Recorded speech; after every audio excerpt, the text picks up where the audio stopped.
Since I was born, but now I am getting youth.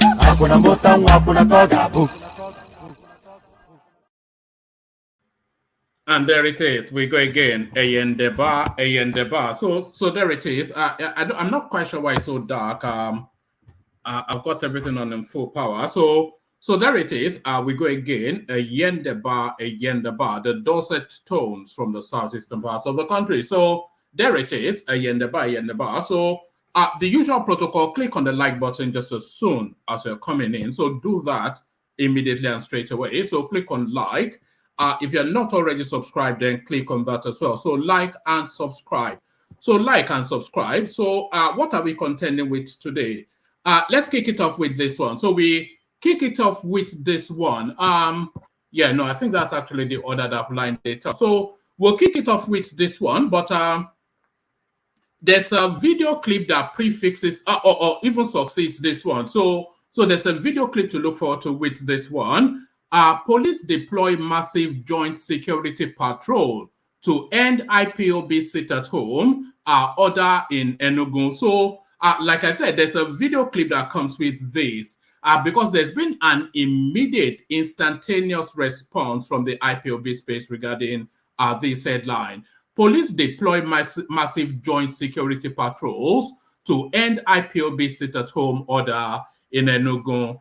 So now, the Tinubu administration now just recently kicked off, and this is now their first interaction with now that IPOB space and the sit-at-home narrative.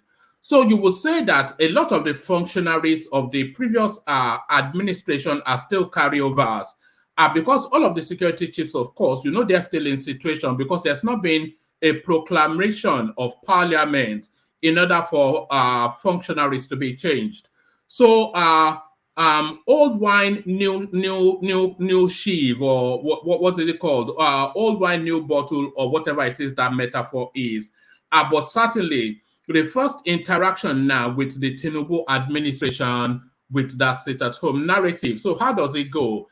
Police deploy massive joint security patrols to end IPOB sit-at-home order in Enugu. So, and as I said, an instantaneous reaction from IPOB to that narrative.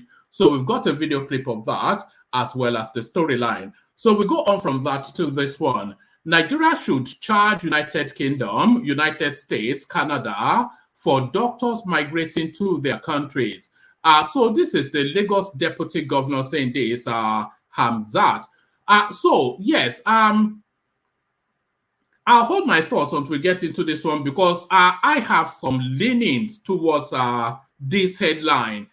I'm not far off this headline in thought. Nigeria should charge United Kingdom, United States, Canada for doctors migrating to their countries. This is Hamzat, whatever his first name is, the Deputy Governor of Lagos State. So we go on from that to now the story gripping the Nigerian space over the last 3-4 days. So we're back there again. Fuel subsidy removal. Yoruba Council frowns at NLC planned strike. So there it is, and there it is. So hold on. Just bear with me 1 second. Yes. So hold on. I want to make sure all of these headlines are lined up together. So now this is turning into. Yes. Let me put this one up. Oh, yes. So yeah. Back to it. Fuel subsidy removal. Yoruba Council frown at NLC planned strike. So this is certainly turning into somewhat of a backing. This is a tribesman narrative, essentially, is how you want to say it. Because the Yoruba Council, they have no dog in the fight other than their son being the president of the country. So are we now looking at that chasm as something that will, I think I have it in a different headline, actually. Let me bring it to you from this headline. Because this headline certainly speaks more to the narrative of what is going on. Nigeria Labour Congress divided. North-Southwest chapters may shun planned strike. So we'll get into the meat of it because there are reasons why they are intending to shun the strike. So the immediate thought, of course, is to conclude that Yoruba Council shunning the strike, that then, of course, speaks to backing their son, essentially. But there might well be more to it than that. So we get into it in the readout. So we'll get into this in the readout as well. Reno Omokri blast NLC over planned strike makes interesting statements. So Reno Omokri, always a good copy, whatever is going on within the Nigerian space. So Reno Omokri, somebody that is even a better copy than Reno Omokri, Honorable Obahiagbon. Honorable Obahiagbon. So get your Wale Soyinka minds tuned in. President Tinubu's asseveration on the subsidy in Daba has supercalifragilistic expeditious. That is it. So there it is. I think that is where we're headed to. Supercalifragilistic expialidocious. So there it is. It's been a while since I heard that word used. Supercalifragilistic expialidocious. I remember when we used to use that to sing songs. President Tinubu's asseveration on the subsidy in Deba was supercalifragilistic expialidocious. Only one person would use the word like that. Honorable Obahegbon from the Creeks. So the honorable from the Creeks. So from the honorable from the Creeks to the element from the Southeast. Tension as Peter Obi asked to withdraw petition challenging Tinubu's victory. So is that space now? So because the government has kicked off and it has started off with quite a seismic bang. And already, almost so quickly, people already even forgetting that Buhari ever happened. So that's the immediacy of how Tinubu is moving. So now, this now Peter Obi narrative, now people are now seeing it as a needless distraction that is now seeming to stretch beyond its natural lifespan. So it looks as though, but I don't want him stepping it aside, because if he steps down, then there's always the narrative still that it was denied having his day in court. So I want him to have that day in court, but I want it expedited so he can come and go very quickly. If he's going to be the president, let them give him his certificate of return. But the noise is just unbearable. Tension as Peter Obi asked to withdraw petition challenging President Tinubu's victory. So I will find out where the pressure is coming from and what veracity it has. So as that goes on, real life life goes on in the real world. So as that goes on, the Obi narrative as a satellite side issue, real life goes on in real life basis. So what am I talking about? Articles 8 lists positions Tinubu should not appoint politicians to occupy.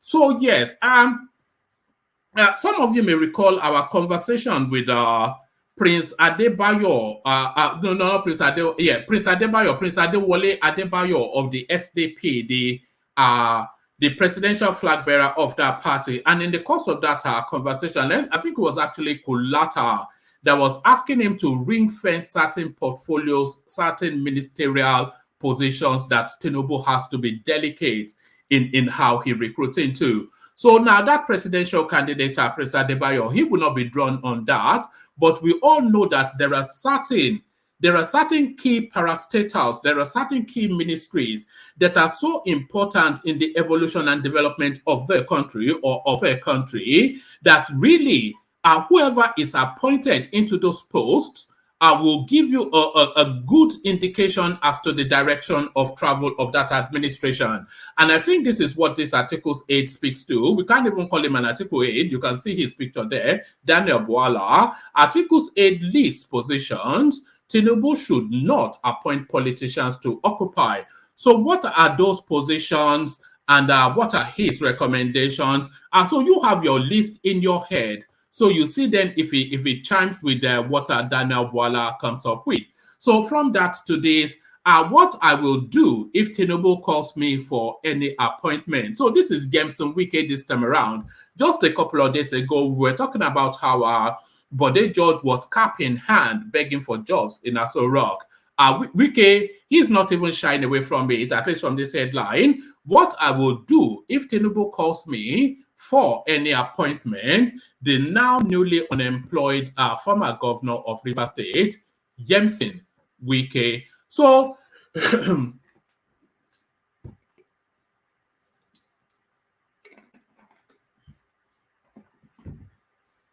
so we go on from that to this. Now, this character that we're bringing up now, the platform, I personally feel some sort of personal issue against this guy for reasons of his subversiveness against the state and country.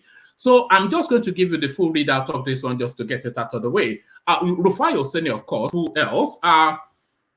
So this is one of his endless battles on Twitter, Rufai Oseni. So this is him now tweeting to diminish now the administration, because Rufai Oseni is essentially now an opposition figure rather than an independent journalist. So it's an opposition partisan political figure against the situated administration rather than being an independent journalist. So we have to be clear on who he is in order to know then how to interact with him. So what am I saying? Oseni Rufai, Aragon sworn in today, and he will name his cabinet later today. Aragon will name his cabinet on the same day he is sworn in. So the Aragon, of course, the president of Turkey, and is comparing apples and oranges, really, this headline, because of course, Aragon, he's been the president of that country since I was this high, so he should have his team ready. Tinubu coming into a totally new position, and of course, Turkey, a completely different system from Nigeria. But very quickly, somebody responds to him. This is a Woye who responds to him. It says, Turkey and Nigeria are not practicing the same system of government and democracy. The current 9th Senate cannot screen the president's nominee. Number 2, the president cannot name his cabinet until the 10th National Assembly is in place. The president must issue a proclamation first.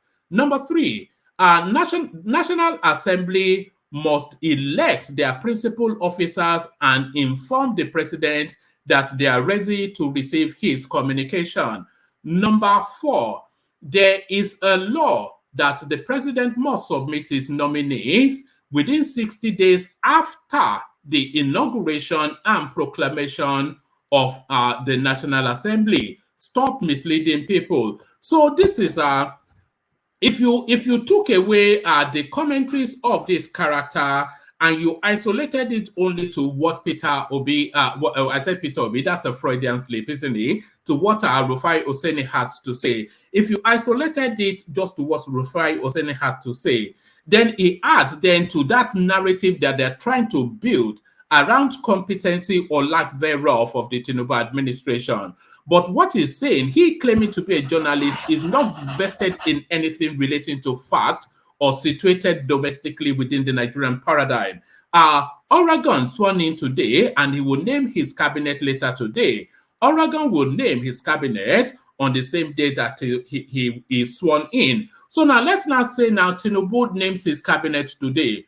Guess who will be the first person to go screaming like a BITC, like a BITCH? Guess who will go screaming like a BITCH all over what is known to man and dog as social media, telling us that the guy is flouting the law? So is he now inviting Tinubu to flout the law? And by the way, from what you are getting from this commentary, from this guy, this wordings, what you are saying here, this guy identifies that the people that he's communicating with, they are the lowest irreducible minimum within the Nigerian space. Because if he has the understanding that this sort of commentary are rough shots over the intellect of his base, then that tells you that his base, the people he's speaking to, they are the lowest irreducible minimum within the Nigerian dynamic, telling us that Tinubu is not swearing in, is not our listing ministers, when the law does not facilitate for him to do that. So this is either lacking in intelligence, which makes him incompetent, or is being mischievous, which makes him not fit for purpose. But then, of course, that is Rufai Oseni for you. What else do you expect? I'm still reeling from the Honorable Patrick Ogbayefor's grammar. I'm not sure if I'm dreading to read that or I'm looking forward to it. So there it is again. It's been I must have been a teenager when I first when this word was in vogue. Supercalifragilisticexpialidocious. So there it is, the rebirthing of an old word. I've not seen that word in use for God knows how long. So there it is, plenty to go through. So lean back, kick back, take it easy, relax into it.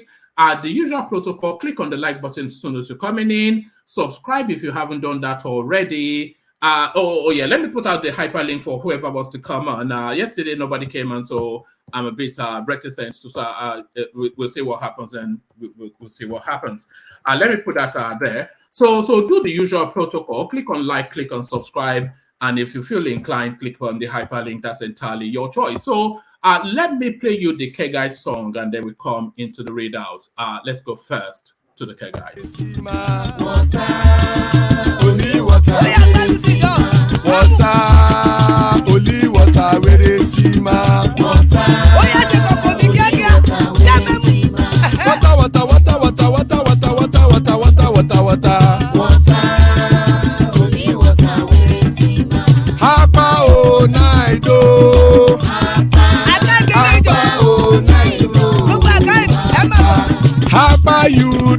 come o.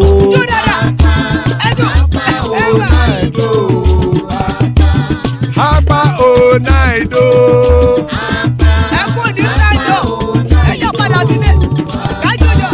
Oro kẹ̀kẹ́ ẹlẹ́mùrè o.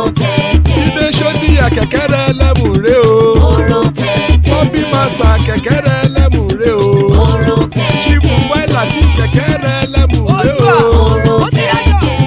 Eruku lẹ̀lẹ̀ ẹlẹ́mùdé. Eruku lẹ̀lẹ̀ ẹgbẹ́ ẹlẹ́mùdódò jàre o.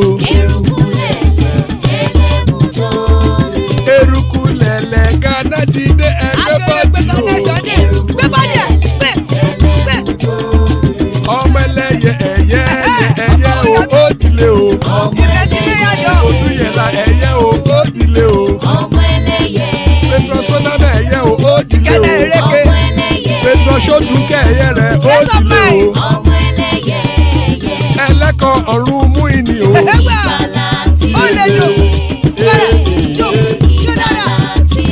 Àkùkọ ọ̀run mẹ́kọ̀.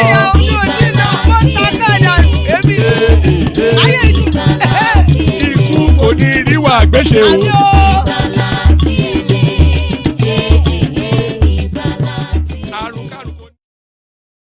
And there it is right there. Ikuko Niru Agbeshe, may death have nothing to do with us. Adura Yepo, Ame Depo. So there it is. Ikuko Niru Agbeshe.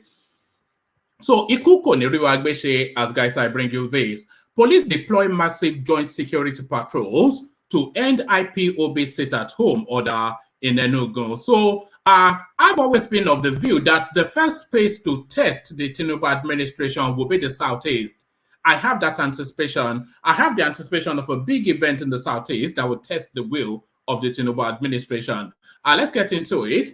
The Commissioner of Police in Enugu State, Ahmed Amani. So already it offends that the Commissioner of Police in Enugu State should be Ahmed Amani. Where is Okechukwu Okafor? Is he not in the police force? The Commissioner of Police in Enugu State, Ahmed Amani, has ordered the deployment of personnel, operational, and intelligence resources to ensure public safety on Mondays and all days in the state. This is sequel to the June 1 order by Governor Peter Mba. This is sequel to the June 1 order by Governor Peter Mba, cancelling the weekly sit-at-home order in the entire Southeast geopolitical zone by the proscribed indigenous people of Biafra, IPOB. Mr. Mba also declared on Saturday in Enugu that schools, markets, retail outlets, hospitals, transporters, and malls that continued to obey IPOB sit-at-home order will be shut. The governor also set up a task force to monitor compliance with his new directive from Monday, June the 5th. In a statement on Sunday by DSP Daniel Undukwe, a police spokesman in Enugu State, the police commissioner said he had ordered strategic units to deploy personnel and operational resources to actualize the governor's declaration. The police commissioner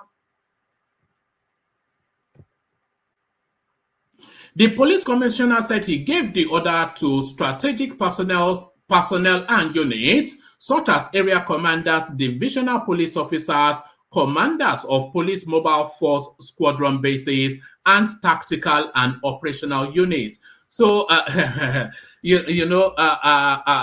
sounds like blood spilling to me, to be honest with you. That sounds like a blood spilling to me.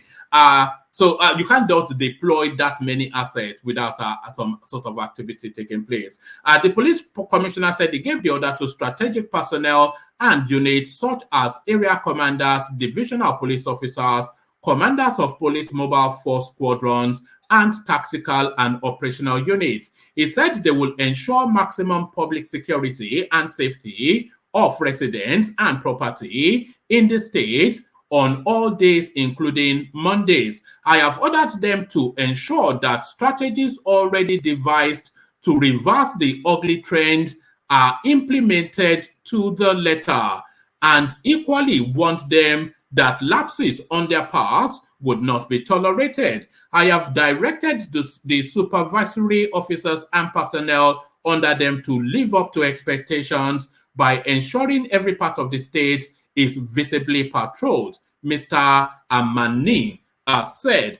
He said the military and other security agencies will join police operatives in enforcing the governor's cancellation of IPOB sit-at-home. He warned on repentant criminal elements known to have murdered fellow citizens and destroyed their property and social economic well-being to enforce the illegal sit-at-home order to retrace their steps. Unrepentant criminal elements that take pleasure in wanton destruction should turn a new leaf, as the security forces shall not spare any person or individual found wanting. So those are bullet words, by the way. Mr. Amani urged citizens to cooperate with security operatives whilst remaining law-abiding and vigilant as they begin to go about their lawful businesses on Mondays like every other work day. So that is the strong and powerful and potent message because a new federal government, a new state governor. So now the state is set for a new paradigm, and it is the signaling of that new paradigm then that you're seeing in this show of machismo by the new governor and show of force by his police commissioner. So show of machismo by the new governor, and show of force by his police commissioner.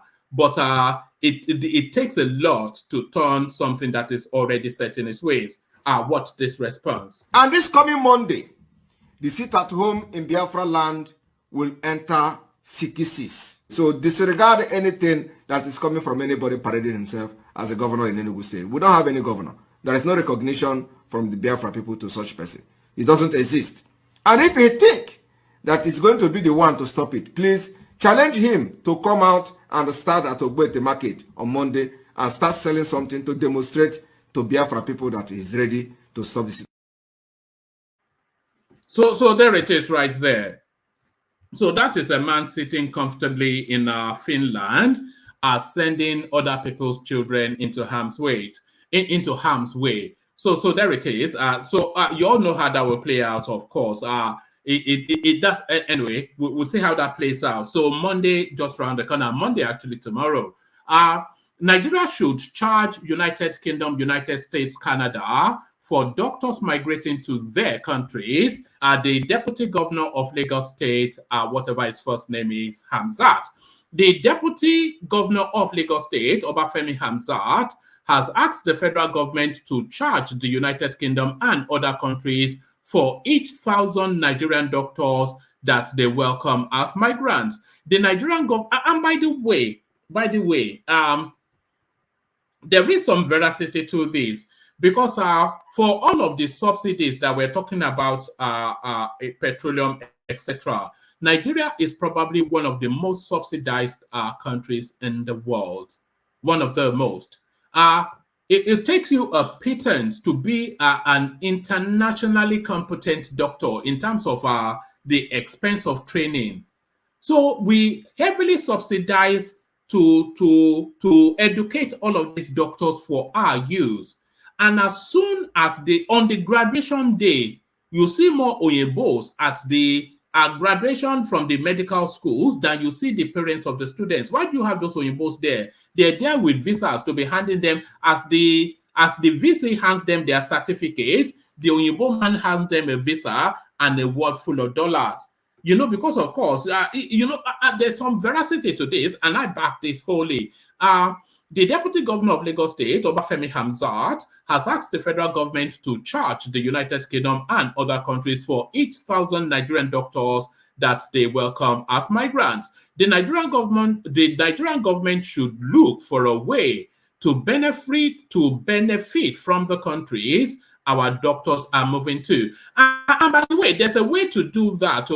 There's a way to do that because I think we've had this conversation on this platform before. You can embed within their certification, these doctors, a compulsion to serve the country for 5 years. Otherwise, if they are going to travel, whichever country wants them has to pay.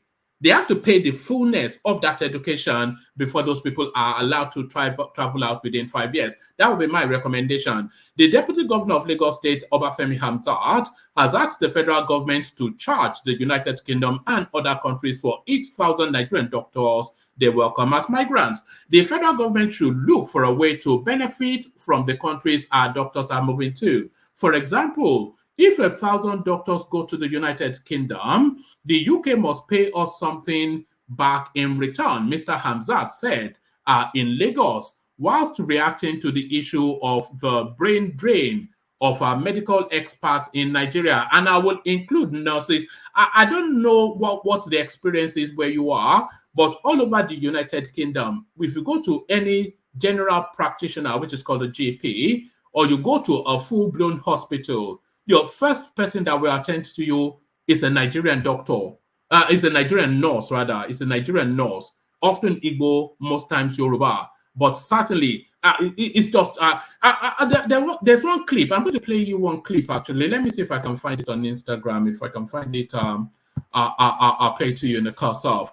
You know, we are being milked so heavily, but especially, and you know, we're under-doctored in that country. We have less than about 50,000 registered doctors, if even that, to serve a population well in excess of 200 million. We're churning them out every year, and straight on the plane they are going. For example, if 1,000 doctors go to the United Kingdom must pay us something back in return, Mr. Hamzat said, etc., etc. He also suggested that medical colleges in Nigeria must develop the capacity to train more doctors to bridge the brain drain gap in the sector. So I'm not sure. Yes, I agree that more doctors should be trained, but that migration really should be legislated, because the more you train, the more they just go out. So they still go out in the percentile that they are going out, irrespective of the numbers that you're training. So you have to legislate really for that brain drain is more of a thing. Human migration is normal. People would leave and people would come. But as a country, we can train more doctors, Mr. Hamzat said. He said since many medical practitioners had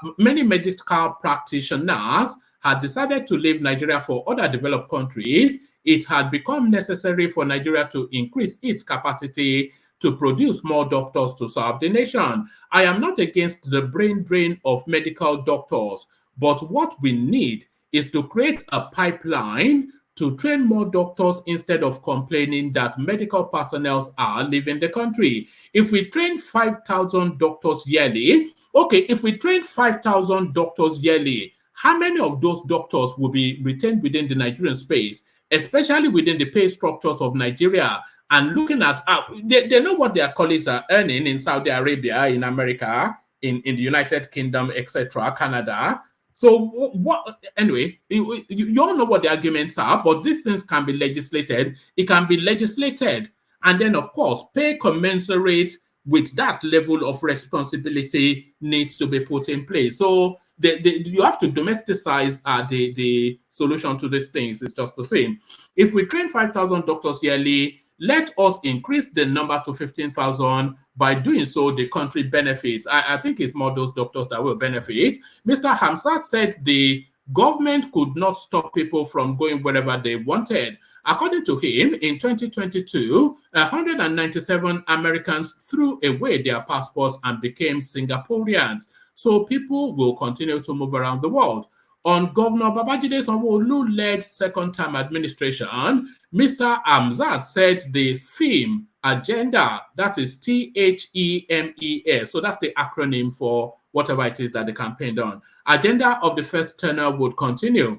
The acronym stands for Transportation and Traffic Management, Health and Environment, Education and Technology, making Lagos State a 21st century megacity, Entertainment and Tourism, and Security and Governance. So a lot to take on where is the priority. He said, plus, added to the second term agenda was to enhance social inclusion. There are many people that we need to lift out of poverty. We need to make sure that people can at least run a business, no matter how small, based on their skills and interests. So if there is one space within the Nigerian space that is capacitated to actualize that sort of a thing, it is Lagos. Of course, Lagos, especially now with Enugu in situation, if you don't have land in Lagos, you only have a 6-month window left to go and get your land. If you don't have land in Lagos, then accept my apologies. Fuel subsidy removal. Yoruba Council frowns at NLC planned strike. So there it is. The ethnicization of the administration begins in earnest. The apex umbrella body of all Yoruba indigenous people, Yoruba Council Worldwide, has described the bid to embark on strike action by the Nigeria Labour Congress NLC over the removal of fuel subsidy by the federal government as an act of economic sabotage. The group, in a statement issued by its president, Are Oladotun Hassan Esquire, and it's been a long time as well since I've come across people that referenced as Esquire. Are Oladotun Esquire are made available to correspondents, said it was aghast to see Joe Ajaero and Emmanuel Ogbuaja led Nigeria Labour Congress, NLC, to have declared strike action via a trending circulated letter dated June the 2nd, 2023, to commence strike action on Wednesday, June the 7th, 2023, against President Bola Ahmed Tinubu's led federal government on the removal of fuel subsidy in the wake of the inauguration on May the 29th, 2023. The statement reads, based on evidence at our disposal, the proposed NLC planned strike is an act of economic sabotage calculated at truncating the administration of Asiwaju Bola Ahmed Tinubu. And by the way, have at the back of your mind that this is the Yoruba Council saying this. So this is very much an ethnic stance. The statement reads, based on evidence at our disposal, the proposed NLC planned strike is an act of economic sabotage calculated at truncating the administration of Asiwaju Bola Ahmed Tinubu, consequently amounting to double standards and treasonable felony. We are equally surprised to see the ill-motivated chaotic action to picket CBN offices nationwide and not NNPC Limited, if even genuine, as a deliberate premeditated ploy of the Labour Party manifested to cause monumental havoc. So this is where it is going to, because a lot of people wrap the narrative of the NLC around this fuel subsidy narrative. They wrap it around the Labour Party agitation against the Tinubu administration. So that ethnic chasm again. We are equally surprised to see the ill-motivated chaotic action to picket CBN offices nationwide and not NMPCL, if even genuine, as a deliberate premeditated ploy of the Labour Party manifested to cause monumental havoc, considering the Siamese political affinity and negative position of the NLC and Labour Party at the last presidential election, and their earlier treacherous declaration led by the Labour Party's vice presidential candidate, Dati Baba Ahmed, to make the current government ungovernable. So I wasn't quite sure that Yusuf Dati Ali said he was going to make Tinubu's administration ungovernable, but there it is. You see, anyway, that guy is there's a room next to Nnamdi Kanu waiting for him if he doesn't watch his steps. Surprisingly, this is the same political campaign agenda of the Labour Party's presidential candidate P. Toby to remove and scrap fuel subsidies immediately if elected. So what has changed? It is highly hypocritical to see the Labour Union leaders and their ilk involved in such deceitful, clandestine, and criminally crafted plans, considering the purveyors of strike action, who are mainly hardcore obedience, using the sentiments of the current economic situation to orchestrate the ill-motivated, chaotic, total shutting down of the country. So that strike, of course, is scheduled for Wednesday. So we see how that plays out. I suspect that it might well not follow through, because I think the Tinubu administration, they're actually chopping out bits from the labor union. So I know that they're already in talks with the transport union, which really is the most important space. So if they can insulate the effect of transportation from this oil subsidy space, and they're able to work something out, then that would dissipate it. It is on this premise we call on all law enforcement agencies, particularly the Department of State Services, to stop any act of the NLC declared protest, for this is a dangerous prescription to nosedive the ship of government and throw the country into the abyss. It's just this heavy language for because there's sufficient enough reason for that strike. By the way, it's not a strike. It's not a strike called just out of whimsical. It's not a whimsical call to strike. It's a strike as a result of something that negatively, painfully impacts on the populace. So it's not as though it's lacking in veracity. We hereby serve as notice of warning to the Nigerian Labour Congress and all her affiliates to desist from these political grandstanding, evil machinations to disrupt the will of progress of governance are predicated on the successful start of a renewed hope agenda. While we use this medium to call on all Nigerians to continue to support and rally around the new administration of President Asiwaju Bola. And by the way, Asiwaju is not part of Tinubu's formal name. Also, I'm not quite sure. Hold on, let me have a sip of water.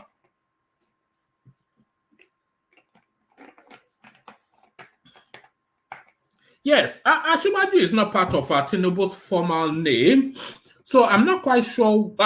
And this is a trend that I'm seeming to be picking up. President Asiwaju Bola Ahmed Tinubu. So Asiwaju is a title. It's not part of his registered birth name. You know, so President Bola Tinubu is President Bola Tinubu. That's which one is this puts me in mind of that. We did say that he was going to turn into some sort of Owambe administration, and this puts you in mind of those Fuji music sort of as Professor Dr. Alhaji Imam Sikiru Ayinde Barrister, with the retinue of plucked from the air sort of titles padding out a name. So the Asiwaju is not his birth name. So what's going on there? While we use this medium to call on all Nigerians to continue to support and rally around the new administration of President Asiwaju Bola Ahmed Tinubu and Vice President Senator Kashim Shettima-led federal government, based on their genuine robust plans to positively reposition the oil and gas industry and strategically grow the economy in the overall interest of the greatest number. Besides, NLC and TUC leaders knew since last year, November, that the subsidy will be scrapped from July the 1st, as no provision had been made in the budget for it beyond the state. The federal government, which already commits 96% of its revenue in servicing debt, is not in any position to continue selling our subsidized fuel, most of which is smuggled across our borders for criminal and obscenely unpatriotic profits. There's nothing called a patriotic profit, or profit is never patriotic. It's still, what is this guy talking about? Subsidy of fuel is the most fraudulent decoy to plunge the nation into bottomless pit of hell. So it goes on and on in that vein, but you get the thrust of it. So that's the thrust of that. So the next one pretty much aligns along those lines. Let's give the final word on that space to Reno Omokri. Reno Omokri blast NLC over planned strike, makes interesting statements. So it is really that makes interesting statement that is leading me to read this. So let's see what he has to say that he is interesting. Reno Omokri has berated the Nigerian Labour Congress NLC for planning to go on strike over the removal of the fuel subsidy. According to him, the labor union has no genuine reason to protest against the removal of the fuel subsidy by President Bola Ahmed Tinubu-led federal government. He argued that the body does not have the interest of the masses at heart. He insisted that the NLC did nothing. Correspondents report that Omokri made this known on his official Twitter handle. He insisted that the NLC did nothing despite the bad policies of Buhari. He wrote, if the suffering of the masses is the real reason behind the planned fuel subsidy strike by the Peter Obi endorsing. Okay. So, the belief within the Nigerian political space is that the Nigerian Labour Union is essentially a tool for the Labour Party, which essentially then a tool for the obedient space. So that was what that Yoruba Council was saying, that I was pushing it back for reasons that it was too ethnic. But this is also what Reno Omokri is saying here now. If the suffering of the masses is the real reason behind the planned fuel subsidy strike by the Peter Obi endorsing Nigerian Labour Congress, why did they not go on strike when the masses were suffering over the Naira redesign, even when Buhari government did not give in to their demands for reversal of the policy? And by the way, just setting aside that point that I think essentially the Labour Union now a satellite arm of the obedient movement. It is quite instructive that these people did not go on strike when Buhari was doing all these things, but they are threatening strike now. So this is a stylistic sort of thing, and you'll see more now. People are asserting their rights more under Tinubu's administration, because Tinubu, it doesn't have the coldness of brutality that Buhari had or still has.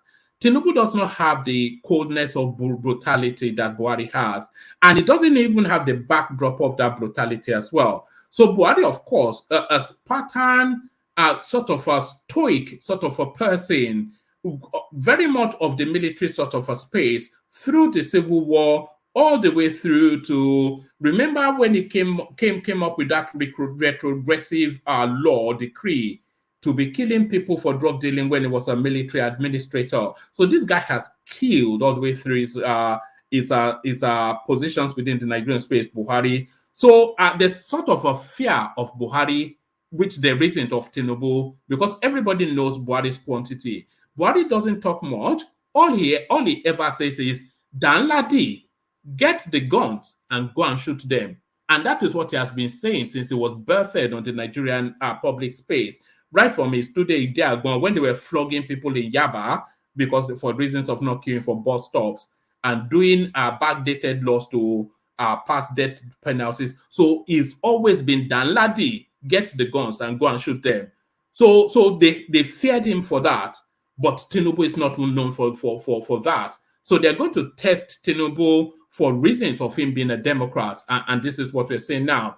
If the suffering of the masses is the reason behind the planned fuel subsidy strike by the Peter Obi endorsing Nigerian Labour Congress, why did they not go on strike when the masses were suffering over the Naira redesign, even when the Buhari government did not give in to their demands for reversal of the policy? Why did they not strike when university students sat at home for a year due to Buhari's failure to meet ASU's demands, calling for a strike a week after the swearing in of a man who defeated the man you endorsed looks like sour grapes?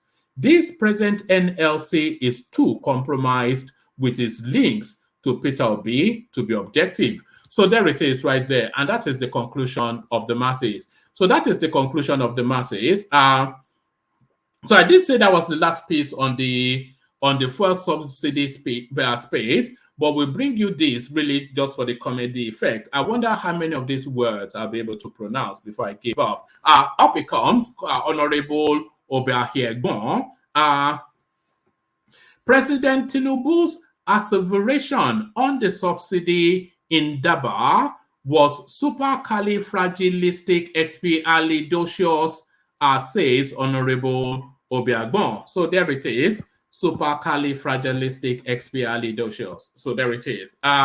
Honorable Patrick Ebeagbon has applauded President Tinubu for standing firm over the removal of the subsidy by the Buhari administration.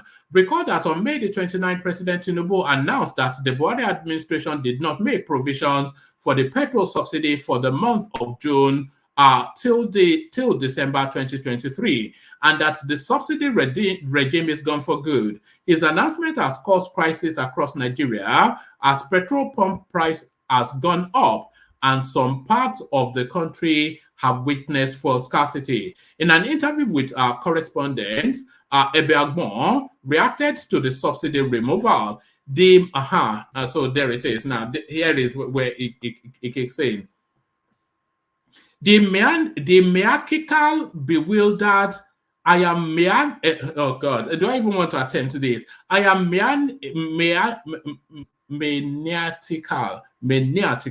I am maniacally bewildered that the righteous position of President Tinubu on subsidy has generated verbal animadversion from some censorious analysts.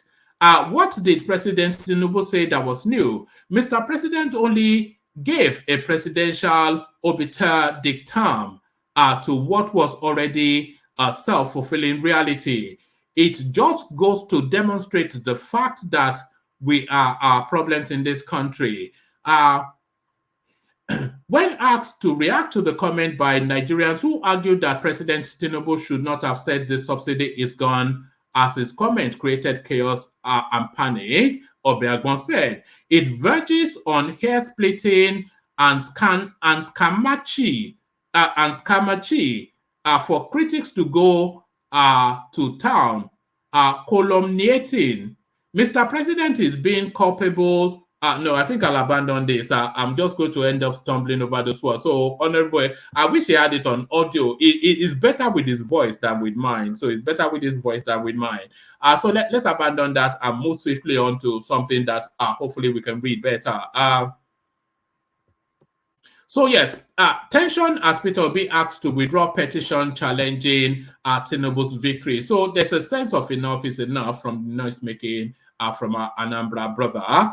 The presidential candidate of the Labour Party LP, Peter Obi, has been asked to withdraw his case at the Presidential Petition Tribunal, challenging the victory of President Bola Tinubu. The Lamidi Apapa faction of the Labour Party made the call, stating that Obi is taking Nigerians for a ride as he has yet to show any signs of seriousness.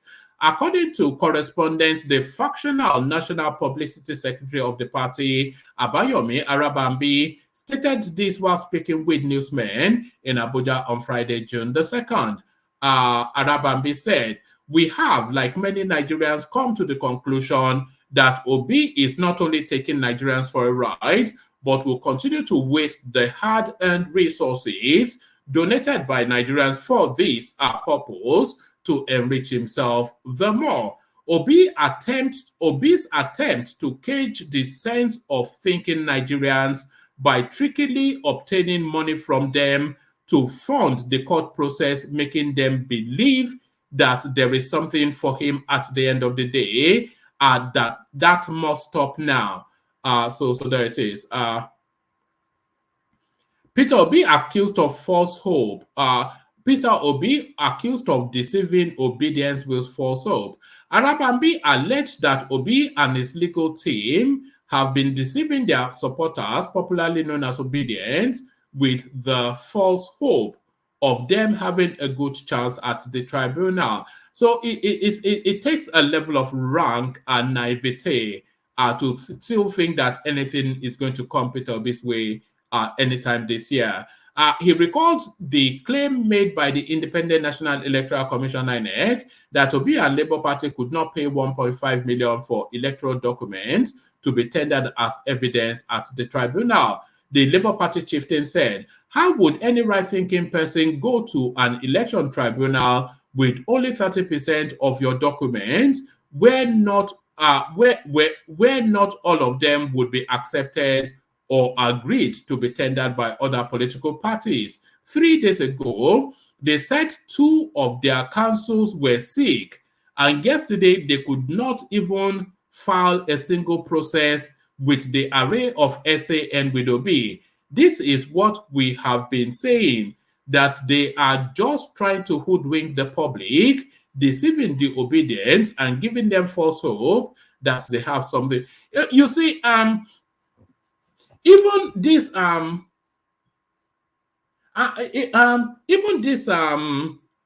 this little cameo in court is yet another reminder of just how rudderless and clueless that whole Obi narrative is. They can't get documents together, they can't file them properly, and the court is telling them off that you cannot rely on documents that you have not filed, all of these things, and you have a retinue of SAN, and what are you fighting for to govern the country? You cannot even perfect presenting a case, and you want to govern a country. I mean, it just reminds you just of the level of it's just a low wheat. How would any right-thinking person go to an election tribunal with only 30% of your documents? That should be where it's badly written. So let me just read it how it is written. How would any right-thinking person go to an election tribunal with only 30% of your documents, where not all of them to be accepted or agreed to be tendered by other political parties? I think in between that we understand what it means. 3 days ago, they said 2 of their councils were sick, and yesterday they could not even file a single process with the array of SAN with OB. This is what we have been saying, that they are just trying to hoodwink the public, deceiving the obedience and giving them false hope that they have something at the tribunal. And they're not the only ones deceiving the obedience, by the way. There are other social media spaces equally culpable, just milking these people like a fat cow. They're just milking them. Don't worry, give me $1, give me $1. So this is what is going on. Give me $1, It is evident from the attitude displayed by them when they wrote a letter to INEC that Obi could not pay 1.5 million naira. Who are they deceiving? Councils are sick, just 2 days out of how many of them, and they stalled a court process when time is already against our party. And by the way, so there is that point. They asked for 7 weeks. The tribunal gave them 3, only because the tribunal had already had a look at what they had to present, and they knew they could wrap it up quickly to get them out of the way. And even within those 3 weeks, they are phoning in sick every other day. That I am so sick. It's getting painful to watch now. It is evident from the attitude displayed by them when they wrote a letter to INEC that Obi could not pay 1.5 million naira. Who are they deceiving? Councils were sick, just 2 out of how many of them, and they stall a court process when time is already against our party. Yesterday, the court had to give them a stand down of 10 minutes to file their process. They came back and they could not do anything. You heard what the court told them. They are wasting the time of the court, and they are not serious. So these are a lot of people will a lot of people will fall victim of this Obi narrative. A lot of people will suffer heavy reputational damage, which they will struggle to recover from, especially all this array of SAN. So they're going to look so silly off the back of all of this. They already do look silly anyway, so not a matter of going to. But let's move swiftly on from there to this. So we move swiftly on from there to this. Articles 8 list positions Tinubu should not appoint politicians to occupy. Daniel Bwala, a spokesman for Atiku Abubakar, the 2023 presidential candidate of the People's Democratic Party, PDP, has advised President Bola Tinubu ahead of the constitution of his cabinet. Bwala listed 5 offices Tinubu should not appoint politicians to occupy. So we're going to go through the list now. So if they see if they tally with the list you have in your heads. Tweeting Boala wrote, number 16th. So Tinubu, of course, being pardon me.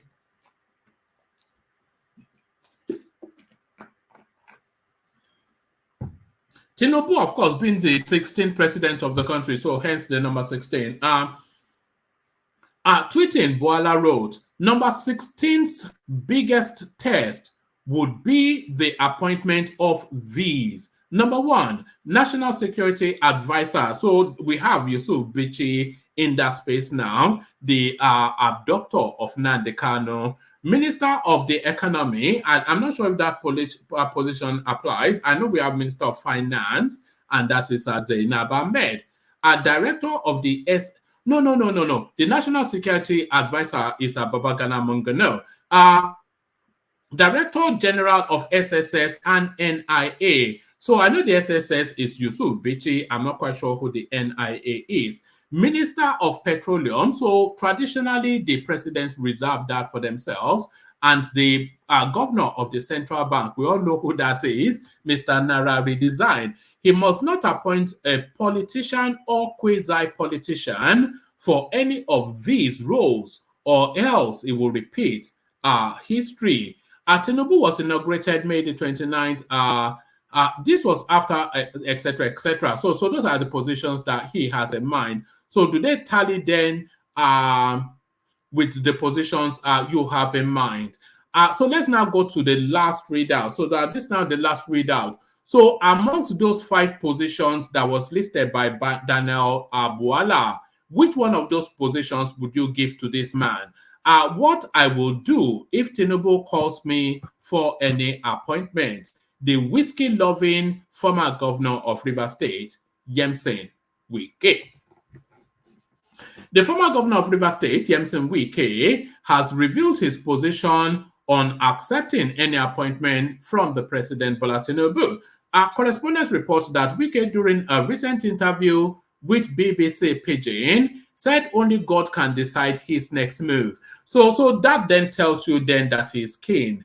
That tells you that he's keen. So he's not saying, I'm not a member of the APC. I am opposed to the Tinubu administration. I am going to fight him. So when Nigerians start telling you only God can decide, that tells you they're interested. Correspondents report that Wike, during a recent interview with BBC Pidgin, said only God can decide his next move. The ex-governor said for someone who had worked for the past 8 years in the government, resting should be paramount, and it is what he has decided to do. When asked about accepting any appointments from the federal level, Wike said, Tinubu is yet to discuss anything with him. However, if the former governor of Lagos State offers him an appointment, he will ask his wife and friends about their thoughts before accepting it. So this is I need a job, sir. This is our body judge again. So they are all now begging for jobs, essentially. I need a job, sir, but where would you slot him in? I also saw some commentary. Was it from Renan Mokri? Speaking to what we were talking about a couple of days ago, that what's it called? The guy from Kaduna State, that he feels disappointed that the job he was after had already been given away, which of course the secretary to the government of the federation. Wike added that he will also ensure that he's ready to accept such an offer. Wike added that he will also ensure that he's ready to accept such an offer or not. So,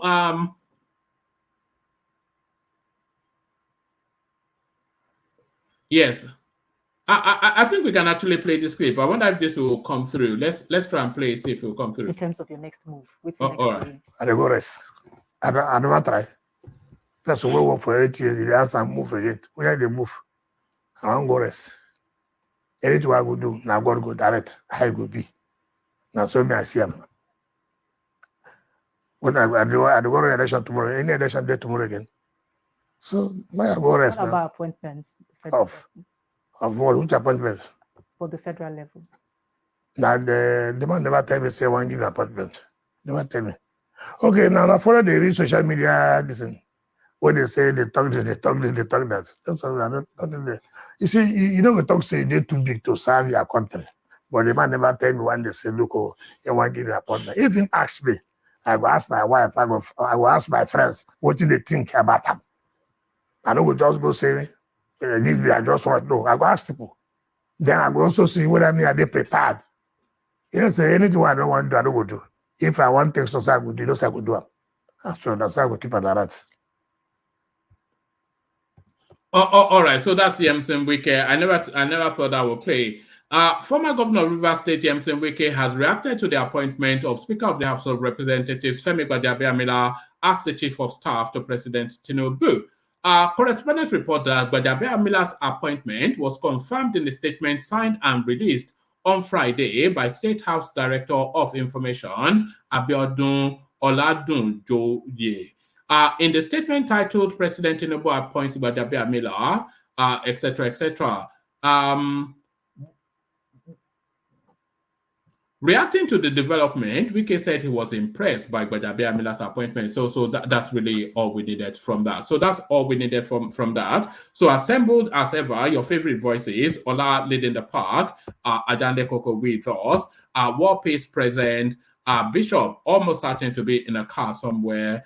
Our son joins us from somewhere in Maiduguri. Ogweni to give us the legal interpretation of whatever it is. From Gambia, Darati, and then Foley joins us from somewhere in the southwest. So good to have you, gentlemen. A real delight. So let's kick it off then. Let's kick it off with Hassan, if he's ready, just to really for his connections and whatnot. So Hassan, are you ready? Yes, I'm ready if you are ready. All right, brilliant. Good to have you, Hassan. So immediately to it, then, it was always the case that Tinubu, it's nothing personal against Tinubu anyway. When a new administration comes, the space will test his will. So now the seat at home now, it comes into situation on Monday. And the new governor of Enugu State, Mba, he has said that his administration marks the end of that seat at home. So now, the police commissioner in that space backs up his directive, and they have deployed assets to ensure that there is no seat at home. But from Finland, the usual voice asserting a different narrative. So what are you then making then of this headlong between the traditional seat at home space and now the Tinubu's administration? Good evening, everyone. I hope everybody had a great weekend and all that. Well, to begin with, this is not the first time I think the police and the army will be doing these joint patrols. I believe they must continue to do this, to reassure the citizens that they are safe. But this battle is not really, a kind of battle that is going to be won with guns and bullets and things like that. This is also an ideological, kind of war. So there has to be a counter narrative to the OB space. I think the government, I wanted to say IPOB space, and they are now new Shekau. Well, was that a Freudian slip? Yes, yes. Go ahead. Yes, it is actually. But you see, I see Simon Ekpa, and I just see a Shekau, just but the Southeastern kind of Shekau, the way he talks, the way he speaks, only threatening people all the time. Sitting, in fact, Shekau has more balls than that idiot, because at least Shekau wear suicide vest and he engages in real battle. I just sometimes I scream in my mind at how somebody like that feckless coward can push a people into this kind of misery. I guess quite kind of self-imposed, but still, having access to the airwaves and living in that echo chamber of somebody who is not in any way any intelligent, but who is using, a model that Nnamdi Kanu has perfected, to continue to milk his own people and then continue to put them in harm's way. But this is what I think really on that the thing with the sit at home thing. I believe majority of the people in the Southeast are not enjoying this, but they are forced by the power of violence, by the ability of the IPOB guys to inflict violence on them, to continue doing this sit at home. And you would notice that all the time when he talks about this sit at home, there's always a threat attached to it. Yeah, if you do not believe we are going to do it, come out on that day, you will see what will happen to you. There's always this undertone of threatening people. So this is just terrorism. This is terrorism 101 is there. So the show of force is important, but I think ideologically too, over the airwaves, and the people have to show some courage. I mean, the Igbo people are people who say they are courageous, they profess it. Sometimes they take bold decisions. This is the time to show and that you've got some hanging fruits between your legs, and then dare them, come out, do what you want to do. When they come out in 2-3 successive Mondays, the jinx would have been broken. How many of the IPOB guys are even there that they will be threatening them like that? Hassan, you know where the difficulty is?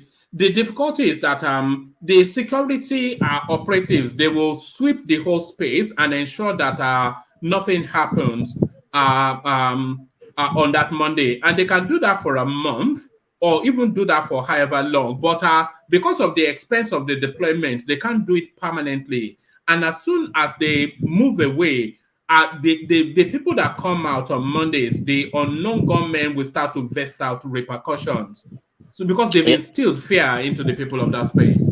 Yes, it's a catch-22 situation, but as it is with all terrorists, you never give in, to the demand of the terrorists. We always say this. It's now become a kind of a cliche in Maiduguri that the worst that a person can do to you is kill you. So if you have conquered the fear of death, you have taken one step to real freedom. You cannot continue to live in this kind of bondage where a human being like you will force you to live a life that you do not want to live. The Igbo are very enterprising people. They are losing a lot of money. They are losing wages, and people are losing their means of livelihood. Banks still don't open on Mondays. Can you imagine the amount of loss that is in that space is monumental. It's just that the figures are not really coming out the way that they are supposed to for us to really understand the magnitude of the problem. But here it is what I think would happen. Yes, the IPOB guys will try to intimidate people on first 2-3 Mondays, but when they see that people are resolute, people are really meaning to go back to their businesses, at some point they will have to give up. I don't think the IPOB guys are even a quarter as bold and as courageous as the Boko Haram guys, not even in any way close to them. But if we can defeat Boko Haram in Maiduguri, who the hell are these zombu, street urchins, spare part dealers that will, keep intimidating people and then killing them? And actually, I also think, the intelligence to in dealing with the problem, the intelligence agencies really need to redouble their effort, because this is not more of a thing that you're going to win with massive, patrols and things like that. What the real work to be done in that space is actually intelligence work. You are talking of the NIA, that the SSS, but you do not know the NIA. The NIA is the Nigerian Intelligence Agency. That is like our CIA here in Nigeria. They are the top most secretive agency in Nigeria. You hardly hear anything of them, but they're even at the higher echelons, and there's always an NIA attaché. There's a security person, many of them in all Nigerian missions and embassies all over the world. So the NIA plays a very important role in Nigeria, but just like the MI6, you never hear or understand the ways that they do their thing. So it's more of a battle of intelligence. They really need to infiltrate these cells of these IPOB guys, infiltrate them, arrest the ones that you need to arrest, make example out of them, and then let people, begin to do, begin to continue to live their daily lives. It's not going to be easy, but really, this is a battle that has already drawn blood. So at this point, as a community, as a people, the ball is in the court of the people of the Southeast to take that step and liberate themselves or continue to live in bondage. It's as simple as that. And on the part of the government, the real work is intelligence gathering, really infiltrating the networks, understanding their dynamics, and creating counter actions. So sorry, Hassan, let me bring you this comment by Prince. It says, the truth is that nobody can do anything about Monday until Nnamdi Kanu is released. Only dialogue. So do you think really, because it's not a space, because it's a violent space anyway, so I'm not quite sure if violence can repress it. And if they release Nnamdi Kanu and it says the Mondays should stop, that stops it. So do you think they have to tool up Nnamdi Kanu to really address the Southeast? Because the solution to easing the tension in the Southeast is vested in the hands of that one man. One man, I would throw a counter question, because we are Nigerians, we answer questions with questions. In your eyes, do you think Nnamdi Kanu has the blood of innocent people? Well, he does, but but he also has the saving of the blood of innocent people within his power. He also has the part, yeah. No. That is when a terrorist holds you to ransom. Why do you think some governments, take a stance that they do not negotiate with terrorists? Because you open a door. When you begin to negotiate with terrorists, then you open a door, you send a signal that with threats, and violence, you can force the government to do what you want it to do. And at the end of the day, what's happening in the Southeast does not, affect the federal government in any way. It affects, the people of the Southeast. This is just a narrative, kind of ideological kind of exchange. And the federal government is playing its role quite well, but where I think that they really need to redouble their efforts is get into those cells of those IPOB guys. And then on the part of the civilians, they really need to also stand up for themselves, because the people of Maiduguri had to stand up for themselves, before we really got rid of these bastards that are called Boko Haram. And the same dynamic too needs to happen before anything can really change. But if they choose to cower, and keep their tails between their legs, then who loses? And no, who loses? They still lose. The people in the Southeast lose.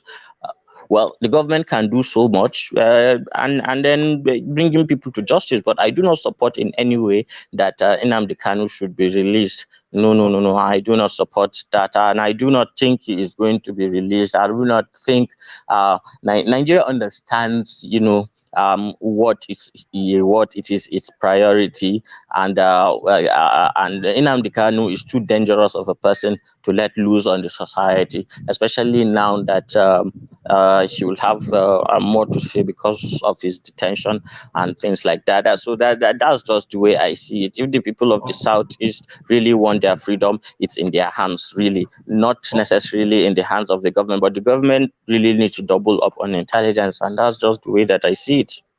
All right. Let me take you to this space, Hassan.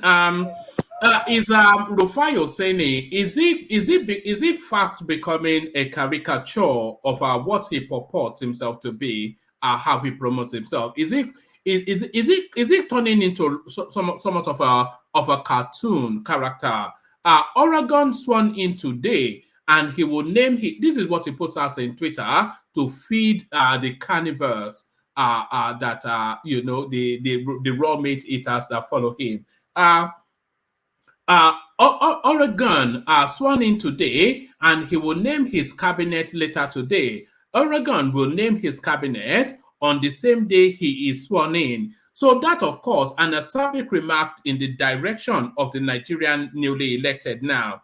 But then, of course, that doesn't really rhyme with how Nigeria is structured, because if Tinubu names cabinets today, it'll be an illegal act, because he has not proclaimed the parliament. The parliament have not elected officers, and they've not yet invited them to submit names. So what mischief then is the funny guy from Arise TV up to this time around, Hassan? Hassan? Oh, we lost Hassan. All right. Let's pick it up with Saki Fada. So Saki Fada, let's hear from you, Saki. Yeah, well done, one man. Is that a very nice? Because I think I'm having some network, some sort of lapses in network. Can you hear me very well? We can hear you perfectly. If you can hear me, okay, then communication is taking place. Yeah, that's good. I wish we were speaking in local languages. You know, to speak English has always been very difficult for. And you can always speak Latin now. You're more versed in Latin than English, so speak to us in Latin, and then we get Ajale Koko to translate. So unlike me. All right, I can speak Latin. If anybody can actually understand what I say. But let's keep on. Let's go on and let me speak the English anyhow I can manage to speak it. You know. Yeah. So to the Rufai Oseni space, or do you want to kick it off? Actually, you've been one of the lead thinkers in the Southeast. Police deploy massive joint security patrol to end IPOB sit-at-home order in Enugu. So this is now the new governor, Peter Mba, who has directed now that there's no sit-at-home. And very quickly, of course, your friend and mine, the ruler, the master, the conqueror of Finland, he said... And this coming Monday, the sit-at-home in Biafra land will enter Sikisis. So disregard anything that is coming from anybody parading himself as a governor. So what are you then making then of Simon Ikpa's push to test the will of both the new federal space and the new now governor of Enugu State? Anyway, I think shortly before the elections, I told you that the words of Simon Ekpa is not holding any waters in the Southeast, you know. But if you tell anybody that is not that has not been in the Southeast in recent time, he will not actually believe what you are saying. Simon Ekpa, as far as I'm concerned, nobody is listening to him again in the Southeast, and people that usually Saki Fada. Yeah. You said Simon Ekpa word or anything he says does not resonate with people in the Southwest. But why is the governor coming out to tell people not to observe Monday? No. Okay, let me tell you what happens.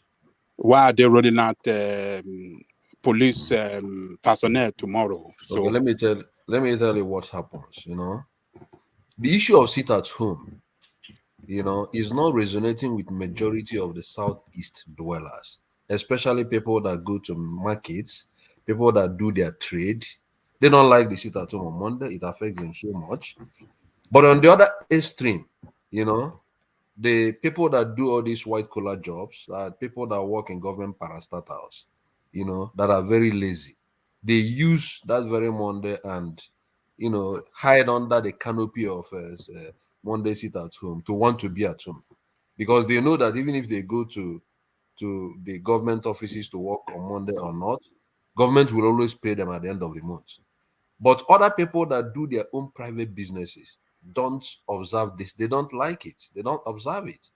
People that observe it are mostly people who are maybe out of fear of the unknown, whether anything will happen to them if they come out. So this directive you are seeing from the governor of Enugu State, I think it makes much sense, especially on those that do white collar jobs who have always hidden under the canopy of Monday sit at home, not to go to work, because they know that even if they come to work or not, government will pay them, you know. But in general, like I'm telling you, this issue of sit at home is not as serious anymore as you think in the Southeast. Many people are going their normal duties on Mondays. It's not as serious as you think. You know, wasn't it on Monday that this guy did his inauguration? What do we call him? This guy from Abia State, Ale Soti. He was inaugurated on a Monday, and you can see the crowd that came out on that very Monday, to participate in that inaugural process. So if the sit-at-home was serious as you think, would you have seen such crowd? In the cities of Omahia and the cities of Aba, people came out in their numbers, to celebrate with the new governor. So I think it is far more exaggerated, especially among people that have not been in the Southeast in recent times. I am telling you from a first-hand knowledge, about what I have monitored in the Southeast currently, that the sit-at-home is no longer an issue, as you think. If the governor comes and say he is going after some workers who use the sit-at-home as excuse not to come for the government work, I think that, but the way he's bloating it is not as serious as you think, and I'm telling you here that people are no longer listening to what Simon Ekpa is saying. As far as I'm concerned, whatever he says in Finland doesn't hold waters as at this material time.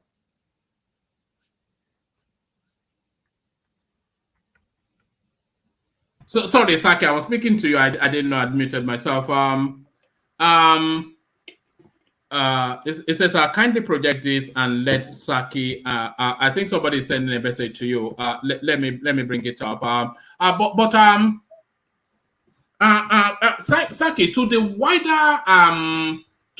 wider southeastern space, do you think that the Southeast, the tension in the Southeast do you think the Southeast will be the first space to test the will of the Tinubu administration? And further to that, do you think Nnamdi Kanu holds the key to dousing the tension in that space? So do you think the Southeast will test his will? And do you think then Nnamdi Kanu can be used to douse that tension? I think you're still using the word tension. As at right now, the Southeast, as far as I'm concerned, is not as tensed. I think some level of normalcy, to a very great extent, has really come in the Southeast in recent times, prior to the election and even after the election. People are tired of the sit-at-home that has been imposed on them and has inflicted pains on them. In the Southeast, nobody ever subscribed that he wants to be staying at home every Mondays. People are quite tired about that. Then on the issue of Nnamdi Kanu, if I were a Tinubu as at this point, I think one of the smartest political calculations he should make is to release Nnamdi Kanu. There's what I'm trying to say.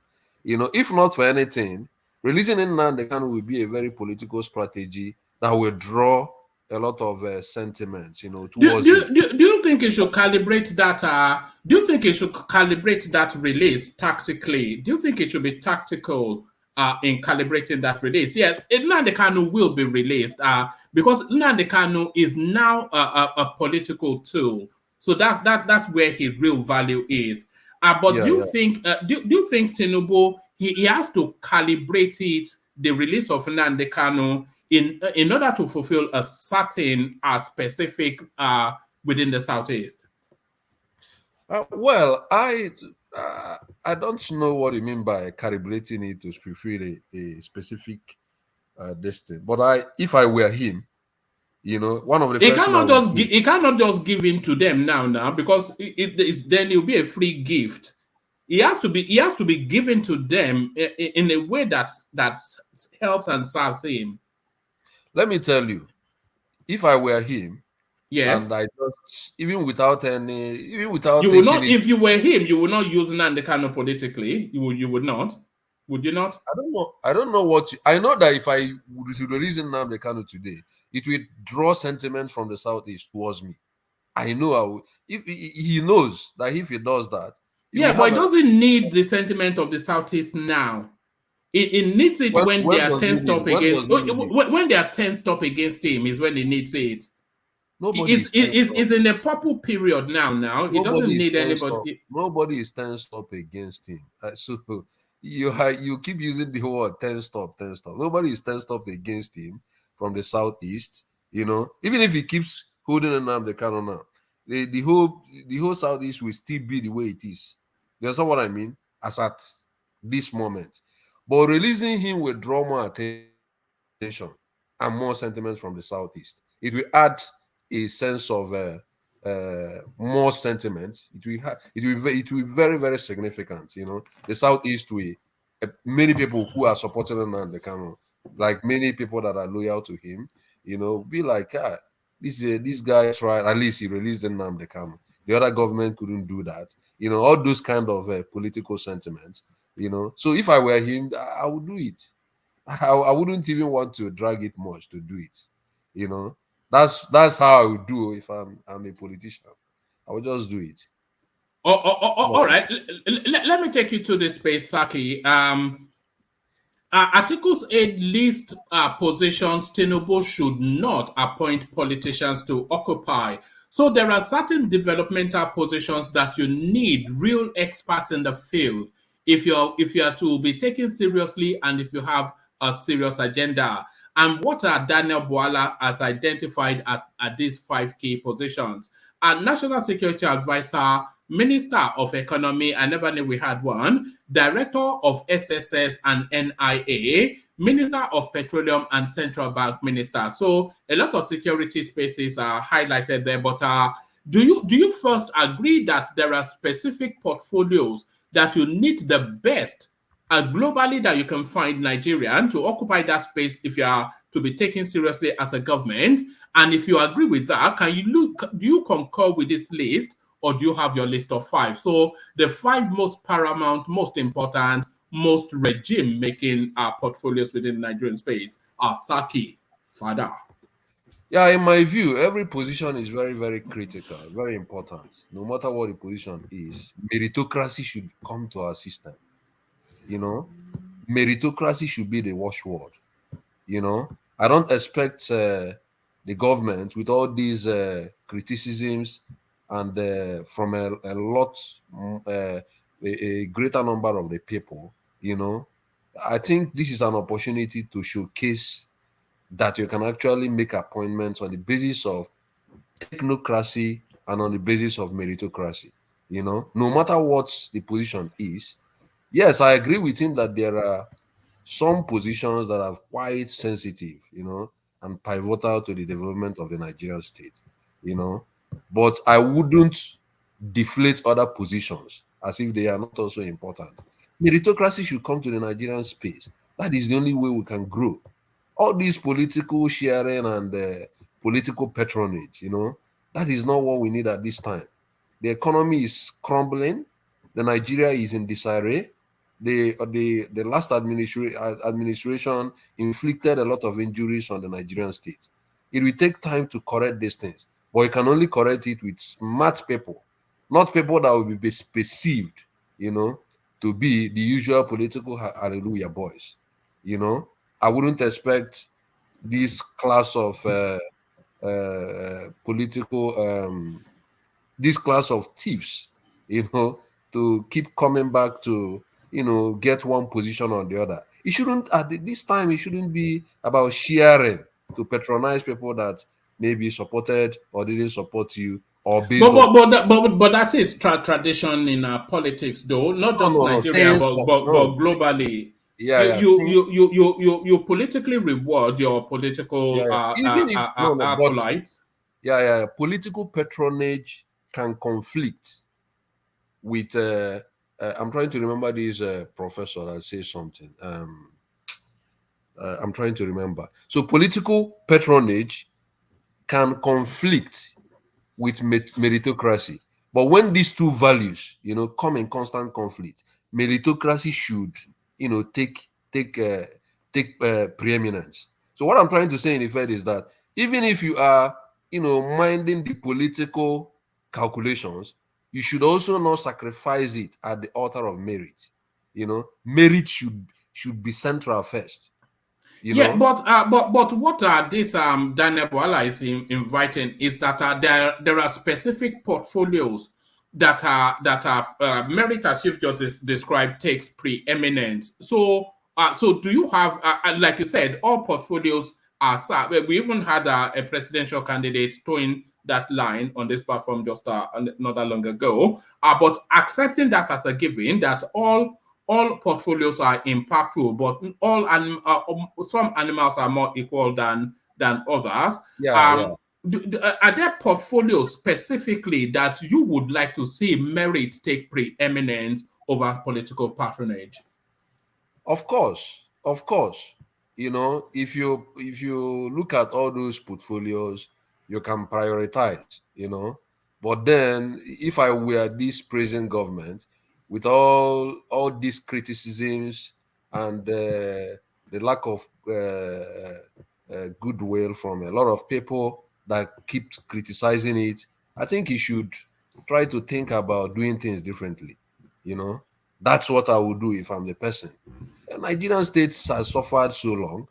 We need to take every position as very serious, and we need to, you know, bring a lot of level of sanity and meritocracy in the system.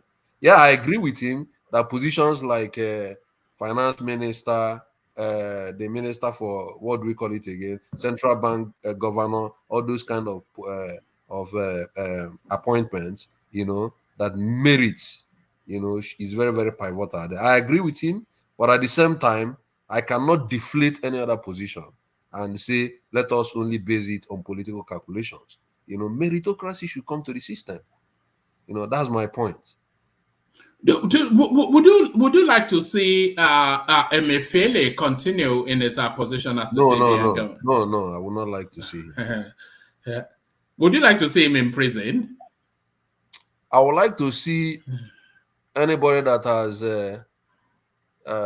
created pains to Nigeria in prison.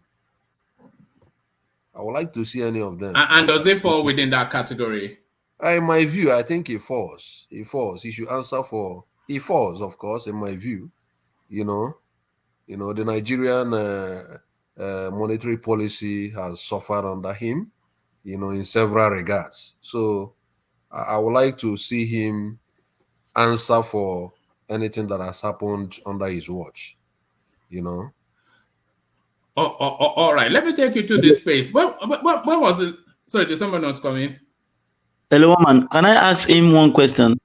His name is Saki Father. Yeah, you can ask him, Saki. Yeah. Saki Father. Yeah. I heard you say that Emefiele should be one of those guys that should face the full wrath of the law. I hope you didn't support his policy. His policy is redesign Naira policy.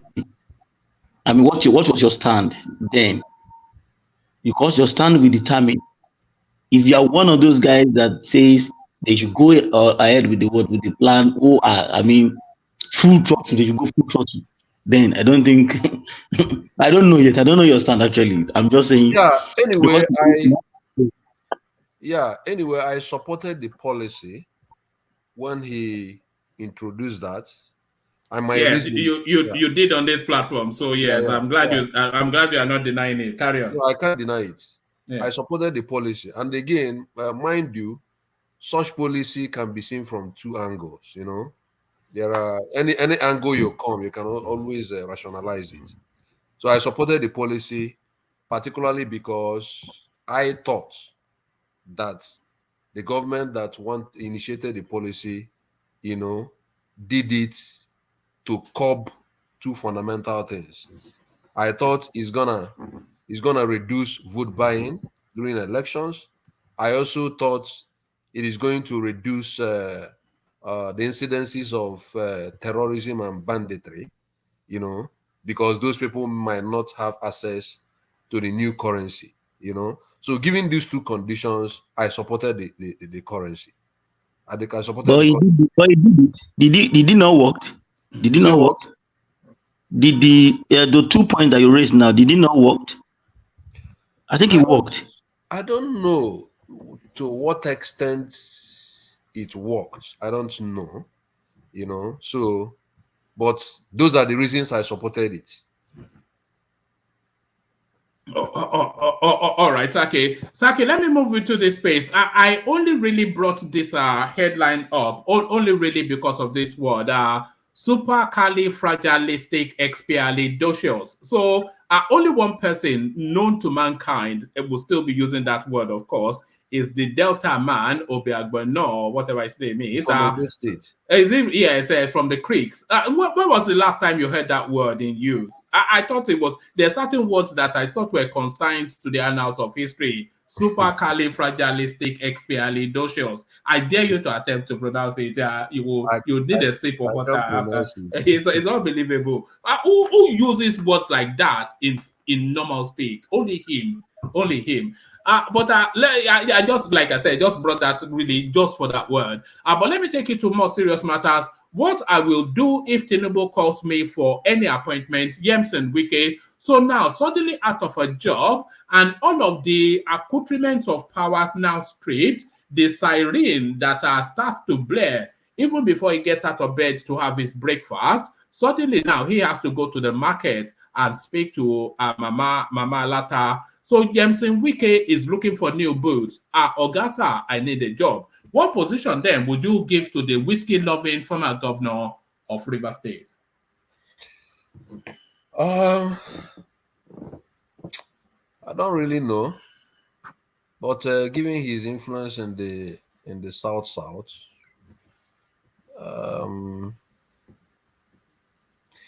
well, I don't know, but for me, if I were the president of Nigeria as Nigeria is today, you know, and a president that has been criticized by many people, you know, for different baggages, you know, I should be cautious about these people that are, these vultures that are coming around now, in the likes of Wike and what's the name of this guy that resurrected again?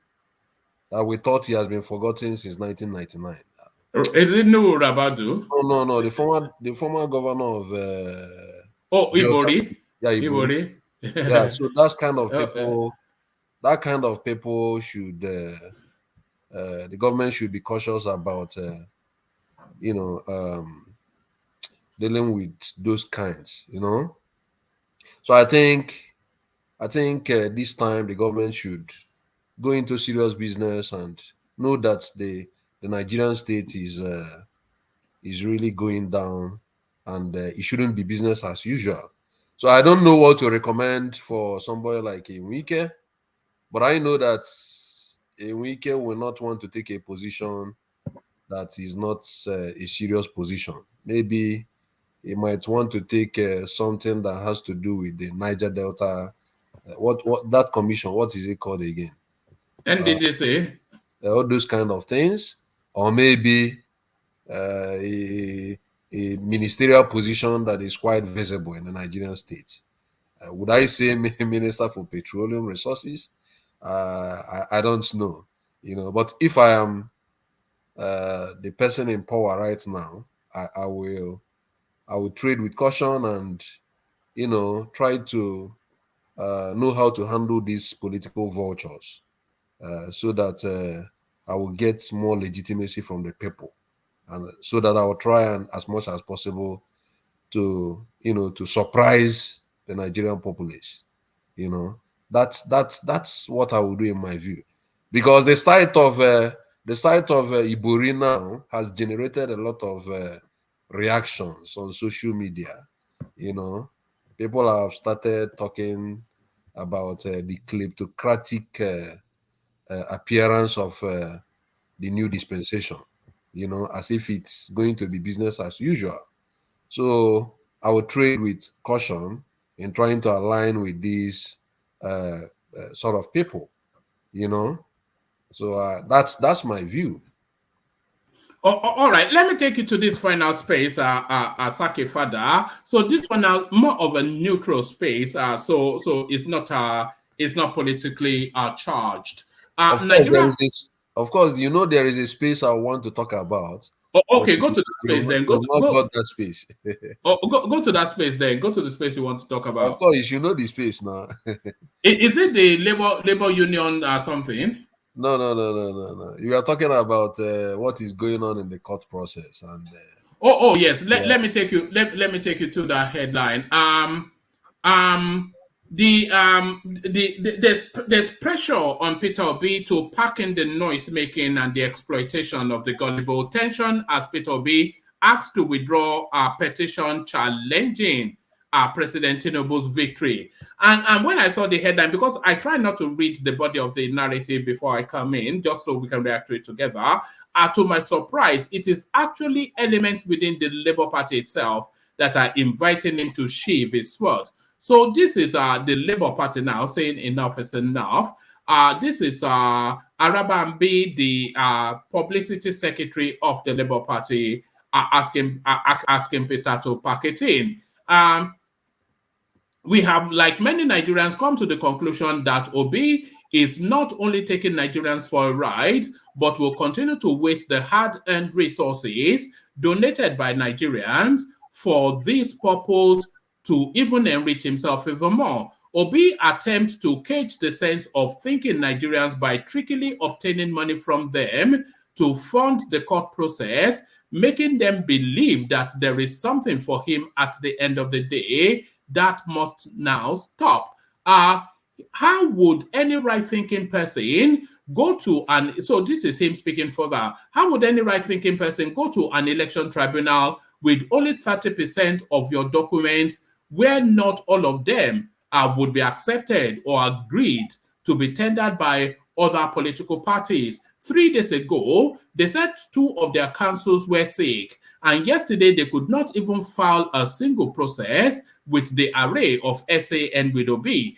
This is what we have been saying, that they are just trying to hoodwink the public, deceiving the obedience, and giving them false hope that they have something at the tribunal. It is evident from the attitude displayed by them when they wrote a letter to INEC that Obi could not pay 1.5 million naira. Who are they deceiving? Councils were sick, just 2 days out of how many? Just 2 days out of how many of them? And they stalled a court process when time is already against our party. Yesterday, the court had to give them a stand down of 10 minutes to file their process. They came back and they could not do anything. You heard what the court told them. They are wasting the time of the court and they are not serious. So this is damning words from within the party. So the Peter Obi, hoopla and brouhaha. So who is writing this? This is from Arabambi, the publicity secretary of the Labour Party. Arabambi has been long suspended, so he's not part of Labour Party. They are just clowns that are causing confusion. Well, they may be clowns, but the sentiment being expressed? But let's forget about whether he's clown or not, and let's focus on the merit of the lies he's spewing, you know. So I don't know what he means by that. Peter Obi is taking money from the gullible Nigerians, you know. Yes, he is taking donations, is he not? We see him canvassing all over the place, begging for money. I think that is an allegation, you know, because Peter Obi is not taking money from gullible people to go for his electoral tribunal issues, you know. He is focused on his electoral tribunal, election petitions, and as far as I know, it is going on very well. It is. Yes, he's challenging. They couldn't file papers now. All right, sorry, carry on. Challenging results in 18 states out of 36 states of the federation. He's challenging 18 states, and as at Friday, he has tendered documents already for 12 states. So by tomorrow, he will complete the remaining 6, you know. So somebody that is challenging 18 states and as at Friday has tendered documents for 12, and someone is saying that he has not filed 30% of his documents. So I don't know where the person is getting that very Can I quickly wrong. ask you a question, please? Yes. So why is he challenging the states like Edo and some other states that he won as well? He's challenging even Lagos that he won. That's Let us what not they say gave why. him. The argument is that what they gave him is not his actual results. Even if you won and they gave you 2 when you're supposed to get 5 in your own view, don't you have right to challenge it? So he's challenging the result from 18 states of the federation, including places he even won. And I think he has right to do that. that is you know what I think. You know what I think. Maybe Ogbeni, if Ogbeni is still around, maybe he might correct me if I'm wrong. You know what I think? I'm here. I'm listening to what Saki Father is saying.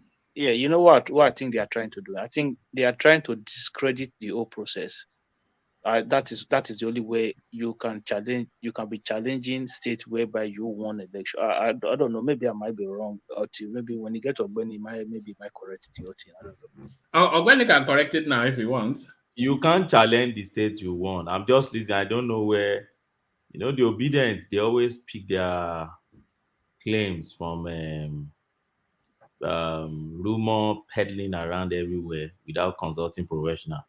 Yeah. And unfortunately, they consult somebody like Kenneth Okonkwo, who finished from law school and didn't do pupillage, just hanging around in Abuja. Yeah. If you consult people that have really done election petition very well, they will tell you the moment they find it in your petition, they are challenging same result where you won. Yeah. That petition will go, or that portion of the petition will yeah, destroy. I don't think you might be more conversant with election petition compared to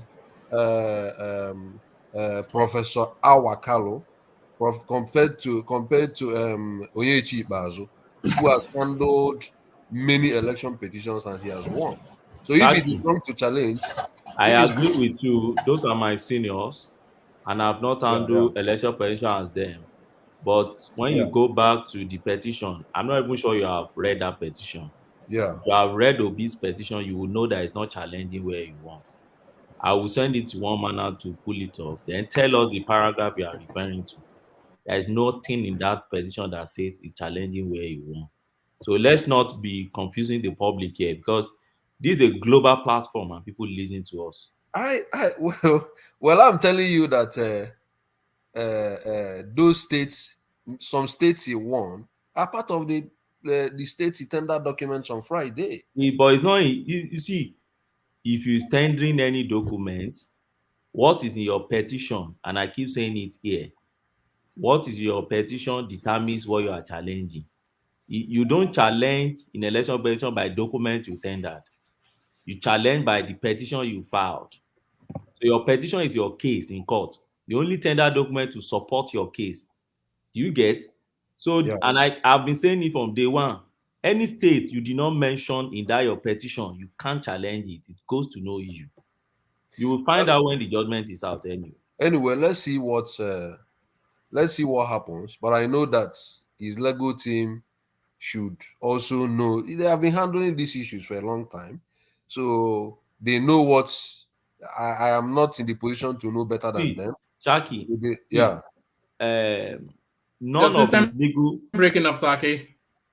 None of his none of the member of the legal team will be confident to come out and tell you that it's challenging where you want.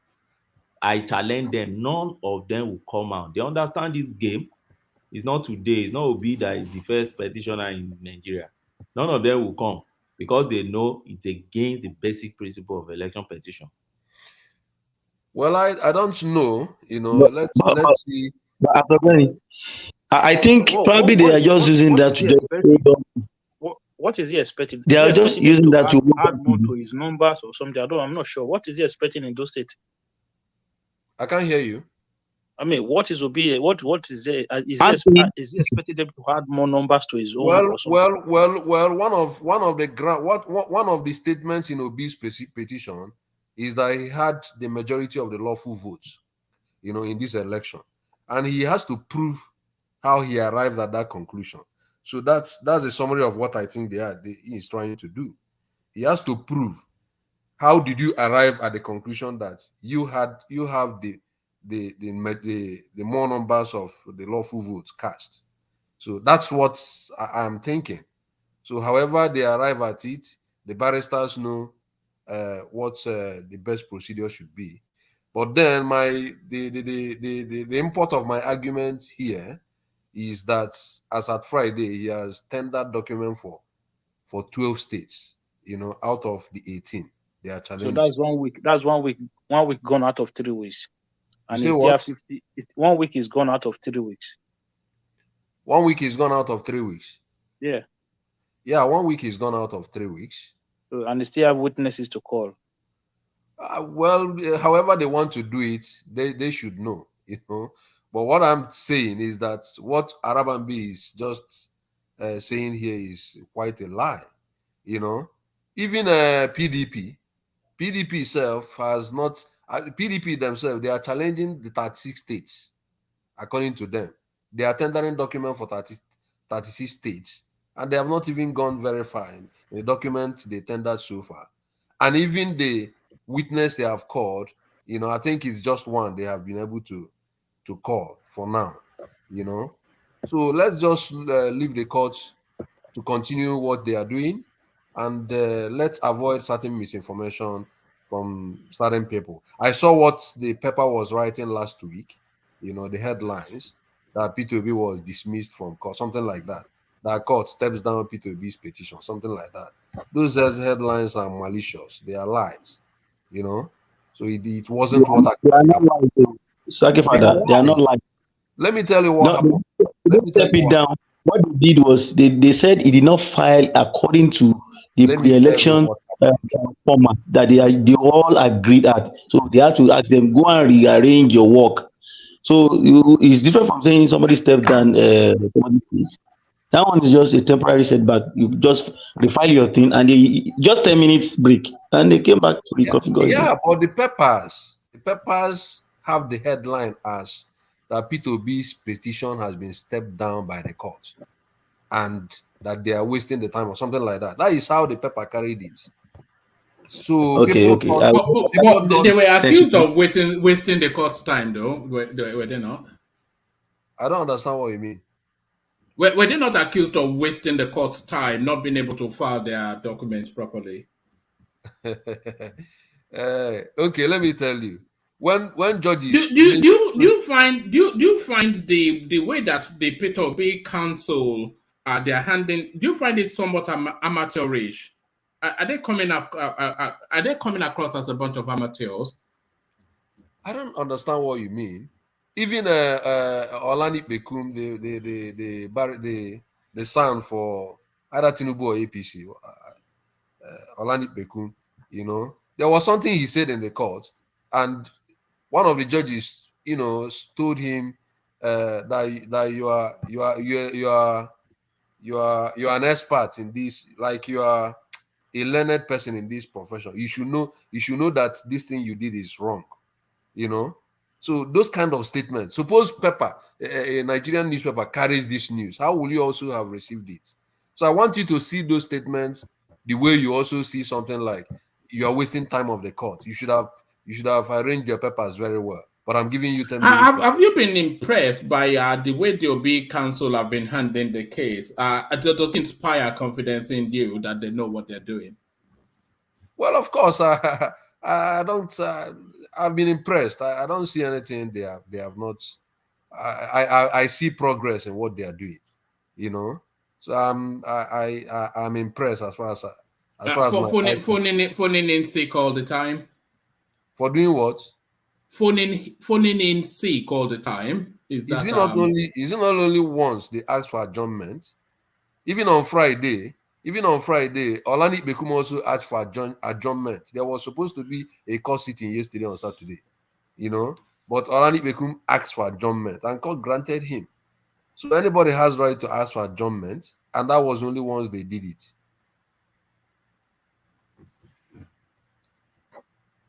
All right. So back to the Arambambi narrative. So you are dismissing it out of hand. Yeah, what I'm saying is that Arambambi is telling lies, and he should be very careful about certain utterances he's making. Because last week or last 2 weeks, when this Papa drama happened in court, he came publicly and in a press conference and alleged that it was Peter Obi. He said it was Peter Obi that asked his supporters to go after Papa and mob him. This is allegation. You know, he should be very careful about what he said. There was also a time he said that he must have had that on some authority to say that now. So he would not just have made it. He would not have made it up now. He would have had it on some authority. He should go and prove it. There was a time also he came out and was like alleging that Peter Obi collected 200 million naira from. But Peter Obi did not rebuke the treatment of Lamidi Papa. He did not. We saw how the elderly man was beaten up in front of the court. Peter Obi did not. He did not rebuke. Did he condemn it? You saw people beating him. Yeah, we saw it now. People were beating him. They took his hat off and they were jostling and hustling. We played the clip here. No, people were beating him, or that people were booing him. There was a guy wearing a polka dot black t-shirt, built like a boxer. Yes. So if he was beating a Papa, what is the police doing? And they have not arrested him? No, they cordoned the ring around him, but the guy tried to force his way through. If actually the guy was beating I wish I still had a clip, but sometimes I delete this clip. We saw it now. I saw the video. So if actually the guy was beating him, and you saw him beating him, what police should have arrested him. So what is the police doing? They should have just arrested the guy. So I think we. So you were okay with the treatment of Lamidi Papa in front of the court? I don't know the treatment you are talking about. But what I know is that Lamidi Papa entered the courtroom and was causing commotion inside the court. You know, and maybe people started like shouting. Was he causing commotion or asserting his right? He was what is his right? To sit as the legal person that the court told us he is. So why is he not coming to today? Did the court say because there's been subsequent judgments? Did the court say he's Labour Party chairman? As at that time, yes. No, court didn't say that. You didn't read the court judgment. Well, the court. Listen. Okay, go on. We know what you said, but go on. Yeah. Court only said that Julius Abure should stop parading himself as the chairman of Labour Party, pending a suit. You know, pending the determination of a suit that is before the court. But that automatically. Hold on. The court. No. We know what they have. Papa go and take over. Here the counter narrative. They are by virtue of Abure being stepped down, the chairmanship automatically defaults to a Papa. No. Yes. No. That is they don't understand what the constitution of the party means. Yeah, let me the deputy chairman will take over immediately. The chairman is under such judgment. The judgment passed on him like that. That was what happened. We saw what happened in PDP. That was what played out in. Let me tell you their constitution, their own constitution, because every party has their own constitution. You know, Labour Party as it is now has 3 deputy chairmen, not even only one. There is deputy chairman Southwest. There is deputy chairman South. There is deputy chairman North. So 3 of them. So if you say that Julius Abure should step down, who among these deputy chairman should now step up as the chairman? Because all of them are deputies. So what the constitution says is that. Lucky father. Yeah. Let me ask a question. Yes. You said they have 3 deputy chairmen. Yes, they have different deputies from the region. Yeah, I know. Apapa just happened to be one from Southwest. Yeah, Apapa is one of them. Yes. Now, is any of the other 2 contesting that position with Apapa? There is no contest. The person's name. Who? There is no contest. So if there is no contest, why is it that same Abure that they have said they should step aside is the one now contesting that position with Apapa? No, Abure was asked to step aside. And the constitution says that in an event like this, the national, either the NEC, yeah, you know, the NEC, NEC of that very party, Yes. should call a meeting Yes. and decide who to appoint as the acting. No, not acting. Go and read it Yeah. again. To replace the man, not acting. No. He's still acting. No, he said to replace. Go and read that. It is to replace. I will soon And look it's at it even the and newly send it. elected person. Sorry, what? just a minute. Just a minute. Let me make clarification for Saki Father. See, what Apapa has been, and that's why Apapa keeps saying that I'm not saying I'm the shaman. I said No. I'm acting. Wait, let me clarify. Yeah. He has been emphasizing it that I'm acting. Yeah. Now, if the other two, if you say, okay, 3 people are entitled to something, any of the one, and one of them have stepped out and said, I'm stepping, and none of the other 2 is saying that you are not right to step in, because we've not seen any of them saying you are not right to step in. Yeah. Then who is the person which court has already said leave to be questioning the person acting? To be honorably, what you expect the neck to do, convey a meeting and replace the man. Okay, let me tell you. Let me ask you a very simple question. You went to court and court says this person should step down from being the chairman. Then you are one of the chairmen. No, then, it wasn't a papa that went to then court. you no, it was. I know it was not a papa that went to court. So, but then a papa is one of the deputies. A papa is one of the deputies. He happens to just be deputies. Yeah, he happens to be one of the deputies. Yes, but he is more inclined to some of the figures that went to court. Why do you say it's inclined? Is it because they are both Yoruba? Let me finish. No, it's not because of Yoruba. Now. Why do you say no, don't bring the show of Yoruba. No, it's not because of Yoruba. Don't bring the show. Okay, why is he more inclined? Let me tell you why he's more inclined. Okay. This guy was suspended. What's the name? This guy from Edo State. No, this guy from Edo State, the former youth leader. I'm trying to remember his name. Okay, my youth leader, Yeah, Anselen. Arabambi. Yeah. This Apapa. Yes. All these people we have. No, Apapa has never been suspended. Okay. So, okay, now look at what happened. Look at my argument. My argument is that this court made this decision. Yes. You didn't even wait for the next day to convene a meeting where you guys now say, let this person be acting for now. And none of them is saying, let me finish. Then do you know what they did? Yes. They went straight to the office. Yes. They went straight to the secretariat of the party in Abuja. Yes. They don't even have key. These people we are talking about, they don't even have the key of that building.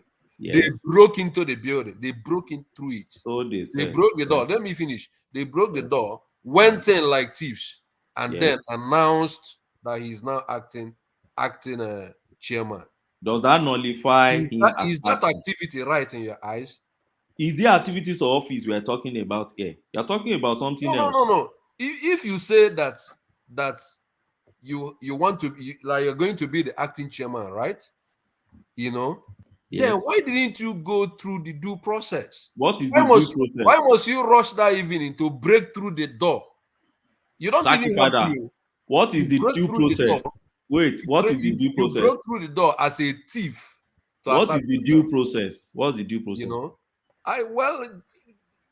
I don't know, but what I'm trying to say is you don't know the due process. The due process is that they should hold a meeting, and that very meeting has to be they should have at least quorum out of the 11.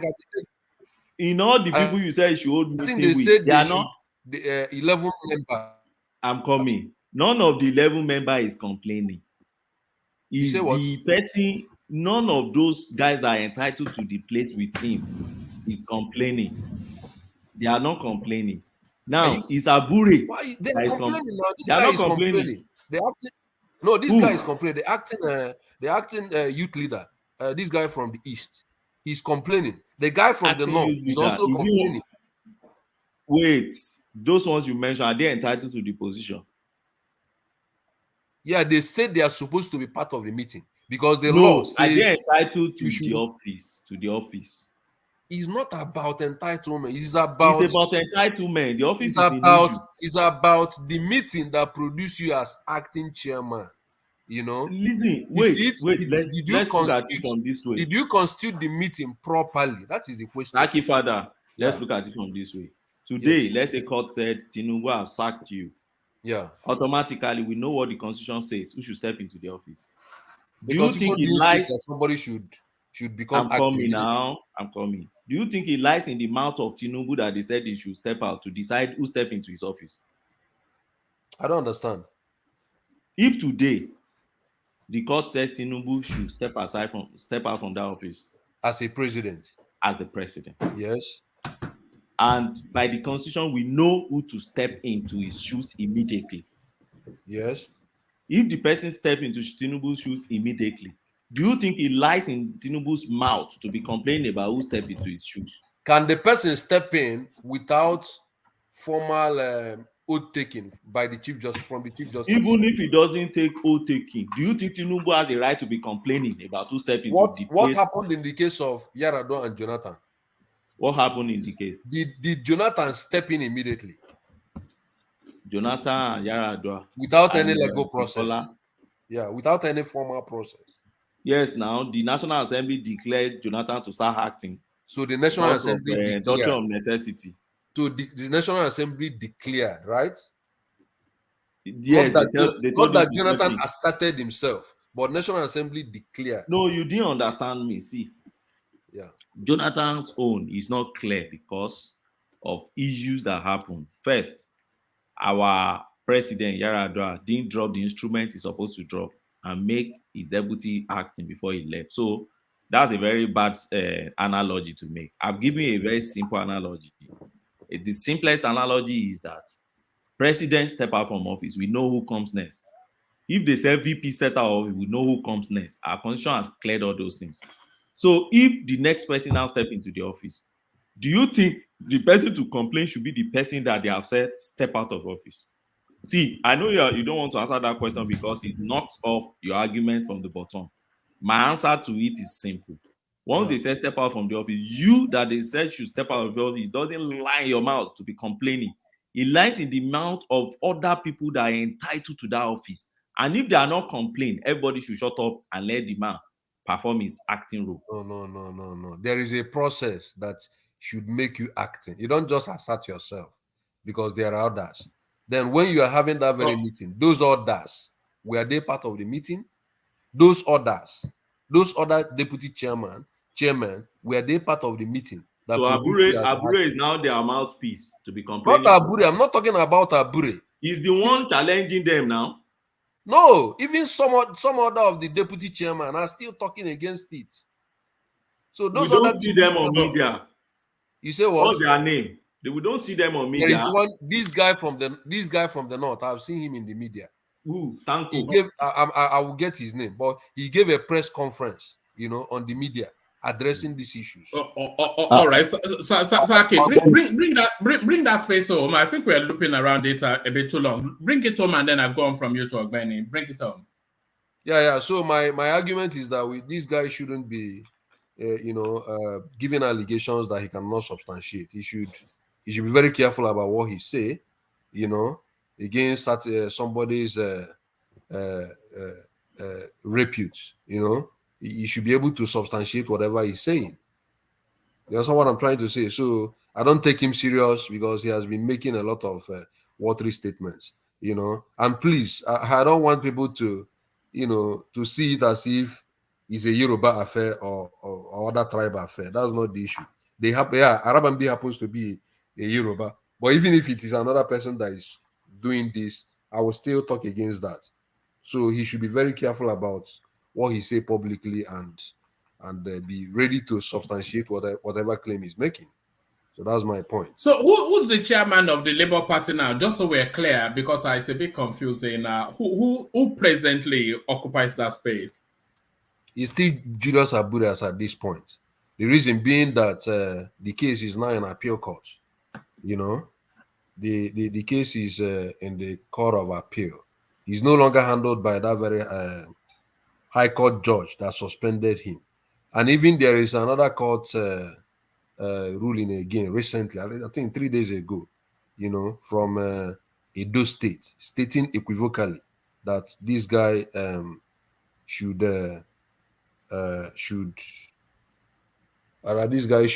remain as the chairman of the party, you know. So, and even the court, because the last time they went back to the same high court in Abuja, that very court, the judge, you know, told the Arabambi Apapa faction that he didn't ask anybody to act. Because, yeah, the court told them that he didn't ask anybody to act. That nobody should say what the judge didn't say. That he only said that this person should stop parading himself, but he never said this person should be the acting.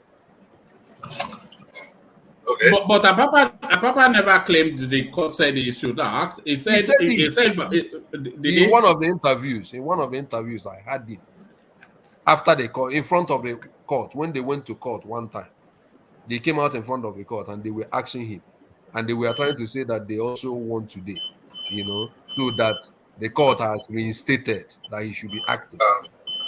I saw one of the interviews he said. Can I quickly interject something, Saki? Yeah. Good. I mean, you just said now that the court in Benin City, another court in Benin City 3 days ago said emphatically, I want to underline that word. I think the pronouncement of that court is an aberration and a disgrace. I mean, the courts cannot rule emphatically over what another court of equal jurisdiction has held. I think we're making a mockery of our judicial system, or the judiciary as it were. Yeah, the question you should ask is the Edo State Court and the Federal High Court in Abuja, which of the rulings came first? The one in Abuja came first before Edo State. No. There was. Hold on. Lighten you a little bit. Number one, they were not the same issue that are being addressed by those courts. They are completely different issues, somewhat related. In Abuja, the court said, because you have issues, you have case to answer on this allegation of forgery, 1, 2, 3, 4. Step aside, stop parading yourself as the chairman, as some people have requested, and was stayed. Then the local, the ward executive now suspended him on the strength of that. It was that suspension he quickly went to court that they cannot suspend him. That is the word. So there are two different things that we are conflicting there, but we've moved past that stage. Now they are going front and back in court, and they landed in appeal court. And all of a sudden, a judge came up again and declared the ruling. Another high court in Benin City declared the ruling of another high court in Abuja a nullity. That's strange. And it just shows that. So you are quoting it now. You said another court had said emphatically. It was actually the emphatically that triggered me a little bit like, hey, what are we talking about here? That court had the power to rule emphatically that the ruling of another court in Abuja is a nullity. It's an aberration. All right. That's just semantics. Wrap up that space, Saki, and then we move on. Okay, well, I don't know, but as at this point, the courts, the high court in Abuja, is no longer with the case. I think the case is now in the court of appeal. You know, so it is now beyond their own jurisdiction. It is now at the court of appeal. So that's the point. That is the only the thing I know about the case at this level. You know.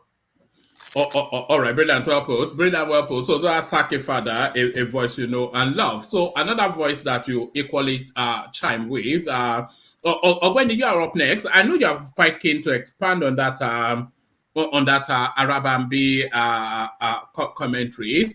But before I take you there, let me take you first to Rufai Oseni, who is inviting. You know when they call something a dog whistle? This is a dog whistle right here. It says Aragon sworn in today, and he will name his cabinet later today. Aragon will name his cabinet on the day he is sworn in. So this is Rufai Oseni throwing raw meat to his followership on Twitter. Of course, you know what is inviting them to conclude, but he's accused of misdirecting, misinforming. How are you stood on the Rufai Oseni tweet? One man. Good evening, everyone. I would advise Oseni to just try to go and practice a bit in Turkey, maybe just few months, and you will understand that the freedom, the press freedom is enjoying in Nigeria is not in Turkey. You know, it's good people just run their mouth. But this Oseni guy, I don't even know why we're promoting the guy. You see, he's just enjoying himself. I saw when one guy that they just brought was schooling him the other time on the subsidy thing and others. And I felt he should be very ashamed of himself, but he didn't, because if you resume back to Instagram, Twitter, you see people still praising him. He's a man poor of Nigeria. And I just look at it, I just laugh, because we don't operate the same system. We don't even inaugurate our National Assembly the same time after the resumption of the chief executive and CNC in office. We don't run the same type of constitution. In Turkey, the guy in Turkey, president of Turkey, still rules sometimes in some issues by decree. We no longer do that in Nigeria. There are so many draconian rules that you still have in Turkey today. The way they declare their state of emergency in Turkey is different from us. As a matter of fact, there is media restriction in Turkey, which Turkey has faced several criticism for its restriction on media freedom. But journalists have been arrested, media outlets shut down, critical voices silenced through legal means. And I remember one, they got a lot of on crime committed against Ataturk. And then there's another law on the fight against terrorism through media. And they use all this to target journalists and then limit freedom of press. But, rather than that, you see somebody, and don't forget, yes, like Ulata just observed now, the same man that is talking about is the incumbent, right? The incumbent that is bringing out, churning out all these laws. Ogbeni, right? Is Oseni a trained journalist? Is he trained? He's not. He studied Greek now. Okay. I've raised it here before. I'm not sure he's a career journalist, but I'm not sure professionally he's actually a journalist. I've said it here before, but I want to give him benefit of that, because all of them go for all these short courses. So I expect him to have done all those short courses, NUJ, Nigerian Union of Journalism, and all these courses. So I don't blame him. A lot of people are hailing him. So what do you expect? They are hailing you. They are saying you are this and that. One man, don't let us waste too much time on Oseni, because if you understand that area very well, you understand that Oseni is not a professional. Just there, he's not my hierarchy. All right, let me take you to the space and the coloration that this fuel subsidy thing is taking now. For subsidy removal, Yoruba Council frown at NLC planned strike. So that's the Yoruba Council pushing back against that fuel subsidy. But what really struck me, why I picked it up as a headline, was the Yoruba Council element of it, because I was curious to see then why the Yoruba Council will be speaking to such a matter. But then Reno Omokri also comes into that space and he speaks on it as well. And what they are both suggesting is that there's somewhat of an obedient coloration to the stance of the labor union. So what are you making then of the Yoruba Council's pushback against the planned strike for Wednesday, and the suggestion then that they are acting out the obedient script? Well, I don't like reading tribe into issues. First and foremost, I don't see any reason why Yoruba Council should even be. Yeah, they are part of Nigeria, right? Good. But I don't see reason why they should be castigating NSC or TUC on this issue. What NSC and TUC are saying is very clear. They are not saying don't remove subsidy. They are saying that we want to know what is in there for us before you remove subsidy. The only one I don't agree with in respect of this is to say reverse back first. That's what that TUC guy is saying, that they should first reverse And that's for him, that's the meaning of a status quo ante bellum. And then from there, you can now start negotiating. Fair labor will always kick. Things like if you see your labor and union in the country and they refuse to kick in this kind of case, people will accuse them of being compromised. And when people accuse them, then the leadership will change, or it becomes a serious one, and you start seeing skirmishes of different labor, coming out from the major parent union. So you should expect labor to, and I understand that Tinubu will really understand them. He will really understand them. Yes, you're going on strike. It's too early in the day. If you like, go on strike. A lot of EU will happen, but last, everything will still come and rest. And by the time everything come and rest, I know the obedient will ever be ungrateful when it comes to Tinubu EU. So you don't really expect any praise or anything from them. That's their life. But majority of Nigerians will see that, yes, this thing is working. And the moment it's working, see, one thing I think this Jagabanism thing should by now become a political concept that even in the Western world they should be studying. And I'm not kidding, I'm serious about it. One thing I've now understood, I've learned again about Tinubu is keep focus. Keep your focus. Don't get too distracted. You observe that Tinubu keeps it. Throughout the election period and everything, this man kept saying, I'll remove this thing. And he knew. There was one I still watched today and I put it on my DP. He said, I know you will protest, so I know all this thing will happen, but I will remove this thing. And you later thank me when I remove this thing one day. And that is what I see the guy doing. He's just keeping to his campaign promises and he's not going to be distracted. So for me, Yoruba Council is a cultural group. Yes, we know they are also part of Nigeria. If they believe in subsidy, let them come and say. If they don't believe it, let them come and say. They shouldn't personalize it. And they shouldn't be going to attack the only union, major union, trade union that we have in Nigeria. If NSC is not there, you could imagine what will be happening in that labor space. But we still have NSC there. Nobody should kill that union. We should allow it to flourish. It's not today they've been going on strike. Let them go on strike. When they go on strike and Tinubu and others call the meeting and they negotiate with them and they strike a due. See, for me, I don't mind if they increase minimum wage to 100,000 naira minimum. I've been saying it. Nigeria can pay it. Increase your minimum wage to 100,000. In UK here, we know how much we are buying fuel now. Nigeria is subsidizing fuel. So I don't know why they should be attacking NSC. For me, I want NSC. Sorry, Babati wants to come in. Babati. You said Nigeria can afford to pay 100,000 naira a month. They are struggling to pay 30K right now. So how are they going to find the money or allocate resources to fund that 100,000?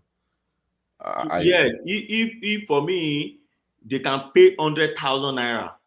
Let me tell you why I think they can pay. They should cut cost of governance in Nigeria. And I know what I'm saying. I've been to Aso Villa severally.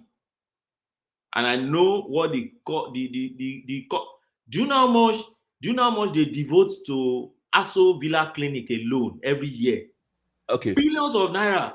Ogbeni, I get that point at the federal level. I'm talking about states now because you're going to force them to also participate in this minimum increase. Because we're discussing federal only. It's going to now. Yeah. So I don't know so much about economics, but let me tell you what I think in my own layman thing. This is what I think. The federal government is saying, for my workers, I'm going to allow XYZ for my workers. I expect that same federal government to say, see, for the state workers, whatever you want to pay, just like what Obasanjo did. When Obasanjo did what they call Bemaremu in 1999, I remember clearly. Yeah, I do. Yes. Yeah. Bemaremu, it was almost 100% increase. Because I remember teachers then, they couldn't afford any teacher. Nobody was ready to give teacher credits in those days. You give teacher credit, any teacher credit, you won't get your money back from there. You know, they were like pauper in the society, and Abajo came with his Bemaremu, and I remember his Bemaremu then, when the man brought it, every state government said we cannot pay. Lagos state government, I think, was the first that said I will pay. and everybody later follow suit. See, they keep thinking, they keep telling us that we don't have money, Nigeria is bankrupt, Nigeria is, if you know how much our rich men, our politicians are making Nigerian pause, you will not join them to say that we are broke. I don't believe Nigeria is broke. I believe Nigeria can pay. So if you think Nigeria is broke, you are still one of those that they are deceiving to tell us that Nigeria will be bankrupt if they are paying 100,000 as minimum wage. Benny, so Nigeria will be bankrupt. no, see where I'm coming from. We have the local government council, state and federal government, right? Yeah. So let's even forget states. Local government is not going to pay 100,000 a month. Yeah. So you see, this is what I'm saying. These things will vary. You can say, okay, we'll do 70, and if you can pay more than that, that is good for you. But to now have this standardized 100K across board is what I object to, because number one, you're not also factoring cost of living that varies from state to state. If I live in Lagos as a teacher now, my cost of living is higher than someone that lives in Ekiti State. So we cannot keep using this uniformity that to set minimum wage. It's killing the country. But are we using, Go as ahead. it stands now, are we using uniformity? Answer is no now. Yes, let me also add that the minimum wage of 30,000 is already 4 years, and quite a number of states, as at the last count, about 16 of 17 states are not paying. Exactly. They are not paying 30,000 yet. Cannot. And they say if they dare attempt it, they will go completely bankrupt, because all their earnings, it will not even be enough to pay. So if they cannot pay 30,000 as it is now, 4 years after it has been introduced, then how are we going to take that leap from that 30,000 that they are not even paying yet to 100,000? So there are two things you guys are talking about here: whether the federal government can pay, or whether the federal government should think about the states. I'm telling you that federal government is buoyant enough to pay the federal civil servants 100,000 naira monthly. So if you bring in the factor of, okay, these are the things they consider, well, they are going to economic side, going to employment side. I don't know much about that. My own is that, okay, in terms of the revenue that enters Nigeria, federal government can pay. Federal government is not paying for Ekiti, it's not paying for those states, not pay. Yes, there are factors you will consider in deciding that. But don't tell me that federal government is not buoyant enough to pay that, when I know how much our rich men and politicians are taking away from the purse, and Nigeria has not died. Nigeria has not gone bankrupt. So why can't federal government pay that? Do you, it's another issue when we're now saying, oh, if they do that, there will be disparity, and there is disparity already in the first instance. Let me add one more thing that the federal government and the state are very afraid of when they are dealing with labor. When you talked about cutting down waste in government to pay this 100K, okay, maybe not to 100K. If we agree on that, we can meet in the middle. But there's this other part that they are afraid to touch. You see, many of these government jobs are not necessarily needed for anything. They are more like service jobs where you just hire people for hiring sake. So if you really want to talk about waste, let's even look at your function as a government worker. What do you actually do for government? I would say half of federal government workers are really not needed. Based on what I've seen growing up back in the days, most of them don't do anything. So if you really want to go back to discuss wastage, let's talk about the jobs itself. What do you actually contribute as a worker? You have to fire many people, but they have labor laws that prevent mass retrenchment. So if we're really honest about increasing wages, let's also look at those jobs themselves. Do we really need this much employees in government to run the federal government service? I don't think so. So let's start from there first. What do you actually? No. I agree with you. I agree with you that some, not all, and I won't say they are in the majority.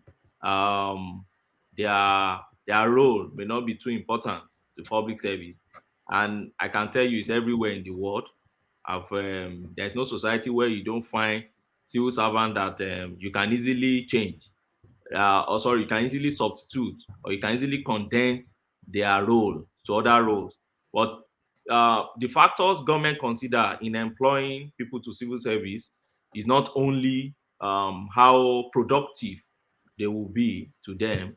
Government also talk about. Gwen, I'm sorry. I'm sorry to cut you short. Okay. That should be the number one reason for employing you. You must be productive to be hired. I'm sorry. No. What I'm saying, that is the number one reason for employing anybody, federal, government, or private. You didn't get what I'm saying. You didn't get what I'm saying. Private is different from public. Public service, government actually creates job to increase employment in the society in anywhere in the world. Not in all cases would you see government create job because they can't find alternative, or because they don't know that one people can do what two are doing. Okay, they create jobs sometimes because they need to spread and they need to have more people. In the United Kingdom here where I stay, sometimes they tell some workers when they want to increase employment in society, what they do is they can reduce your hours of shift in order to get more people to get employed, so that wealth can spread in the society. So when you see government is not employing only because they want to maximize whatever they get from you, but they want to clear unemployment in the society. So that's the point I'm telling you. You can check it out. It's one of the major factors. I know in America here too, we have what is called the work job program, that they just employ people for the sake of employing them, just to give them money. It's almost like a free money. They don't do anything at all. Yeah, you have to keep people busy. You have to, your employment disease, you have to tighten them and all sorts like that. Yeah, the reason why they don't allow robots is artificial intelligence to flourish really in that aspect. That's the reason, because when you promote it, it's going to cause unemployment in society. You think government don't have money? You know what? I used to see some patients in a disability home back in the days, and they disabled the clock, and they were still using paper just to create 3 jobs for people. They were writing time in, time out. That was their job, just to give them job. So just write in time you come in, and they'll put it on paper. I'm like, you can clock. They say, no. Because if you do that clocking, they will lose their jobs just for 3 people. So they have to disable the whole time clock just for them to get those jobs. And all they do is write the time you come in and the time you leave work. That's their job. And they I get that. So yeah. So for me, I believe the government is buoyant enough to pay. Federal government really is buoyant enough to pay. And for me, I think it is time for all state government now to look inward. All state governors should be tasked to look inward for a way they can generate income for their state. No state in Nigeria is a barren land. I keep saying it. There's no state you get to in Nigeria. If they look inward and they have good governors that can really look inward, you will realize that such a state will be generating income and they have target their increasing. But when you blame the people, but when you don't vote in creative and visionary leaders at the state level, then that's the people's problem. If the people you have at the state level are not very innovative enough to find ways to create avenues for funds to fund all these salaries. A lot of it is about resource control as well, but the federal space does not give them the leverage to fully would you not say? I get that, but even with the little leverage that they have right now, what have they done with it?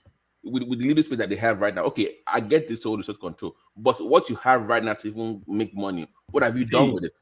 But you see, they keep talking about this resource control, and I keep saying no, I don't think so.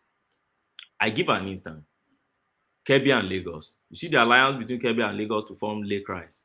Right. Buhari came and destroyed the entire thing because he opened border. He promised us that he was going to close that border throughout, so that we will be able to get best from our Greek sector, right, particularly on rice. But later, he, under disguise of NSAS and all sorts, he opened border and allowed Dangote and all of them to start importing rice again, and then kill that area again, because I have a farm in Nasarawa to produce rice, and he practically killed that venture, which Buhari did, and it's so painful. But look at Lake Rice, look at Lagos and Kebbi. It's just a simple example of a state looking inward. Kebbi knew that, what do I have in Kebbi? Apart from solid minerals, where the oligarch the elite in the north had already caged, and it's a no-go area, even for the government. But you look in and see land, see big field. In Lagos, you won't get land like this. So why can't we form an alliance? And then Lagos, I give you land in my space, bring all your technology and your tractor and everything, come and farm.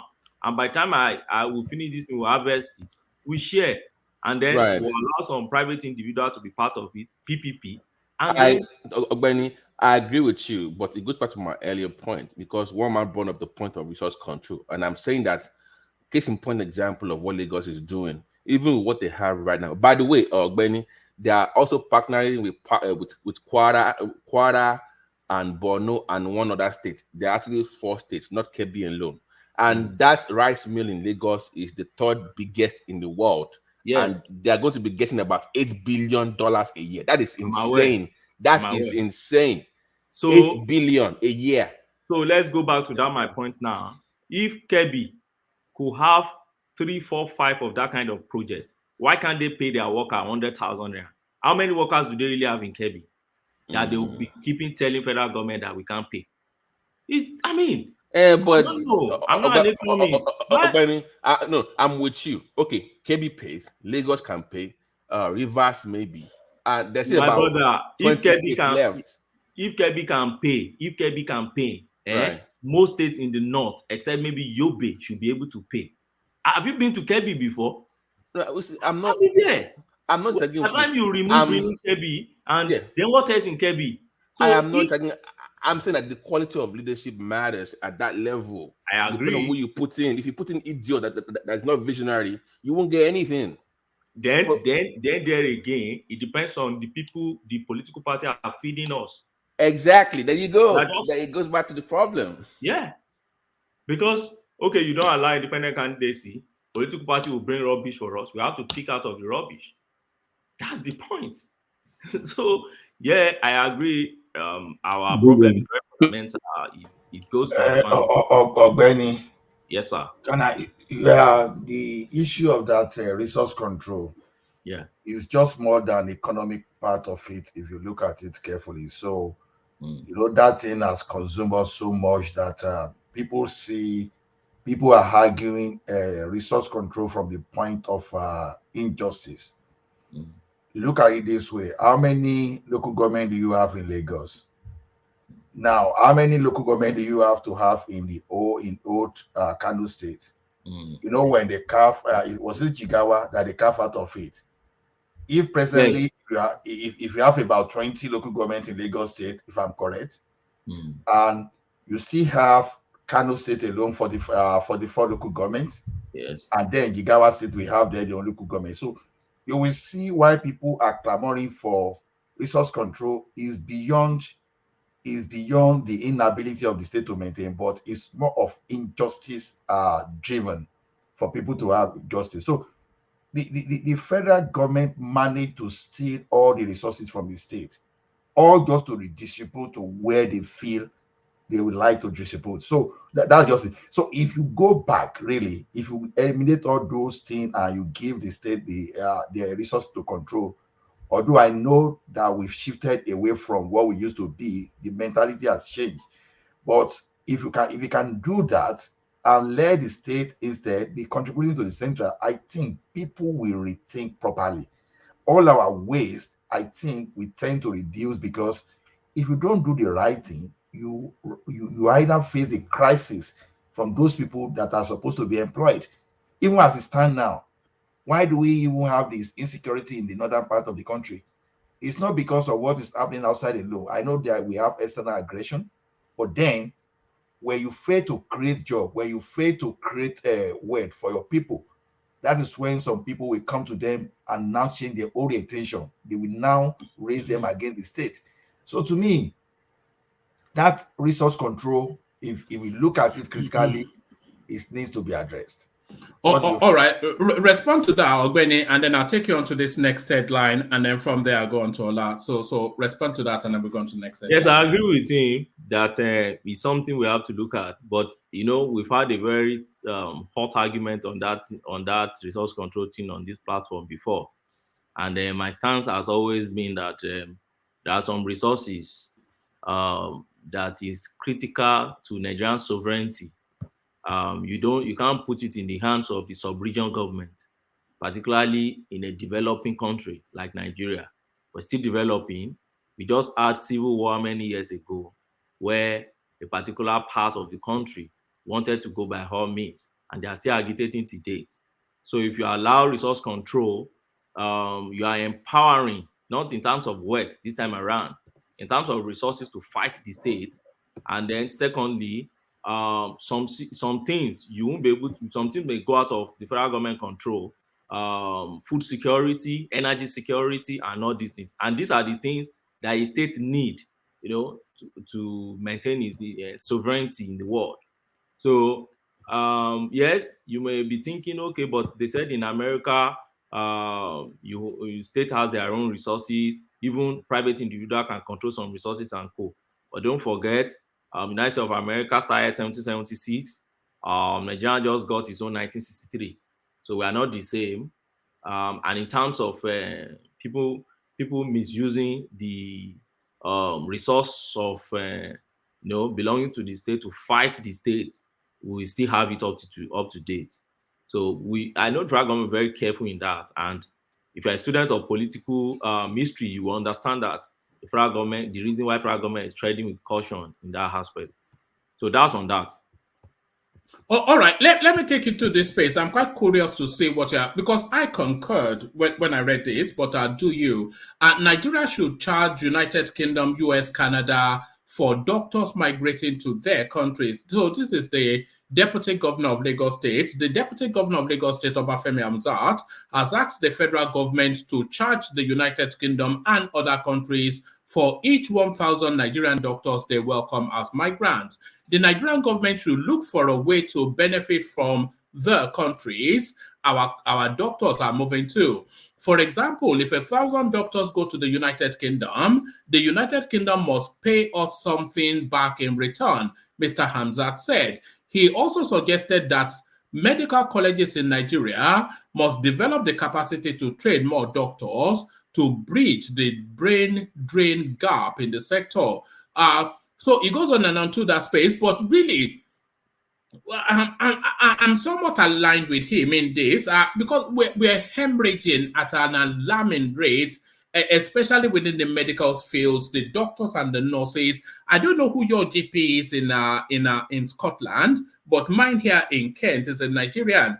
I even went to school with my wife, and if you go to the hospital, the person that treats you, the first point of contact, either some Igbo nurse or a Yoruba nurse. So all of them, most instances trained in Nigeria at a highly subsidized educational system for the United Kingdom, United States, Canada to then benefit from that as some form of reparation, some form of compensation. The Deputy Governor of Lagos State. What says you, Oseni?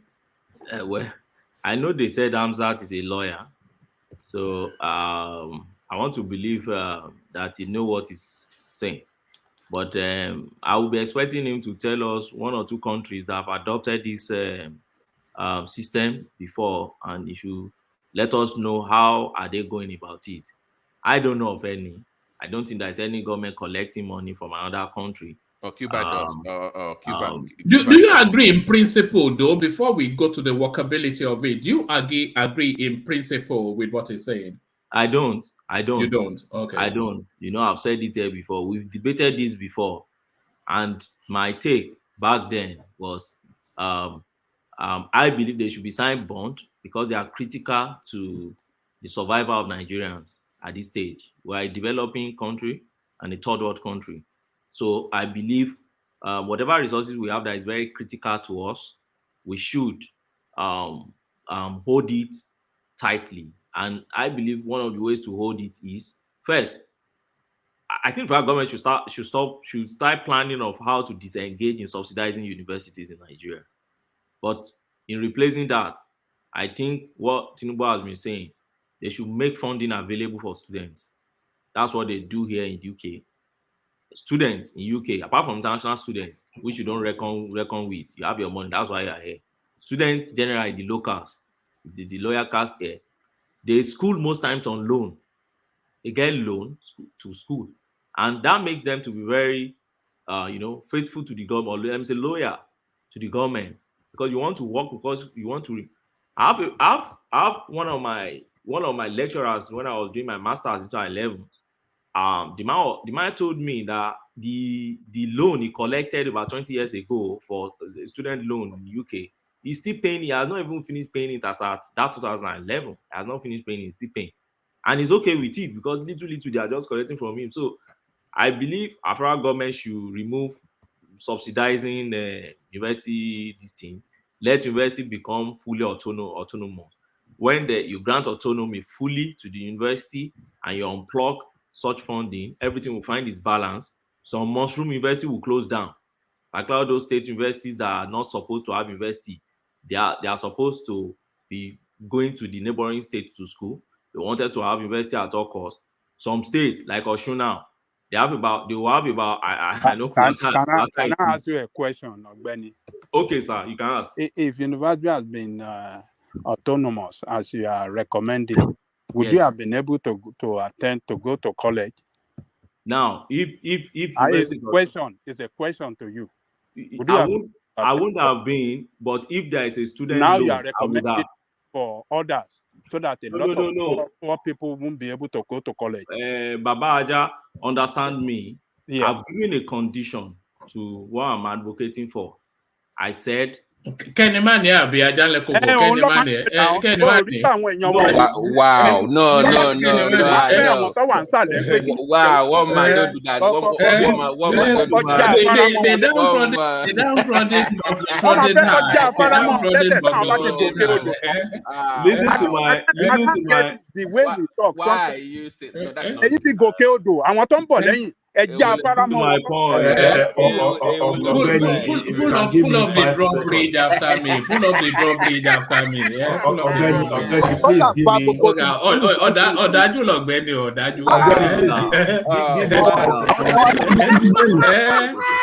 Let them eat cake. Let them eat cake. A lot of us will not be able to go to college.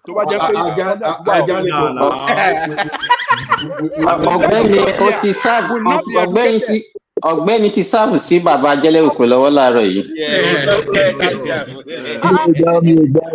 If you listen to me, for a second. Can I continue? Okay. Let me interject for a second. Ajale, we discussed it here before. Many Nigerians, they went to university to waste their times. They don't have business in the universities. And one of the reasons we have substandard level of education today. See, when you finish your secondary school, today we were celebrating some people that just finished grade 12. They are going to the labor market. They will choose different professions. You don't need university education to become. You have one, Ola. In fact, you have several. You have several.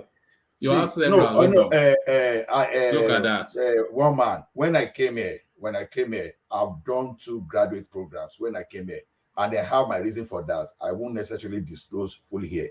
But I'm still saying that there's nothing wrong if someone finished high school, and that your high school should be gold mine to you. Even from there, you can go to technical school and hard to read. Everybody should not be attending university, because you know what I'm hearing as you're speaking, Ola. I'm hearing a multimillionaire telling somebody in poverty that money is not everything. That's really what's going on, isn't it? One man, I have student loan like everybody. No, I wasn't talking about the student loan. I'm talking about you, a vastly educated man, now telling us that education is not necessary. That's not what he's saying. Don't join the socialist movement, though. Don't join the socialist movement. On power to the people now. Yeah, power to the people. One man. We send our kids to Nigerian university to suffer unnecessarily. They suffer because let everybody start. Do you know where this problem started? When you create some kind of classes among the, for a certificate, we create some level of classes. So when you have less than bachelor's degree in Nigeria, you are looked down upon as if you are not in the society. Whereas a high school person here can be so intelligent and be creative and become a millionaire. So and someone can start mechanic as a mechanical engineering job. I mean, like mechanic, and you see you do 50-50, both apprenticeship, and you now add education to it. I just choose your own way. Some people that are at the level of technical school in they make more than some MBA, because MBA sometimes is just for you to manage. MBA doesn't command so much money, like when you have your certification in Microsoft and some other things. So we should change this orientation of paper equal success in Nigeria. It's a big problem that even if the people don't want to go to Polytechnic today, they don't want to go to technical school today, and those are the things that we really need in Nigeria, because we are not doing it. The reason we are giving our job to people from the Republic of Benin, the reason some people from Ghana are doing our job. So we should change this orientation. So what Ogbeni actually said is the best thing to do. The university should be made to be self-funding. They should be able to allow them to work with industry, to make research for our industry, to develop, and to bring funding. Now, I'm one of those people that are fortunate to attend a program that costs just it's supposed to cost like $40,000, but that costs like $7,000. And how? Just because AT&T brought some money to finance the program. That's how it's supposed to be running in Nigeria. Dangote should be sponsoring some university. All those Globalcom and co, they should be. So capitalists, they should take over everything in Nigeria. Are they not better than us? Hold on. Sometimes when you people are recommending disaster, recommending death. How is it disaster? Recommending death for the children of the poor. I don't know where you guys are coming from. No, hold on. Is a Kenny Manning narrative? You want your system. I've told you that I'm a beneficiary of a program that should have cost me like 40K for 7,000. How did you come sorry, let's not go too deeply into that one, but you know, a lot of the people removing now this educational system from Nigeria, trying to commercialize it, they were all beneficiaries of that Awolowo free education system. A good abundance of the people in government now, they would have come through that Awolowo system of free education. So it's a case of pull up the drawbridge after me, is it not? It's not. One man, it's not. That's not true. That's wrong. The free education has destroyed our institution. That's the problem. It's not free education that destroy your institution. It is the bad management of corrupt people. Hold on. It is the bad management of the educational system by your corrupt leaders that make it look the way it is now. It is not the free education, but the bad management. And you see them structure the educational system in such a way that the technical education are not even funded at all. So all these things that you people are saying, by the government everybody should not go to college. People that are supposed to go to mechanical school or technical school, is your technical school funded at all?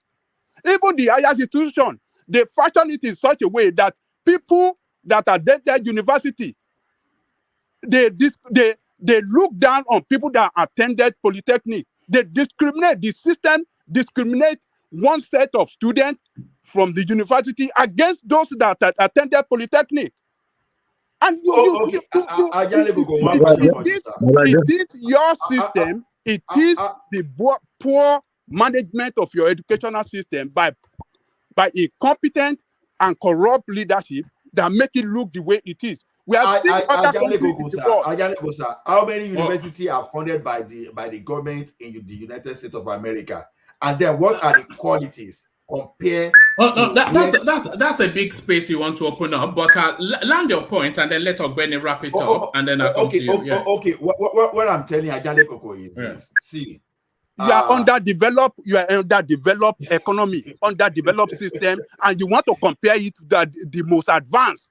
Yes, that was my point, Ajale Koko. When they say when they say in America, in the United Kingdom, and then trying to draw parallels with Nigeria, I want to draw parallel with this. I When just you are recoil from underdeveloped, that. you don't even fund education at all. Third fund. What's third fund meant for? For example, see, there is a way you can tax all this organization in Nigeria instead of carrying the money to the National Assembly and go to be eating our money.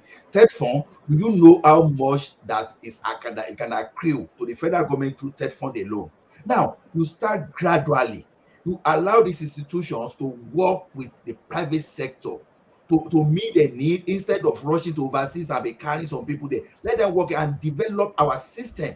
So everything that you rely upon the government to do in Nigeria, in fact, you can say about 99.5% of those things they failed. So when you are talking of free education, free destruction is what you are talking about.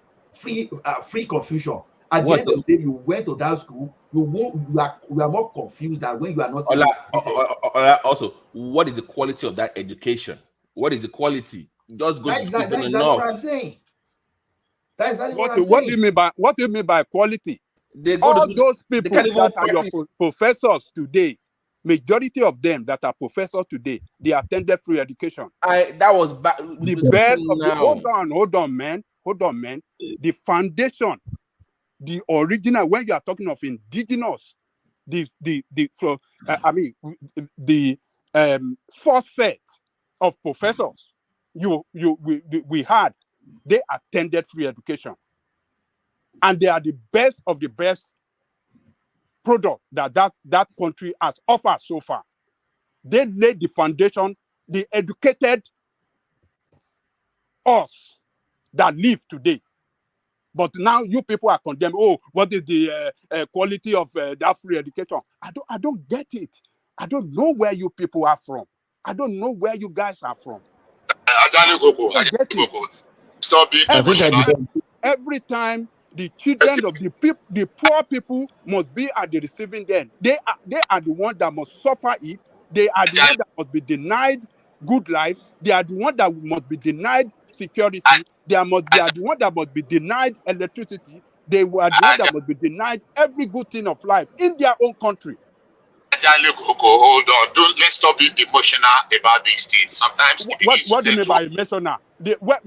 When we are saying the fact here, you guys will say emotional what?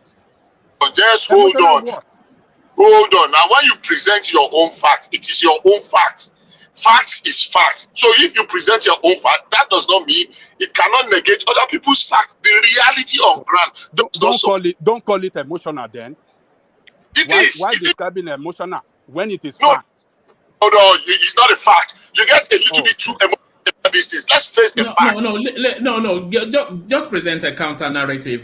So Adanle Koko has presented. You present. Carry on. Number one question is this. He said a question. He asked a question. What might you help to sweep it under the carpet by asking how many universities in America are free? Let's not go there.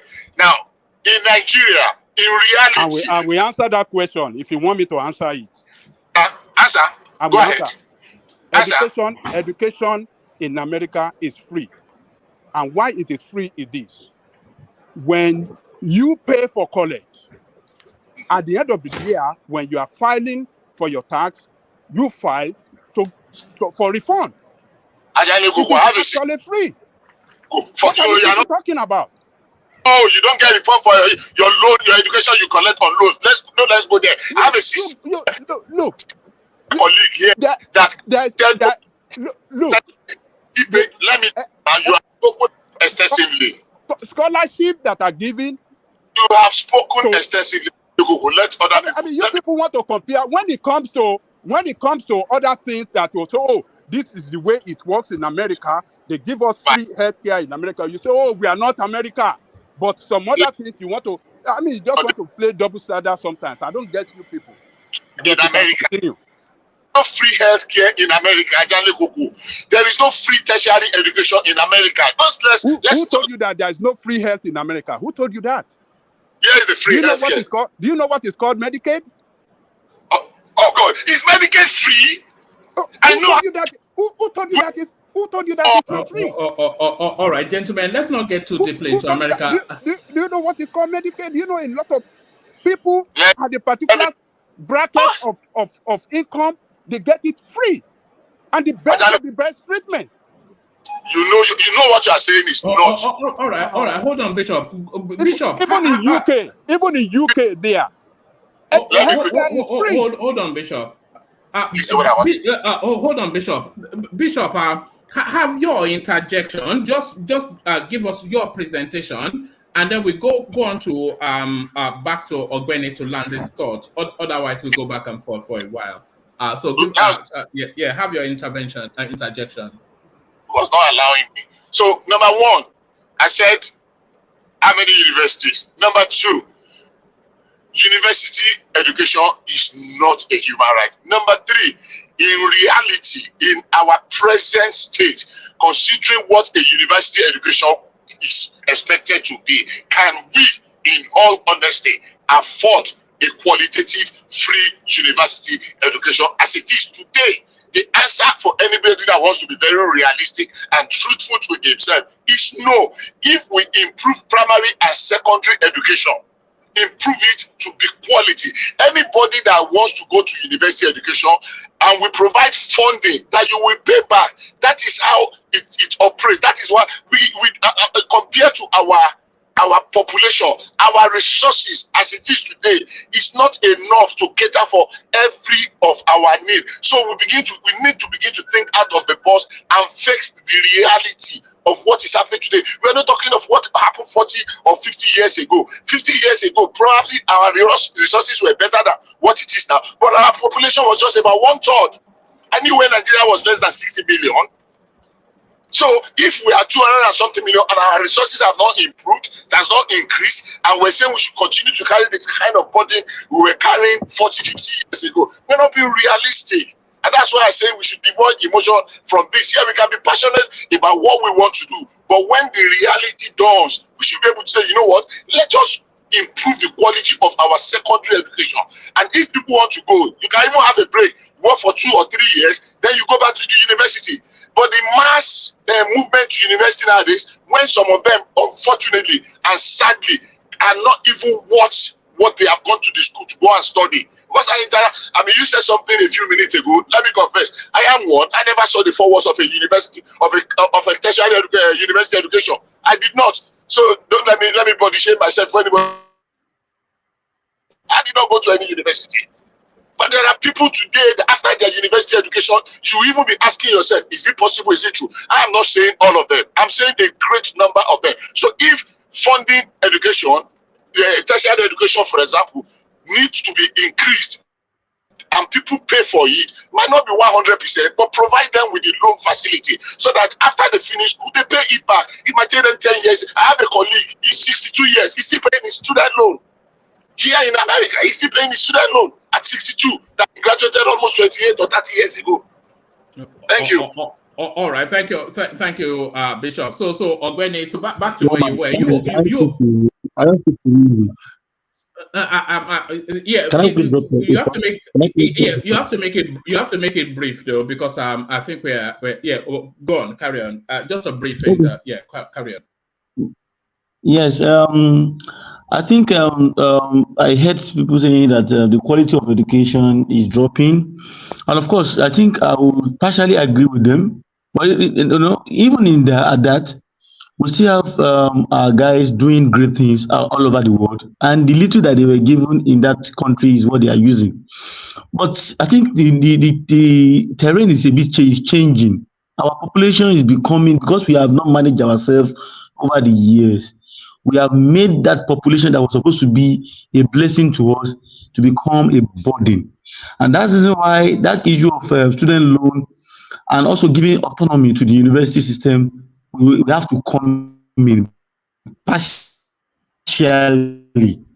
But I think we need to, just like somebody said the other time, we need to do something in that area of the high school or the technical education.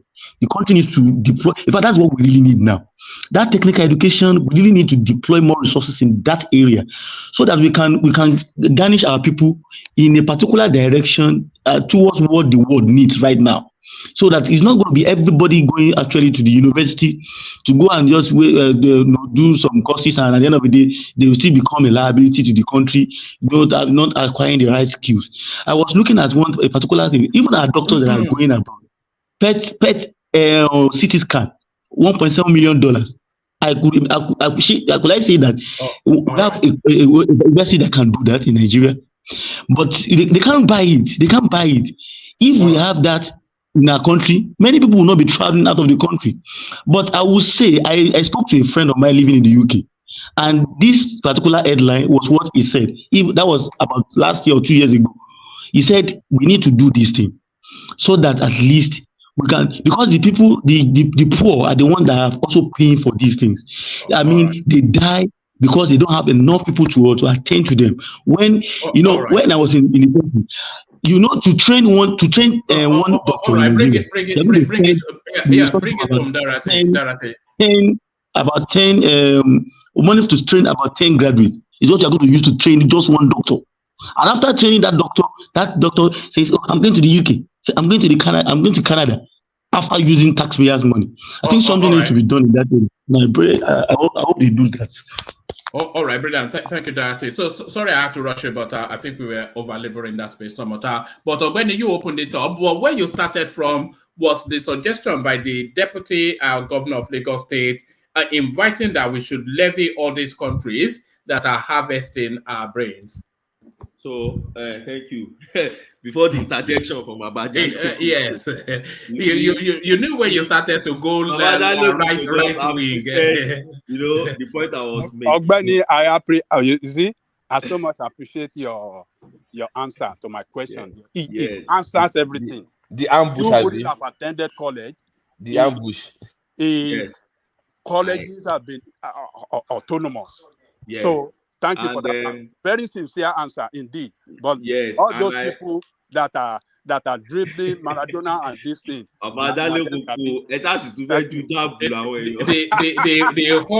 hawks like Babati, the hawks. One man. Yes. See, first and foremost, let me make a point that no Nigerian is more Nigerian than any other Nigerian. I keep saying it. We all love the country, but you can't be more Nigerian. Copyright Aisha Yesufu. Carry on. Oh, now Aisha they stole that thing. She must have stolen it from me. I've been saying it for decades. So you are not more Nigerian than me. And you see, when we get too used to irresponsible governments, I don't blame when you see people say, "Oh, masses, why do you?" Because we are too used to a very responsible government. So when you are not advocating something that honorably responsible government should be doing, people start getting agitated about it. And what am I saying? You see, my point that I make a condition to it. I said, and I chose my word very carefully. I said government should start planning of unplugging subsidy from universities and increase university autonomy. I know why I said that. I was part of the student union in my university days. And we used to bring alumni from the 60s, the 70s to the school.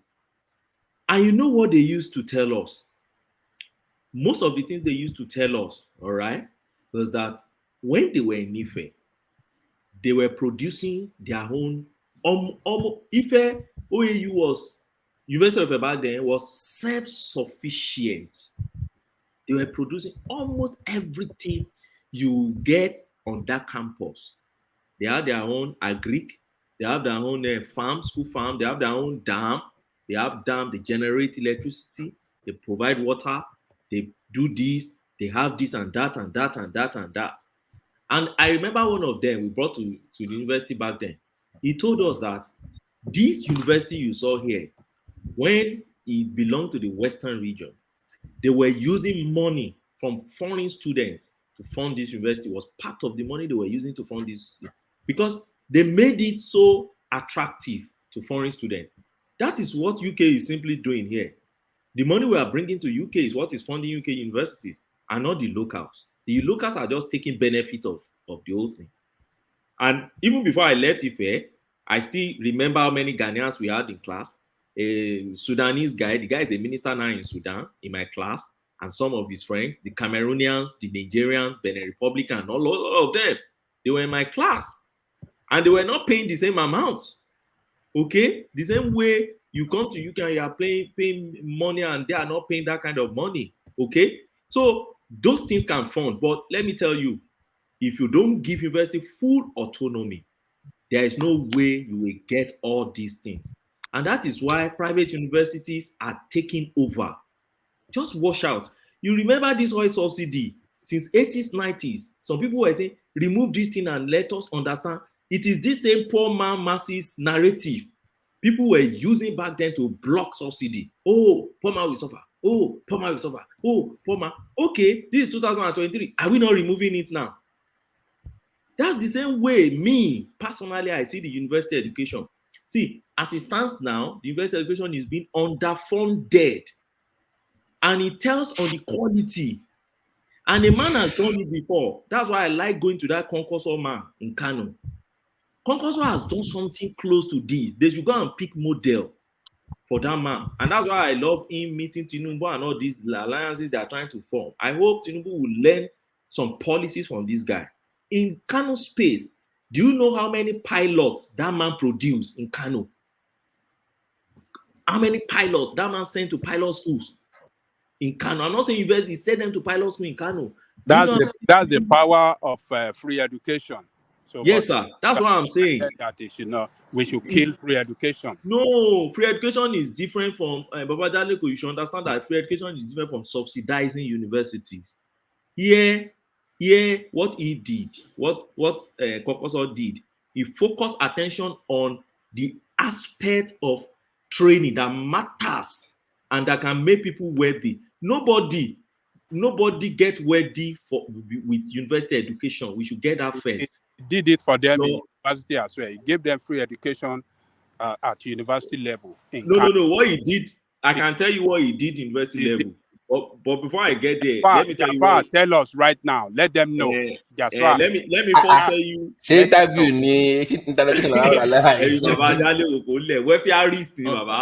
Let me tell you what. Yeah, we know. We know. We know the socialist. We know. Well, let me tell you what Kokoso did first. He focused on training for professionals that matters. First, Kokoso sponsored so many people to pilot schools, and Kokoso didn't. In fact, he didn't even put them in the Nigerian space. Kokoso traveled to some countries, India, China, some countries where you can get affordable training for your pilots. He went there to strike a deal with them. And having struck a deal with them, he gave them student loans. Some of them are scholarships, some of them are student loans. And then you will go. And when you go there to school, you return. And once you get job, they get job for you anywhere in the world, you'll be returning your money back to the government purse. That is piloting. He did the same thing for seafarers. And these are the areas we don't look at. He did for seafarers. I remember those seafarers, some of them graduated from Philippines, or what do you call that place? And some Thailand, some Philippines. He took them to where these are areas that matters. Concourse spend more money on School of EdTech. If you want to do it, will take you School of EdTech, apprenticeship, polytechnic, adult education, teacher colleges, agri colleges, technical colleges, and diplomas and all sorts. That's where he focused on. And that is why when you see the concursor today with all those red cap, go and question so many of them very well. They are concursor product of student loan and all these things. Instead of putting billions of Kano State money and be funding university.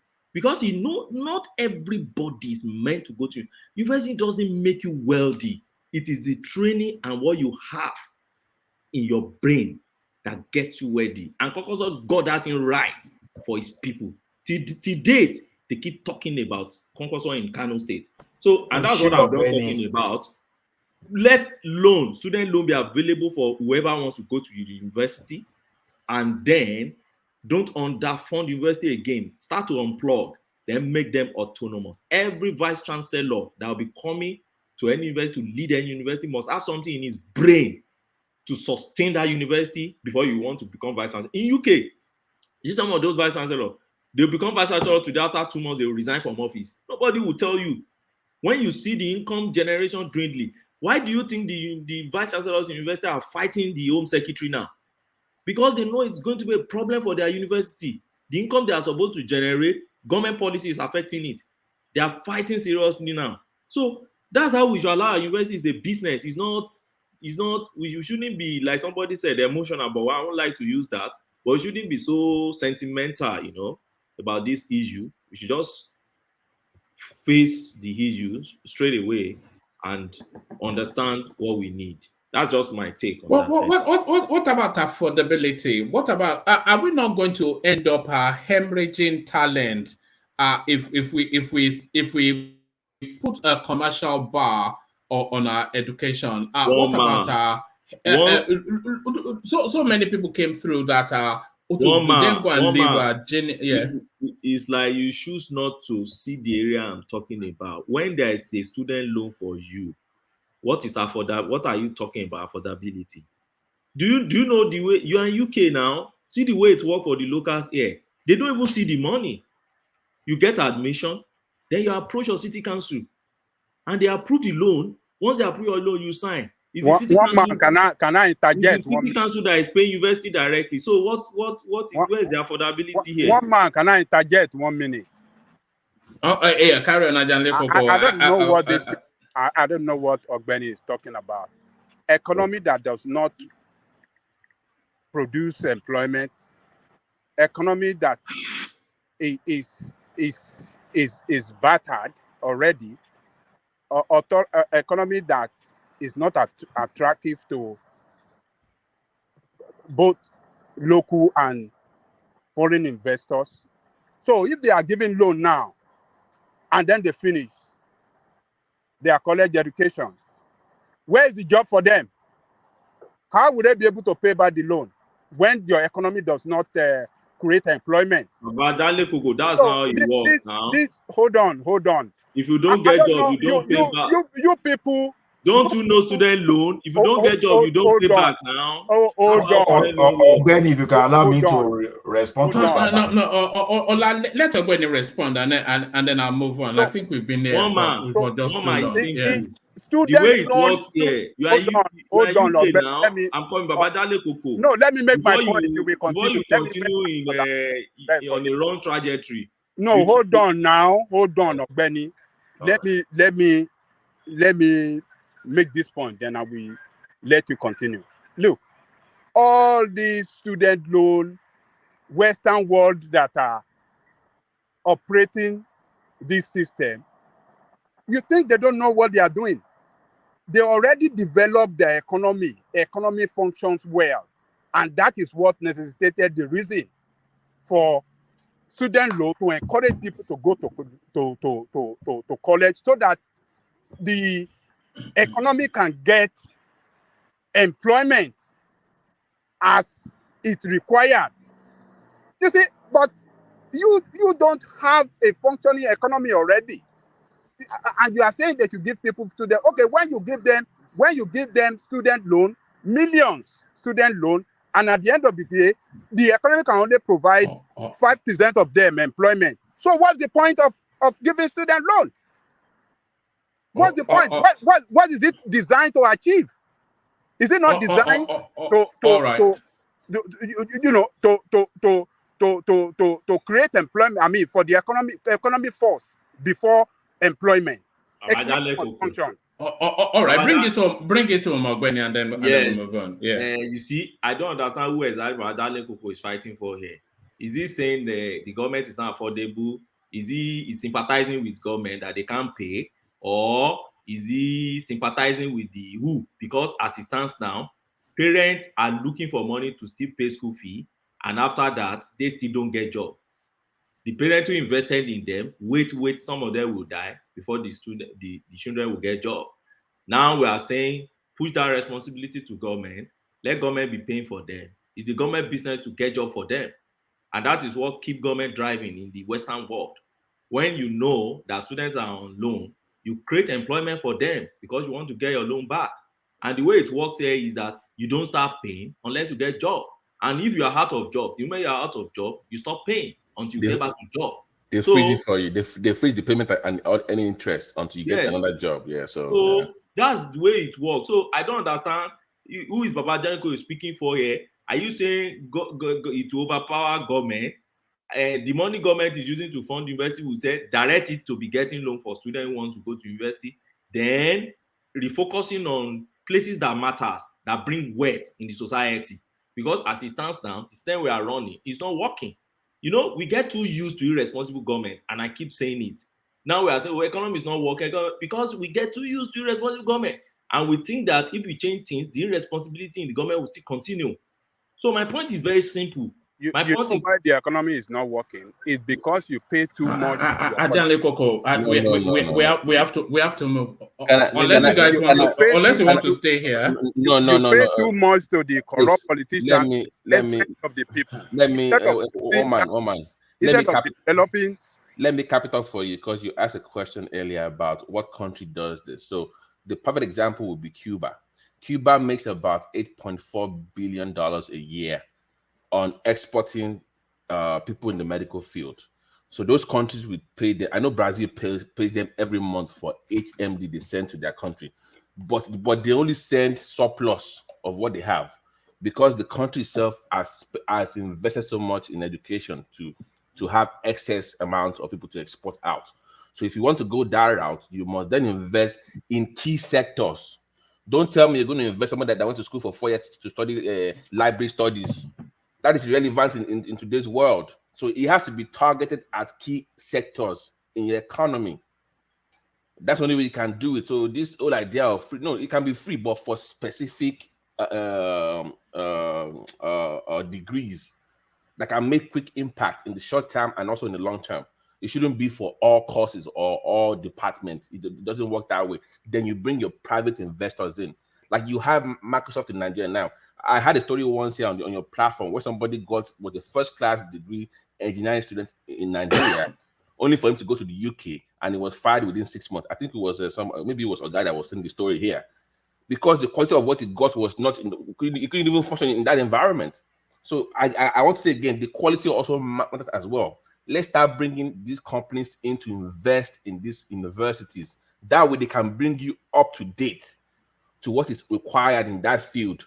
Don't wait until you finish school, then you're not employable, because what you learn in school is relevant. The world is moving so fast. You must start infusing that school knowledge with what is right now. That's the way it works. But this so-called free thing to me does not work. I'm sorry. Just to cap it off, one man. Sorry. Thank you. All right, brilliant. So need the final word. Oh, okay. Yeah. No, you've not lost me. I'm still here. So the final word is on my final word will be on the Peter Obi space, which you have not you've not asked me. Yeah, go on there then. Yeah, give us your thoughts on that.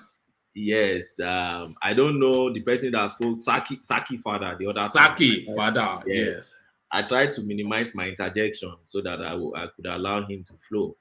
You see, Peter Obi and his team has been very tardy, and they understand why they are being tardy, because they still want to keep the obedient hopeful, which I believe Arabambi is right, but I don't know why Arabambi is going too much against his own party. I'm getting very uncomfortable with him in terms of that. I think he should just allow some things to go instead of going to press. Or I think he should maybe try to push some things within the fold, within your political fold, instead of taking it out to the public. I don't know the major reason why they are fighting, but yes, if I like facing issue, apart from not personality, and in facing issue, Arabambi is right. First and foremost, I was on this same platform and I told you, I remember I said it. I said, you had 21 days to fight petition. You told everybody that I won and I will prove it. You didn't put in that petition until the last day, your 21 days. And you still want to blame everybody for your own tardiness. It's funny when the obedient don't see all these things. And when you raise it, they just, in their own dismissive way. They just dismiss it. And you fight the last day, and you're not hurry other parties to fight their own within time. When you took your own 21 days easily doing your things, and you filed. And pre-hearing section, you kept collecting adjournments. Now you got to the stage of hearing now. You said, oh, I had everything I want, I will prove. Oh. You come to the job and you have taken 3 adjournments now, everything at your own instance. It should tell you something. With all the senior advocates and others they are there, one of the things it should tell you is that, one, they are not prepared. I know they lie, shifting blame. Or tomorrow they will tell you now that it's INEC that has not given them all the document, They won't tell you that their counsel said, I was sick, I won't be able to come. Not all of them were sick, all those seniors. And funny enough, they will be the first to run to the microphone outside there to go and be addressing press. And I wonder what has gone wrong with the legal profession that senior advocate of Nigeria now are running to even scramble for microphone outside the court to speak. I don't understand that area. I've tried to contact some of the officials of Nigerian Bar Association that I know to ask them what exactly is going on, but they tell me, it's a very sentimental issue now. Everybody is just. I said no.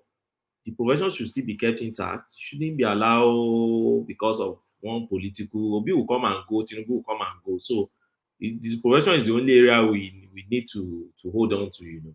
But it's so irritating for me seeing senior advocates scrambling for phone or telephone, microphone to talk. And the last time I think was Livy San saying that the press should go and ask INEC why INEC is objecting to documents. And I begin to wonder, is the press now the judge? Or is that your right of appearance that you have in court? Is he on the in front of press or face of you are now practicing your own law, asking them to go and ask why they are objecting to documents?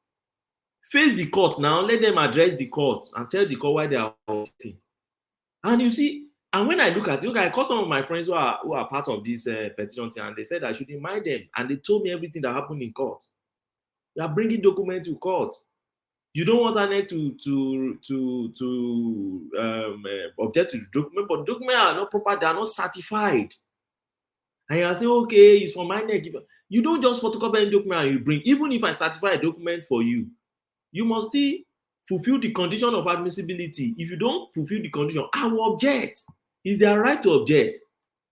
So I don't know when they have started practicing now on the face of TV. That's where they practice their. I can even excuse Kenneth Okonkwo. I know when they called that one to bar, and he started going to Corporate Affairs Commission doing this thing. I know that one very well. No pupille, no nothing under any lawyer. He just opened one mushroom shop and call it chamber, and he's just doing it. So fine, it's his own right. But I won't excuse all those in advocates. They should know they should know what is this thing for them. And then you also raised the issue of Wike. Why would Wike be involved in this government and everything? Let me tell you my own take. Sorry, before you go to Wike, I was asking Sake Fada if he thought the way that the Labour Party legal team, if he thought the way they've been handling this process so far has been shoddy, and he said no, he said they were doing excellently. So the same question to you. Do you think I think you've already probably described in your narrative. Yeah. Do you think they've been shoddy? If you are spending your billions of naira to engage about 16 advocates of Nigeria, and then they told you first day one is sick, out of them they are getting adjournment. Second day, document is not well satisfied. Third day, we have not been able to file in registry. Will you be happy with that kind of a team? It's simple now. I know Saki Father himself, if you engage that kind of team for a case, let's say a case that has to do with life case, let's say he himself is in the dock for a life matter, either for death penalty or not, and a lawyer is handling his matter like that, will he be happy? So it's easy for somebody to just come on social media and tell you on the platform and tell you, yes, they are doing fine. Put yourself in that shoes and think yourself that if my lawyer is behaving like this, getting adjournment, will an average judge think that lawyer is serious? They will know something is wrong within the team now. So it's a very simple issue, So leave that, and I will go from there to Wike so that I can allow other people to contribute also. So for me, Wike, if they call Wike into this government, there is no problem with that. Wike left office as the best performing governor. The only person that you can put side by side with Wike is Sanwo-Olu. Right? What about the Ebonyi governor? He performed too. Like Wike. One man. Wike. He built one of the best airports in Nigeria. Let me tell you, Wike is the only governor in that last 8 years now that started commissioning projects from 18 months after assuming office, and he commissioned projects to the last 2 days to leave office. Tell me any other governor that did that. Last 2 days, he was still commissioning projects. I'm not saying completed projects, not that not complete. No. So give it to the man. Let's give it to the man. Yes, I know he did all his dabaru in PDP and everything. Yes, that's his own. He may have a bad character, just like Fayose in Ekiti. I've told you he's the best governor Ekiti I've ever had, but he has a very bad character. I don't have a problem with it. He has come, he has gone. His infrastructure remain in the country, in the states. Wike is also like that. So if they put Wike in a place like NDDC, you go to Niger Delta, you will see projects. That man will prove points. You'll be seeing projects. All those ones that probably was in NDDC and is that and that madam, they were fighting on, I stole billion, you don't steal billion, and he's coming to be our Senate president again now. That you will see, put Wike there. What he did as a governor in Port Harcourt, he will do it there because he's still high in the office of the president. So that's just my own on that. And when people now say, why is Enugu now flocking with Ibori and all those guys? Say, do you leave your old friends? Because of what? Because Ibori stole. Ogbeni, Wike got award from Buhari now for what's the award he gave him? Is it Wike, sir? Yes, Wike. I think he got a national award from best. That I think it has to do with project governor. I don't remember. Ogbeni. Yes, sir. If you don't, let me just chip in. Well, River State is my state, and this has been for 25 or almost 30 years. One of the things that Wike did in River State I would not be able to do as the chief executive of any federal parastatal is that Wike completely, and I mean completely, pocketed the State House of Assembly. Nothing that Wike wants to do that needs to go to the State Assembly for approval.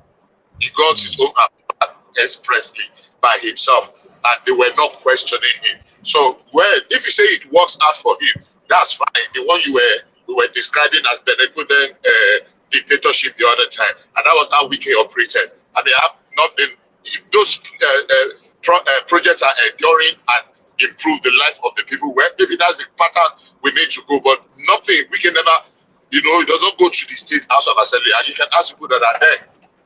So he will not be able to get that through at the national level if he has to bribe his budget or budgeting and be answerable to the National Assembly. I just say I should keep that. And maybe you have not studied what Rufai did in Kaduna as well. Oh, you think Rufai outperformed Wike? I believe so very strongly. Well, I don't think so. Because I don't think so because I'm not sure. Why did Buhari give Wike best performing project governor, or what did he give him? I can't even remember, but it has to do with infrastructure award. Infrastructure. Yes, Why? If it did not outperform others across the federation, why did Buhari give him that award? An opposition party, for that matter. Because APC saw a loophole in Wike's lukewarmness and fighting that he was doing, and it was working perfectly. That's not true. Hold on.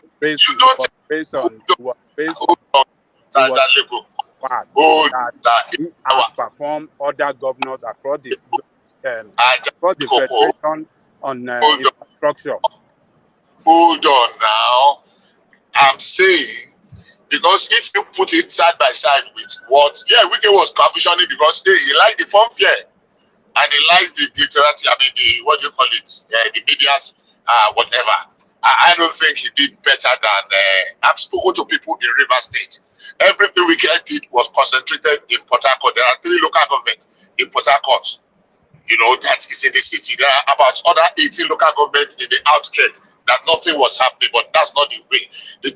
All the 12 flyovers were inside of Port Harcourt, between Obiapo local government and Port Harcourt City local government. And the third one that goes towards Oyibo is even far from it, an element. So everything he did was concentrated in Port Harcourt, and 12 flyovers. That is not true. He opened up a lot of rural area. People, I mean, some riverine area that never seen road before. That road never connected, only by boat or this thing. He opened them up. He connected them. Everything is there. I monitor him very well too. I follow him very well. And the content that gave him, if we always support Buhari for doing the right thing, but this time you don't want to say that he did the right thing for giving him the best this thing. He connect. Look at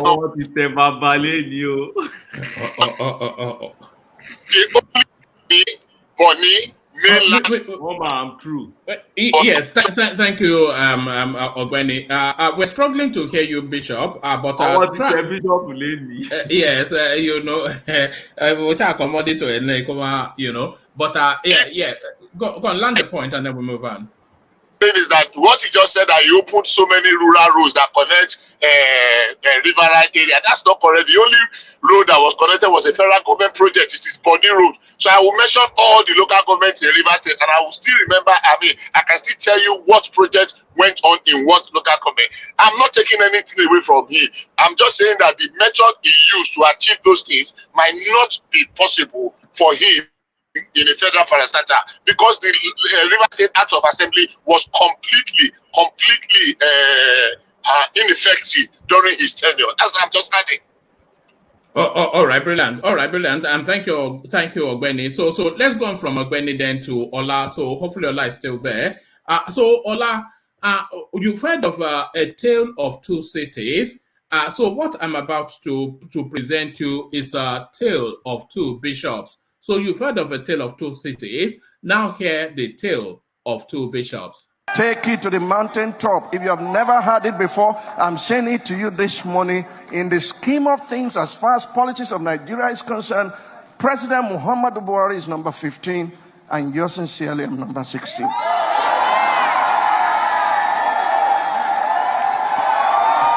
I've never said that to you before. I never said that to you before. I make it plain this morning. I let you know it this morning. Nothing can change it. In the name of Jesus, he is number 15. I am number 16.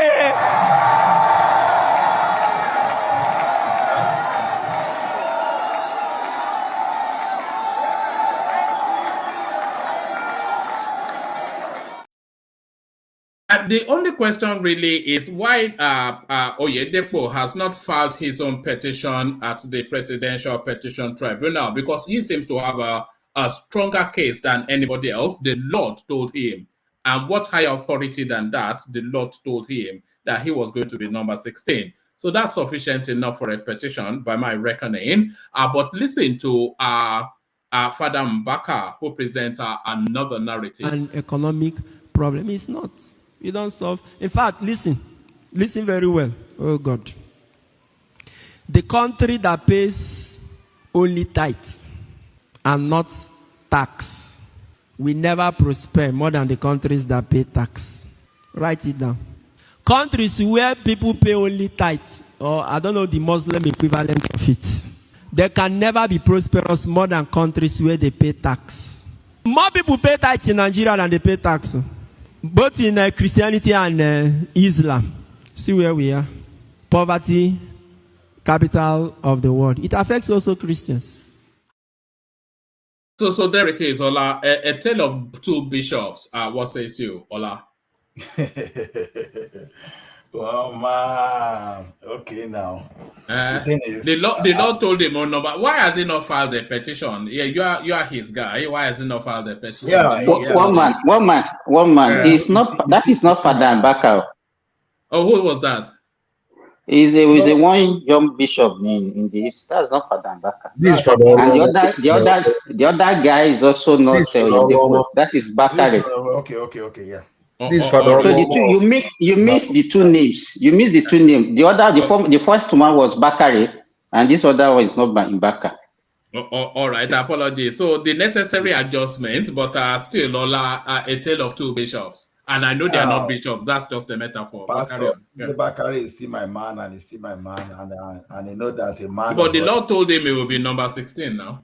That's between him and God. At least we all will. So leave him. let me talk about something that that we can discuss you can connect with. So on what that Reverend Father said, you see, it's not against the Bible for a Christian. You will surely know that even when people ask Jesus, he said, "Give unto Caesar what belongs to Caesar." So you don't say because you're a Christian you pay tax, and within your community you need to pay security levy for you to hire security people, and you don't hire just because you pay tithe. Okay, now, so when you don't pay and you go out, before you come back, the burglars or the robbers, they come to your house and carry your items. There you will know. You see, this thing is, as we have the physical need, we have the spiritual need. But spiritual need comes when the thing you think is beyond your control is beyond your mental capacity. But other than that, if you think of what is rational, what you can control. For example, now you don't just wake up in the morning and you are supposed to study mathematics to become an engineer, and you are now expecting miracle. No, the law of life is not like that. Even weather fixes, whatever you want to, your Newton law of motion will tell you a body stay in the state of rest or in its continual motion. A body will be in a state of rest unless it is acted upon by any external force. See, if you don't move, you will never achieve anything. So it's basically good. There's no other way around it. It's one of those things that, all those principles of little physics we are talking about, it is what we are even escalating to all this type of education, because in our education system now, we can put some kind of fixes model now that you will see that whatever you will be doing that is negating our progress. So to me, what that reverend said, I think everybody here, without even any need to even tell us, we know that he has said the right thing. So I prefer to go with something. Ola, when I was watching that Pastor Bakare clip, what struck me was actually the congregation. So you cannot assume anything about people that you don't know anything about. But from the way they were presenting, they look like reasonably educated, intelligent people. Just from their physical presentation, you should never leap to that conclusion. But I concluded that. And I was wondering how people of that caliber will continue to listen to the words of somebody that has told them an outright lie in using God's name as leverage. Is this how deep now the decay is now in Nigeria, that people of quality they are presented a fraudulent position, and rather than recoil from it, they celebrate with applause? You see, Christianity don't work that way. You understand? Christianity doesn't work that way. The thing is this. Okay, don't let us go too far, because I was about saying we have Rima, we have logo, so don't let us even go that. One man, Ola is not the best person to discuss this thing. You can see it's finding it difficult to. Is a disciple now. That is his daddy. Yes, he's struggling, seriously. And you can see that even that thing that you are trying to bring out of him is also affecting him himself. He's scared to death. He didn't want to say anything. Exactly. So it's the same thing.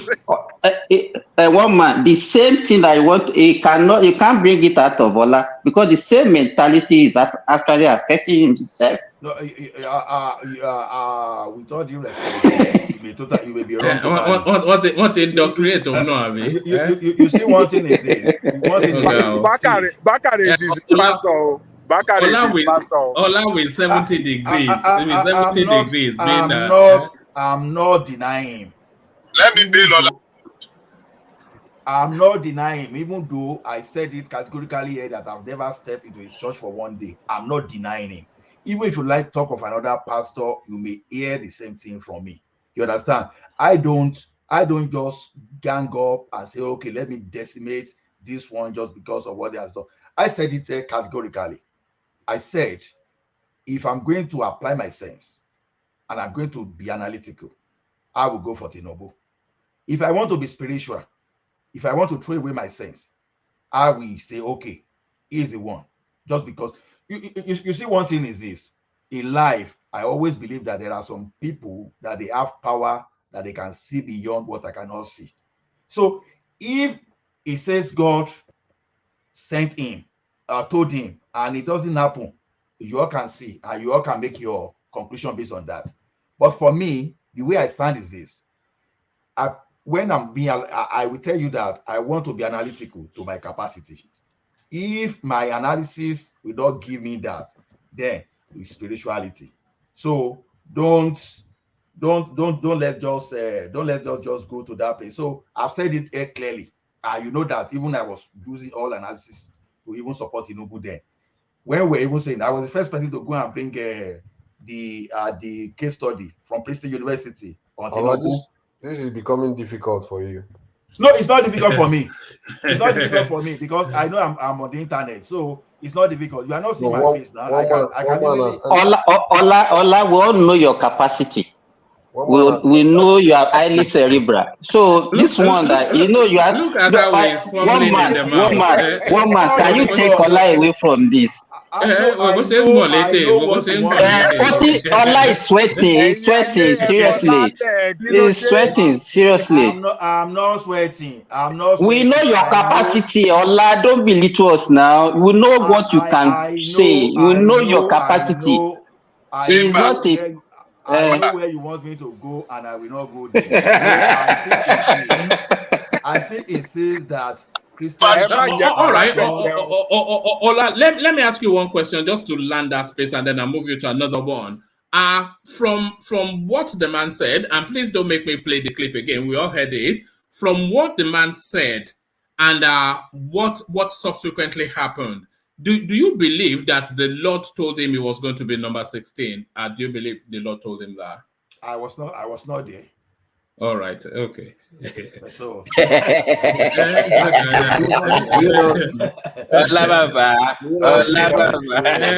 you sure you are not a lawyer? You are sounding like a I'm not a lawyer. I will still listen to that man message for you to know. On Sunday again, I will still listen to his message.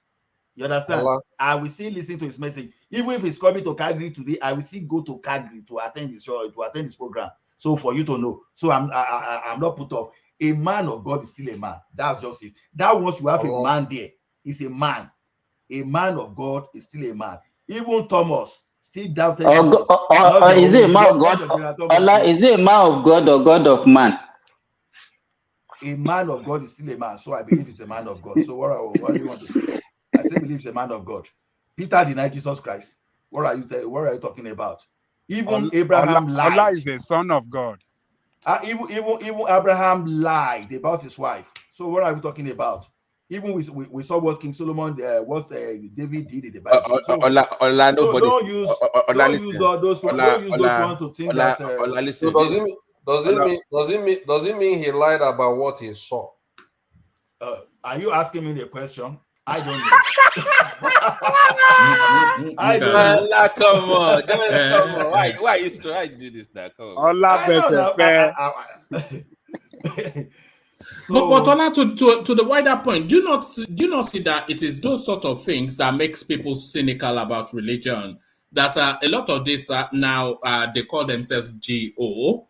They they abuse that status because they know that the people that follow them are already brainwashed and in abject surrender, even senior minds, in abject surrender. And they can virtually say, that's just a classic example of them being able to say virtually anything and get away with it. No, as a Christian, I've told you that. Touch not my anointed. No, your pastor should not be your standard.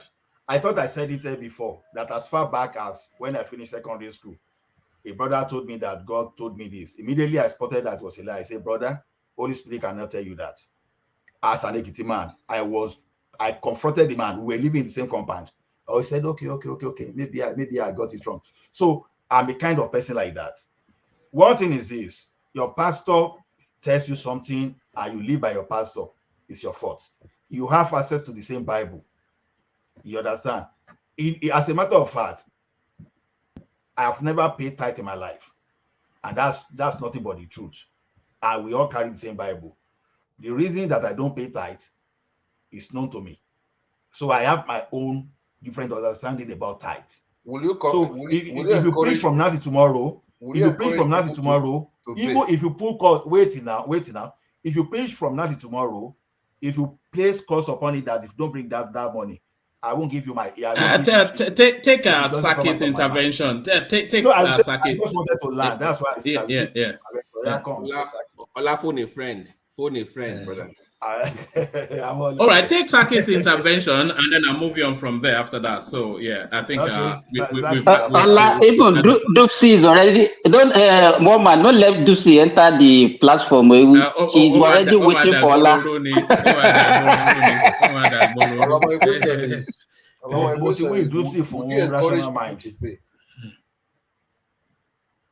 No. Sorry, ask again. Sorry, Saki. Well, would you encourage people to pay? You said you have not paid, but would you encourage people to pay? See, I'm not in your mind. I won't tell you what to do. Like I told you, one thing that I said earlier today, I said religion earlier in my life caused me depression. It depends on how you are able to handle that religion. Because if you're under pressure to do something and you are being brainwashed or you are being pushed, they are threatening you with hellfire. I'm a kind of Christian that I don't preach hellfire, but I preach, I prefer to preach life instead of preaching hellfire. You understand? Like look at what I said here the other time. I said if there's no Christianity, if there's no religion generally, based on what one of the prof that I used to like said, that you will need to hire more police and they will not be able to contain the crime in the society. Because many people, they're choosing to do good. They're choosing to be of good character just because of what they hear from their pastors. Yes, within the religious sector, we have some fanatics. We have some people that are so excessive. But some people, because of the fear of God, they don't even need police to tell them to do the right thing. And when you look at religion, everything or things attached to religion, when they were coming to our country, coming to Nigeria, they brought development, they brought education, they brought healthcare, they brought a lot of civilization. So when you look at it generally that way, you don't want to join those people that want to kill religion at all costs. That is where I stand. So when you see some fake prophets, in quotes, I'm not mentioning anybody now. When you see some fake prophet in quote, you can't, because of some fake prophet, and just brush everybody. That is why you see me here defending the like of Oyedepo, that if you take the job this man has given to many Nigerians out, what alternative do you have for those people, irrespective of what you want to say? That's just my own argument there. Ola. These are, sorry for interjecting you. This thing that, in history, there is nothing that has killed human race more than religion. I hope you know. Even epidemics doesn't kill as much people as religion. Perspective, you have to put your proof your hypothesis before I begin. No, that's a fact. That's a factual statement. You know that. But I don't know. No, you do know. You do know, because all of the well, if you don't know, then know now. But a good 80%. There is no empirical evidence to prove that, please. Well, there's historical evidence to prove it. The abundance of all of the wars that has been fought in Islam against Christianity, crusade against nativism, all of these things is always wrapped around. Even the Iraq War. Remember when the Tony Blair was bringing out the Bible towards the Iraq War? Throughout history, a good abundance of all of the wars that we have had has always had a religious Okay, one man, hear me out. I don't know if any of you know the late Professor Clayton Christensen, one of the notable professor in Harvard Business School.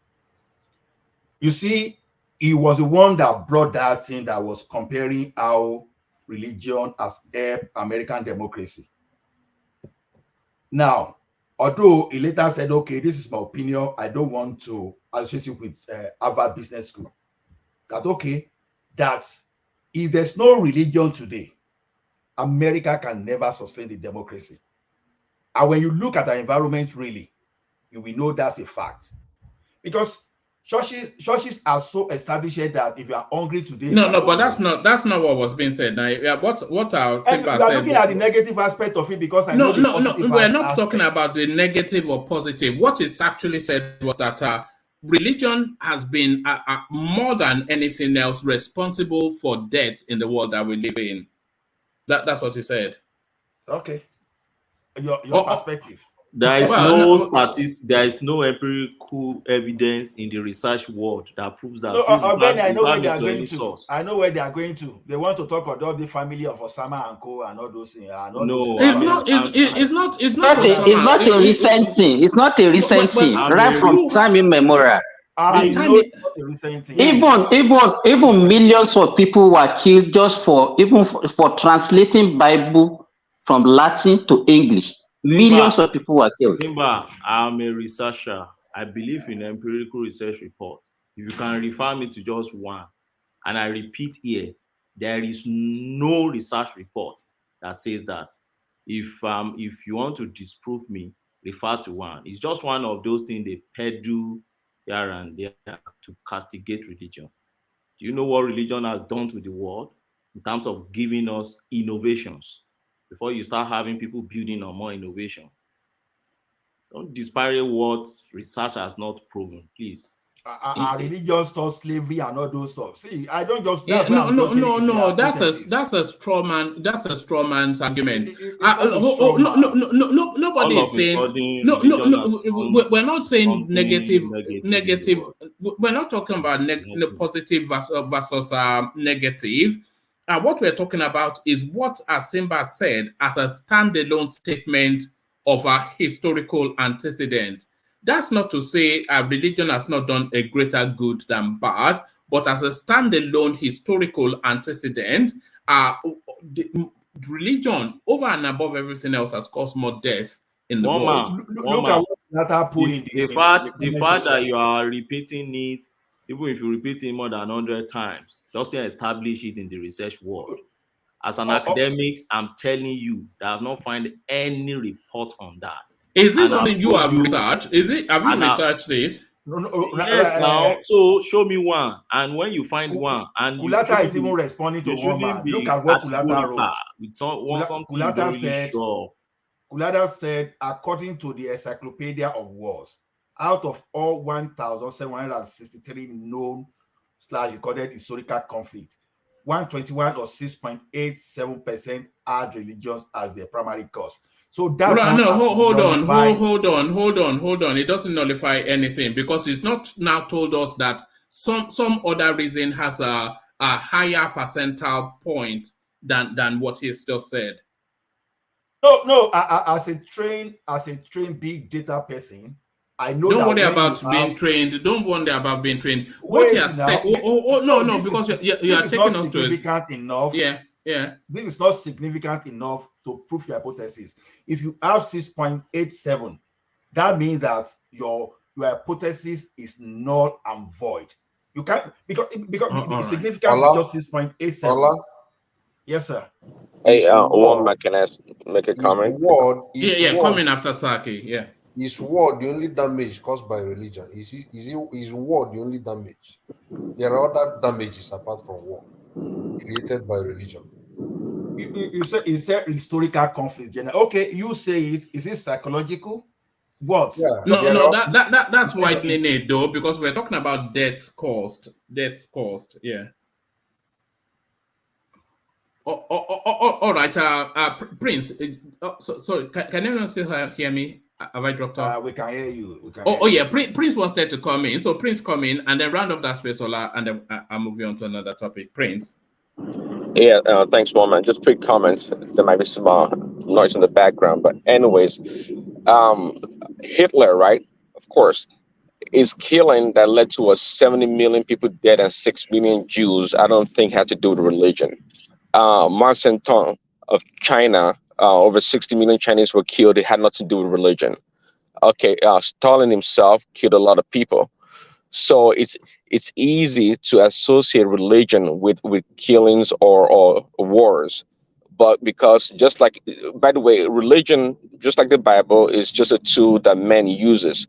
There's never been anything given to man that man has not abused. So the notion that we use religion or the connotation of religion for wars and killing doesn't mean it has anything to do with religion, I would say, especially Christianity. Those of us that are follower of Christ Jesus Christ, I would say.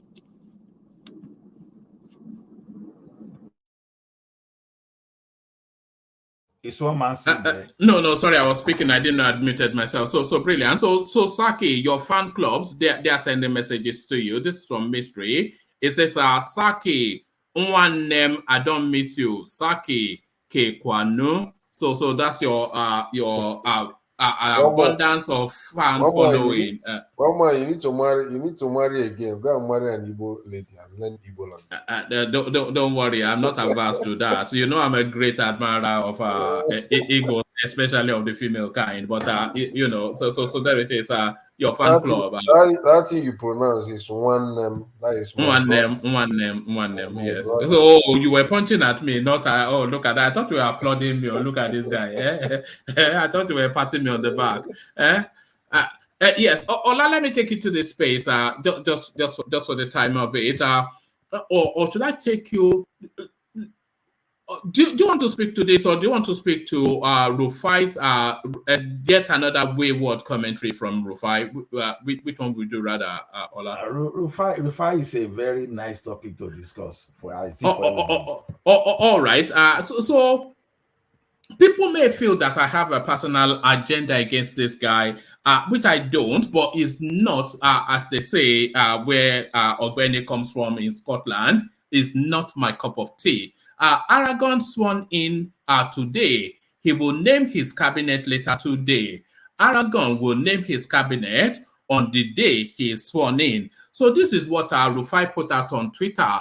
And we all know why he's putting that out on Twitter. So he's throwing red meat into the cage where his followership reside. So feeding the usual carnivores, but somebody that is not a carnivore, is it an omnivore that is the opposite of it? This guy retorts. He says, Turkey and Nigeria are not practicing the same system of government and democracy. The current 9th Senate can't screen the president nominee. Number 2, the president cannot name his cabinet until the 10th National Assembly is in place. The president must issue a proclamation first. Number 3, National Assembly must elect their principal officers and inform the president that they are ready to receive his communication. Number 4, there is a law that the president must submit his nominees within 60 days after inauguration and proclamation of the National Assembly. Stop misleading the people.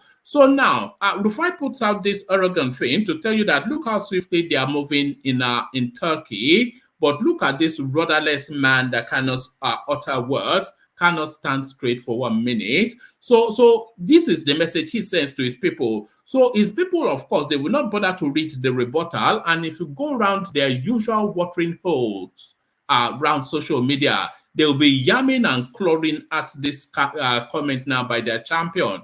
So Rufai yet again in focus. Is this guy now essentially out of the realms of politics now fully in the realms of partisan politics? Is it out of the realms of journalism rather, now fully in the realms of partisan politics? And is it essentially an opposition figure rather than an honest arbiter of facts and truth? You know, Rufai is a person that I like. Then it doesn't mean that he will not collect when it is time for him to collect. You see, one thing is when you mix politics with your normal profession, you know, sometimes politics is all about your bias, where you tend towards. So because it get to a time, even when the facts are against you, you want to fabricate some facts out of nowhere to support your own leaning. So that is exactly what Rufai is doing, because Rufai has gone far in supporting obedience. So you can see Rufai as another David Udein. When you look at those people, they've done something to the point that they are at the point of no return now, that they don't really want to look weak. They don't really want to look like someone that, okay, they don't really know whatever they are doing. They will stretch and keep pushing their story until they are able to redeem themselves of whatever damages they've done to themselves during the political period. So, and today, you know, this is why I appreciate the forum like this one man forum, and where people can challenge opinion appropriately. Because if there's no opportunity like this, just imagine a very powerful speaker like this, because Rufai is not an ordinary person. He's one of, whether we like it or not today, he is one of the powerful figure within in Nigeria today, public figure that can influence millions of people if we don't have some people to counter whatever they are saying. So it's still swimming in that region of politics. He still believe we are still in the political era. He doesn't know that we've moved to administration. So because if not because he's trying to prove something, he's trying to sound right, he's trying to be politically correct, he won't unnecessarily be bringing what as legal basis. Because number one, you know that, okay, whether Tinubu pick his cabinet from day one or within the next 60 days, you know, he's still acting constitutionally. And the government of Nigeria has not fallen down. So to me, I think it's still with that politics.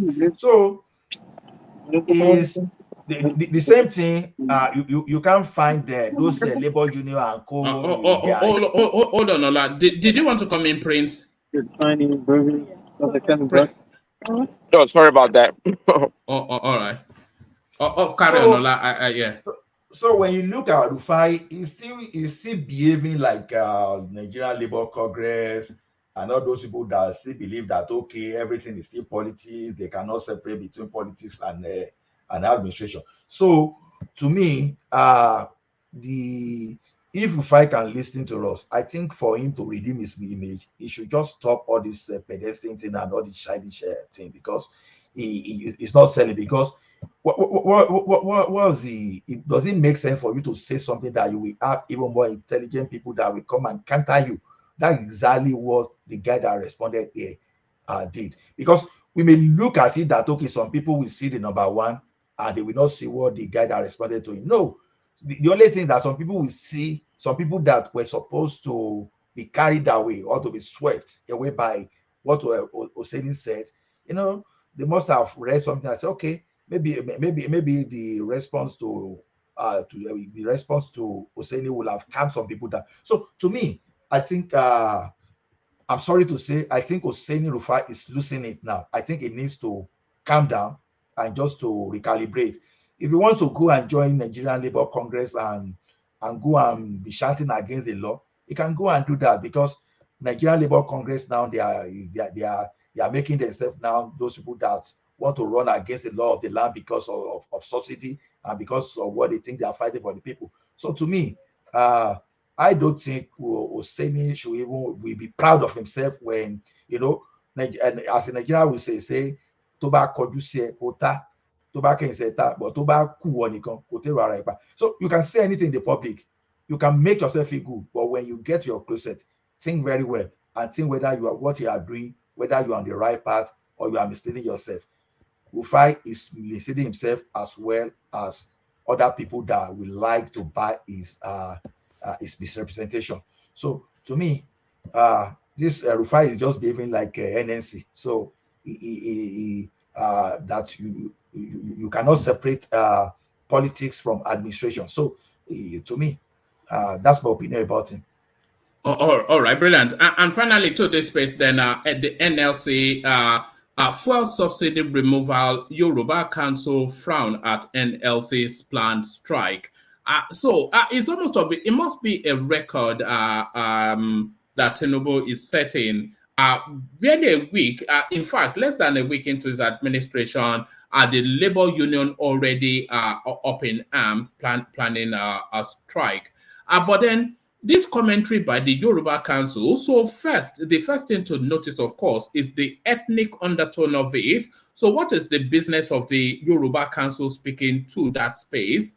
Except, of course, they have the consideration that they are in government by virtue of the ethnicity of the president. So there's that ethnic undertone already, which is what a lot of people feared and what a lot of people criticized the Buhari administration for too ethnic in its leaning. So are we seeing the ethnicization of the Tinubu administration? So that's just off the back of this headline. But then they went on to say that the NLC, by virtue of its relationship with the Labour Party, are essentially leveraging this fuel subsidy removal to then play out an obedient script to then galvanize people to take to the streets by way of a strike.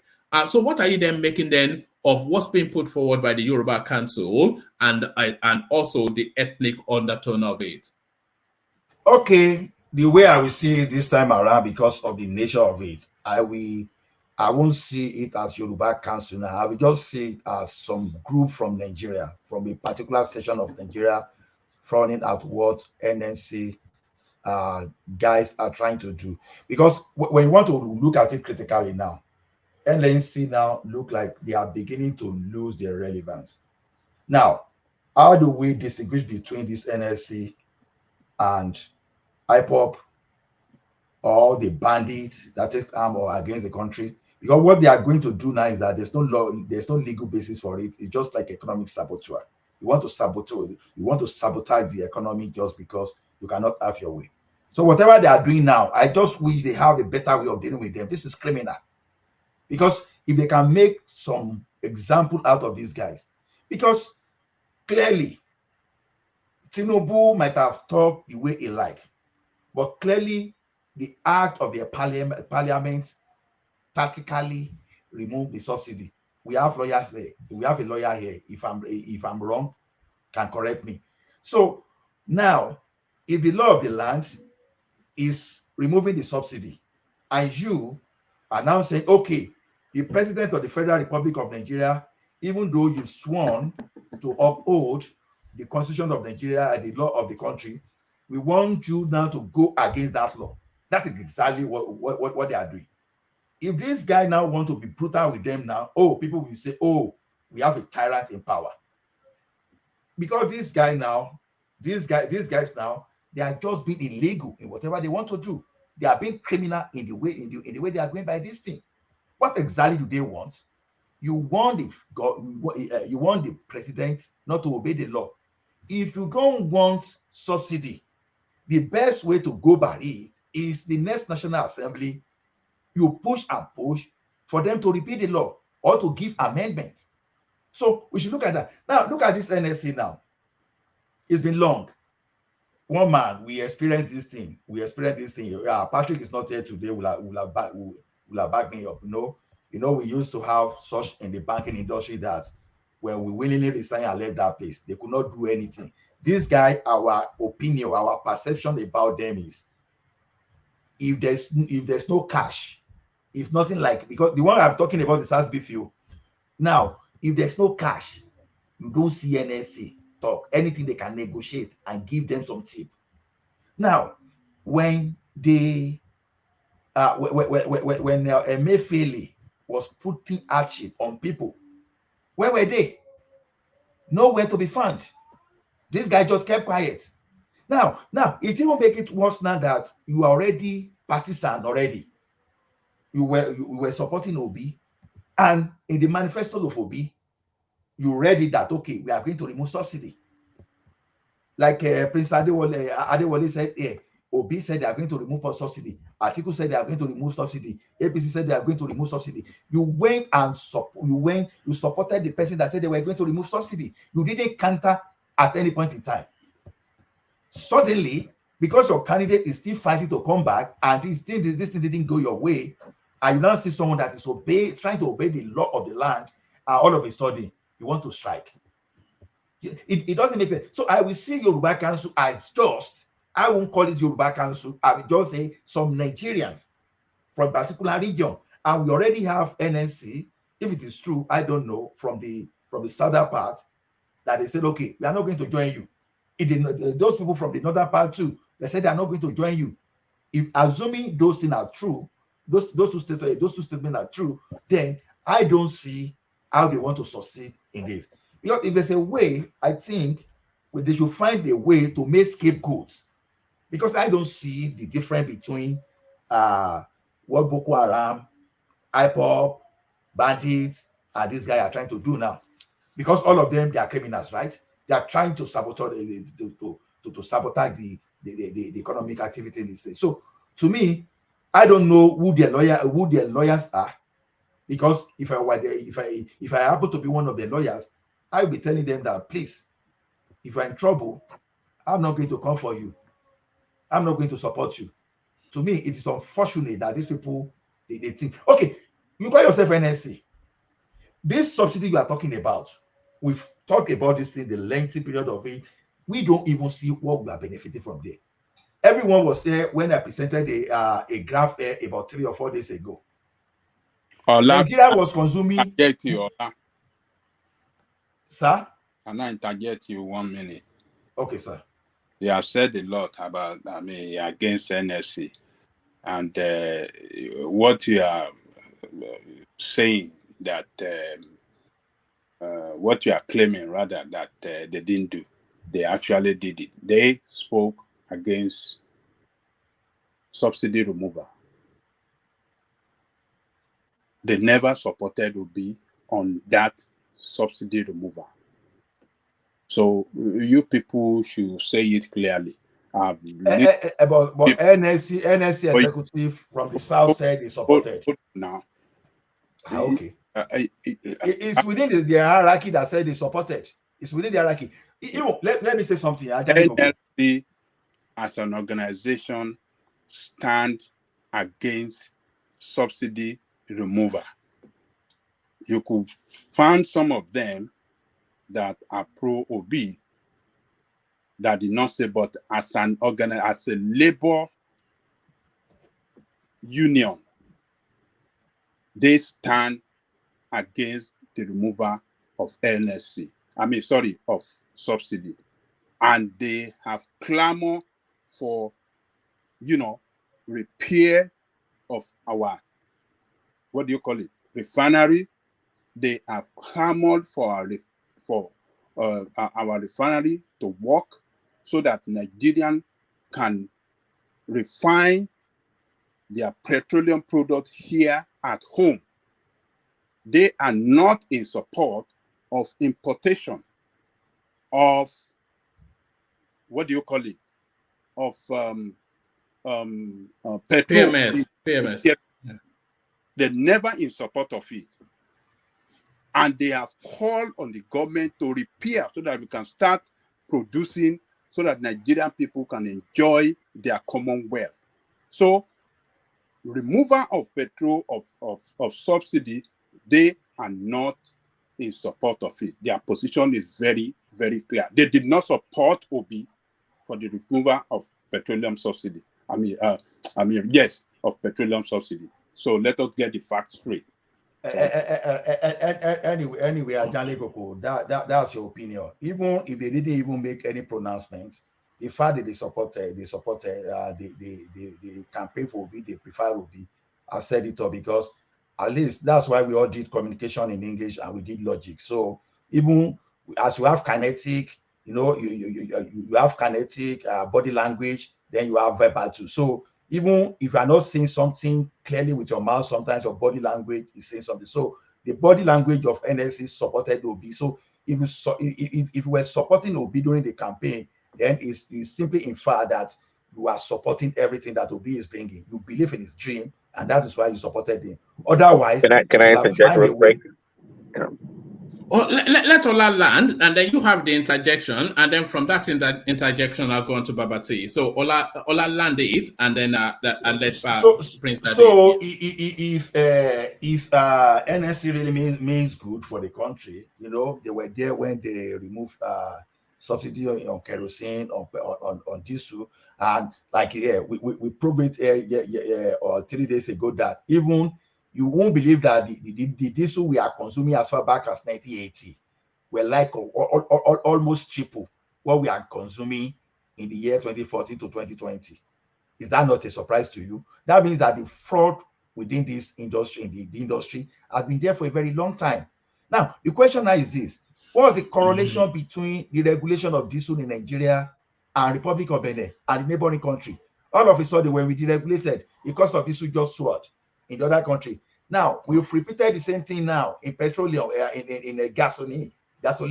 All of a sudden, they are experiencing increase over there too. So how come that NSC cannot figure out that this subsidy that I call false benefit, how come that they cannot see that this thing is not to the welfare of their people?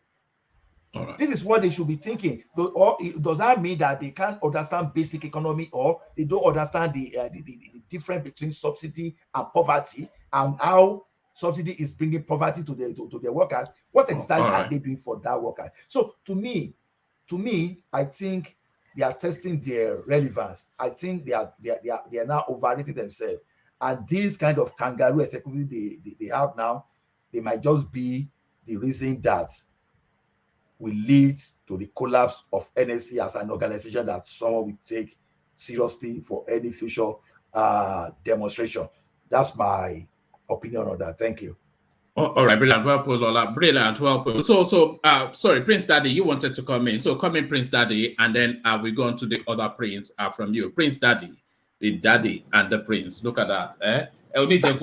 Daddy and prince at the same time. Look at this guy. All right, thanks, my man. Hey, I do agree with on last submission right now on this issue of this labor union. But you can have your cake at the same time and eat it, right? As it goes, they had this union people leaders. They had an alternative in a political party like the SDP to support that they didn't want to remove a subsidy. So they can't say they supported Labour Party or OB, and at the same time they do not support OB removing subsidy. It's fraud. It's a lie. Just like Prince Adewale laid an accusation, so to speak, on television that these people are corrupt. Okay, it's to them. It's just not a political party, so to speak, with their union to continue to malign the common people by pretending to be their supporters. They're not supporters of them. As long as they can agitate, that's all they care about. So yeah, I don't believe they care about subsidy. They just care about maybe retaining power or to be relevant. All right, brilliant. So brilliant. So Babati, you're up next. So Babati, I'm taking you back to the Rufai Oseni tweet. And in Ola's submission just then, he was saying that it was separating the Yoruba Council from their commentaries about the oil subsidy. But the Yoruba Council, it looks as though they've been very active over the last 24 hours. They've also now responded to this Rufai Oseni tweet. Listen to their response.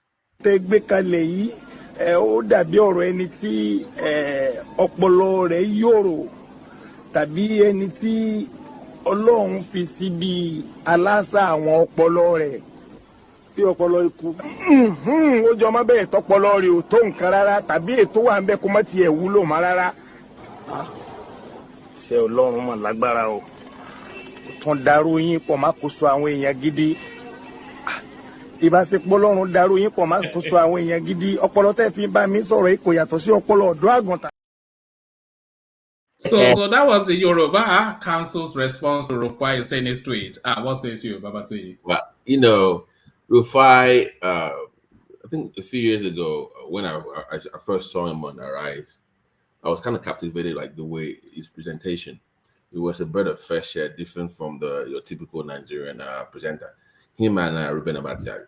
I mean, that morning show to me is a hit. I mean, at that time, it was a hit to me.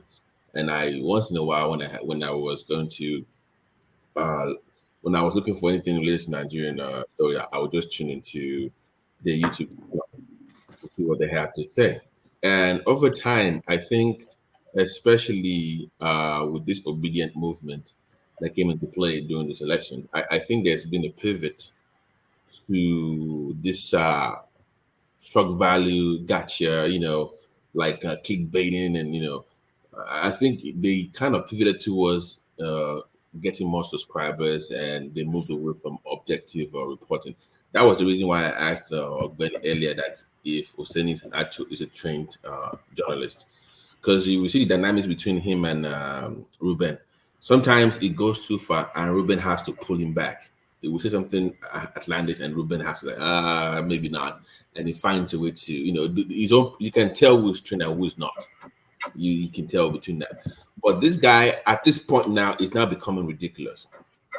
It's clearly, like, to me, it's unwatchable sometimes, especially what happened between him and Rotus. I heard that Rotus actually went to school in UT Houston. So I didn't know that.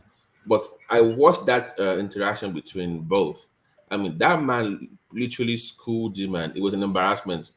Watching Rufai go. Somebody is trained in financial analysis. Is a professional financial analyst, and you come unprepared and just spin that rubbish, and that man just literally just. I mean, that was. Rotus was getting irritated at some point. You could hear that in the texture. He was losing patience. That right. He was explaining something that is his area of expertise, and you some big head boy. Sorry, Babate, carry on.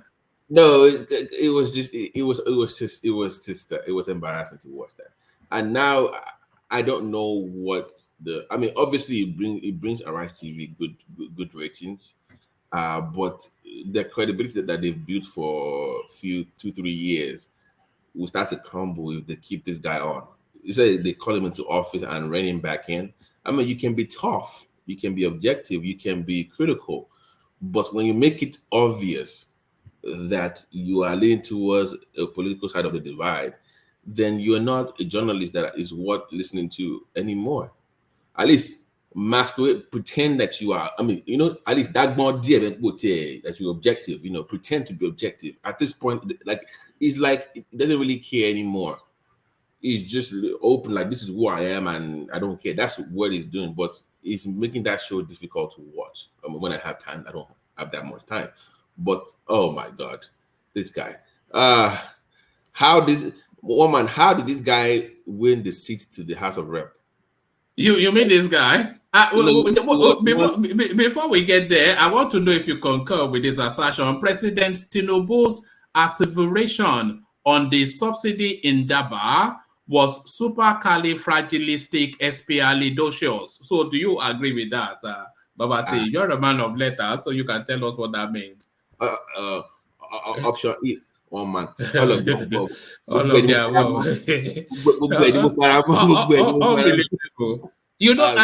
I'm looking forward to the day that they will invite this guy and Dilo Melaye to come and debate something on television. I will clip it and watch it for live. Interestingly, I think he was in the house at the same time Dino was there. When Dino was tearing his shit all up and down, when he was a third in the house. I think this guy was also in the House of Rep at the same time. And back I was in grad school at that time, and he would just come up and he would speak and people would laugh. But that was an interesting time. I think I want him back because I miss those times. That's when I always look forward to him speaking on the floor of the House and making a submission on that. It was fun to watch. It didn't make any sense to me, but his passion. The curious thing is, if you actually check it, often instances what it says is grammatically correct, but it's just the combination of the words. Sometimes it's just you are left scrambling, But what's the point of communication so that the other side can hear what you say? They can decipher what you say. That's the whole point. It's not about what you know. It's about what you can communicate to them, right? What they can understand. So even though he has all this lexicon, everything, it's wonderful. But who are you talking to? Are you talking to your audience or are you talking? That guy is just playing to the gallery. He was just enjoying himself. He was not making any sense. What gallery? Because nobody takes him serious. I mean, if you are no, some people still like it. Some people are even learning how to speak like him in Nigeria now. No, it's fun to back then it was him, Reverend Okotie, and one other guy that they were known for this grammatical whatever. It was him and it was three of them. But if you're in the house of you see some guys now, even they are making scripts on this thing that they're speaking like that, and they're making a lot of money. So at least he has his own followers now. I'm being serious now. Like if you are in that position to lead people, they must be able to decipher what you're trying to say, and it doesn't make any sense to speak grammar or this use these big words, even though it's not relevant to what you're speaking of. It does not make any sense. But it was fun to watch. He had his 5 minutes of fame, and somebody can come back and find a way to better communicate his feelings or opinions to the general public. Let's just move on from that guy. All right, brilliant. So to the headline on the screen then, fuel subsidy removal, Yoruba Council frowns at NLC planned strike. So I think it might well be a misstep if NLC carries through this strike, because people have not yet come to a decision on the Tinubu administration, and they might well just waste sympathy on his path, or on his side, rather, with this move. Babati. Yeah, I think this is just like some. I think you said that earlier, and I also agree that I think this is a spillover from the elections. Some people still think we're still campaigning at this time, because what was Labour all this while? I mean, Buhari has been announced is going to do this by June, right? That was in the budget for over 6-7 months. Where was the campaign for this? Where was the objections to these things? So for it to now come out and everybody knows in Nigeria, once Lagos and Abuja, and if you're going to strike or do anything or protest, if Lagos and Abuja are not participating, it's pretty much irrelevant. It's not going to work. It's going to be effective. You need Lagos to be in that planned strike. If Lagos is opting out, then that will not be effective as the Labour plan strike or whatever they're planning to do. But there's also a tribal component as well that we cannot deny. We can pretend, because I've seen the leadership of Labour. You know what? I'm not going to start mentioning any tribe today, not today. But it's kind of skewed towards a particular part of the country. So this has some political and tribal undertone to it. So at least meet with the guy first. Meet with I think they had their first meeting and they disagreed. If both sides agree that the subsidy should be removed, so they should be focused on palliatives to cushion the effect on the general masses. That is where I think Labour should be protesting, not the idea of removing the subsidy in the first place. And this notion of them reverting back to the old pump price is, to me, ridiculous. If they really care about the people, okay, you've removed this subsidy. What are you going to do to help the general masses to cushion the effect on their lives? I think that is where they should target their energy. That's where they should focus their campaign. But this idea of shutting down the country cannot afford a strike at this time. And if they really care about the people, why would they do it? If this is really about the people, like you claim, why would you go ahead with this? And number two, these are not all government workers. Many people have their own private businesses. They have their own things going. They're struggling. So if NLC should at least, if you claim to care about people, start acting like it, start behaving like it, make us believe that you actually care about people. Because to me, this is of some kind of political spillover from the elections from a few months ago. All right. Police deploy massive joint security patrol to end IPOB sit-at-home order in Enugu. So Enugu State has a new governor, as you know. So whoever was there has served a full complement.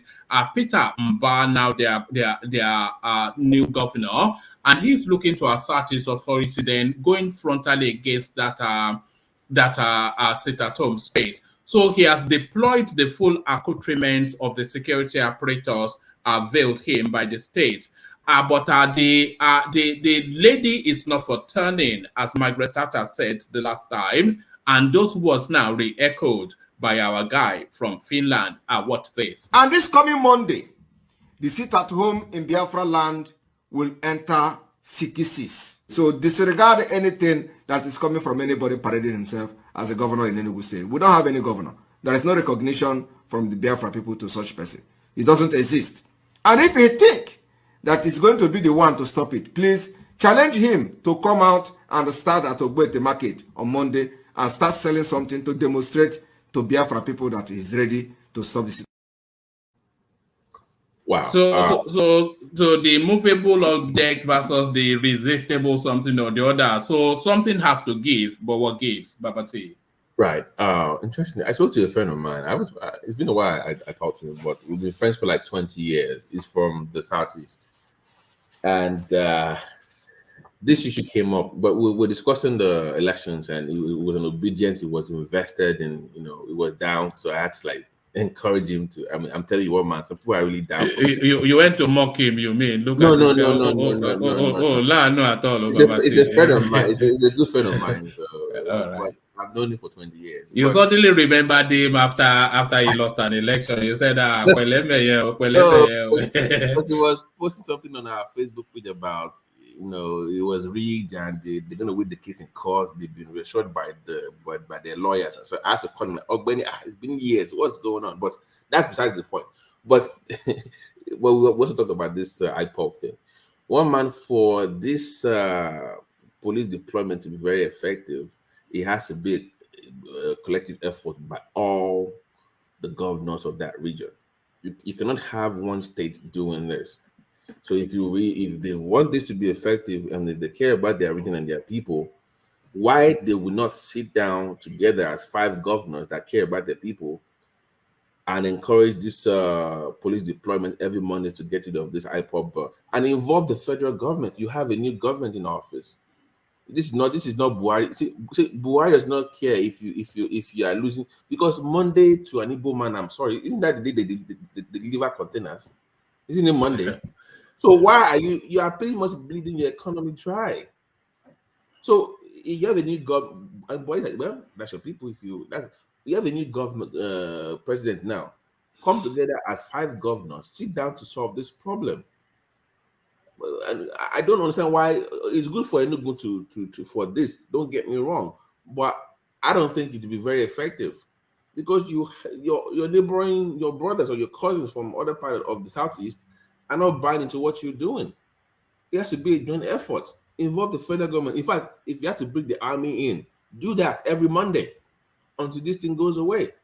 But I salute the government. How do you see that space being tackled? The carrot or the stick, or a combination of the two? And if it's a combination of the two, what will be the carrot? We already know the stick. What can be dangled in terms of an alternative to just to douse that space? The no carrots, one man, because the people that you're going against, not the people themselves, the lumping elements amongst them. You cannot please those kind of people. We've seen this case in point with this, what they did with Boko Haram. You cannot please some people. If you're a fundamentalist, if you believe in some kind of way, you cannot change those people. They're the one causing the problem. It has to be stick all the way. At least the first... Crush them, you mean crush them? It has to be a joint effort, and also control the PR as well. Because, you want to militarize our zone, all this. No, you have to be frontal about it. That's the reason why I said the 5 governors have to sit down and have a deal with the federal government to intervene. Because if Enugu calls Tinubu and says, I bring people down to my state, he's the only one going into loan. That's not going to be effective. It's going to be seen as betraying his people. You know what I'm saying? But if you have the governor sitting down with the federal government and creating, they're the experts, come out with a plan. But this carrot thing is not going to work. Every Monday is the same thing they used to do in America in the 40s. Remember when they said black people could not go to school in South America, in Alabama back in the days? What did the president do? Every morning when these black people are going to school, do you know who follows them to school? Army. They follow them to that school. You will go to school with these people. Every time they go to school in the morning, guess who was accompanying them to class? The army, the police, everybody followed the black kids to school. And what happened over time? They were integrated in. So if you're serious, the same approach. Every Monday, we will be there. Police, army, everybody will show up in that market. It's okay to. In fact, if you have to accompany. Babachi, can I interject, please? Yes, go ahead. Because, do you know the origin of this Monday sit-at-home? I do. Yeah, I believe it's in Nnamdi Kanu's the initial thing that he had. Yes, because the reason why they said Monday is because it's usually before, not even on Monday. They said any day Nnamdi Kanu is taken to court that they must observe sit-at-home. In fact, before, if they take him to court 2 times in the week, they will observe that sit-at-home. But it was when they now discover that he was not being taken to court again and everything that they now mandated this. I think from the question woman asked you, I think if they can have a negotiated way of releasing Kanu, I think it might be the carrot that woman is asking for. I disagree. Do you know why? Because number one, you can never, you don't negotiate with terrorists. They are not the government of the people in that area. Okay? People were elected into office. You can't have one fool in Finland making demands. That you cannot set a president about that. Now, you can do it behind the scenes or whatever, whatnot, but it has to be by those 5 governors on behalf of their people that voted them in, making deals with the federal government, but not one fool in Finland determining what is done. You cannot do that. That's my point. Once you secure the place, then you can then start discussing Kanu, but that still has to be the first opinion. Because you must build trust that you can keep your people safe. That is the primary responsibility of any government. That has to be the first approach. Listen, it is safe for you to come out every Monday. It is safe for you to do business, and we guarantee your safety. That has to be the first thing the responsible government does. You cannot have a terrorist movement in your part of the country telling you what to do, because now they have leverage to demand other things. So stick. When that sticks, and people are sure that they can go to market every Monday, then we can discuss Nnamdi Kanu. But for now, that has to be the first choice. Security of people and assurance that safety is guaranteed, because they are losing money. It's Monday, for God's sake. Who doesn't go to work on Monday? Okay, the people themselves, are they convinced that these guys are not actually working for them? Because if people themselves are not convinced, then the governor is just wasting his time. Whether he pull out thousands of soldiers or if people doesn't come out, how does it work?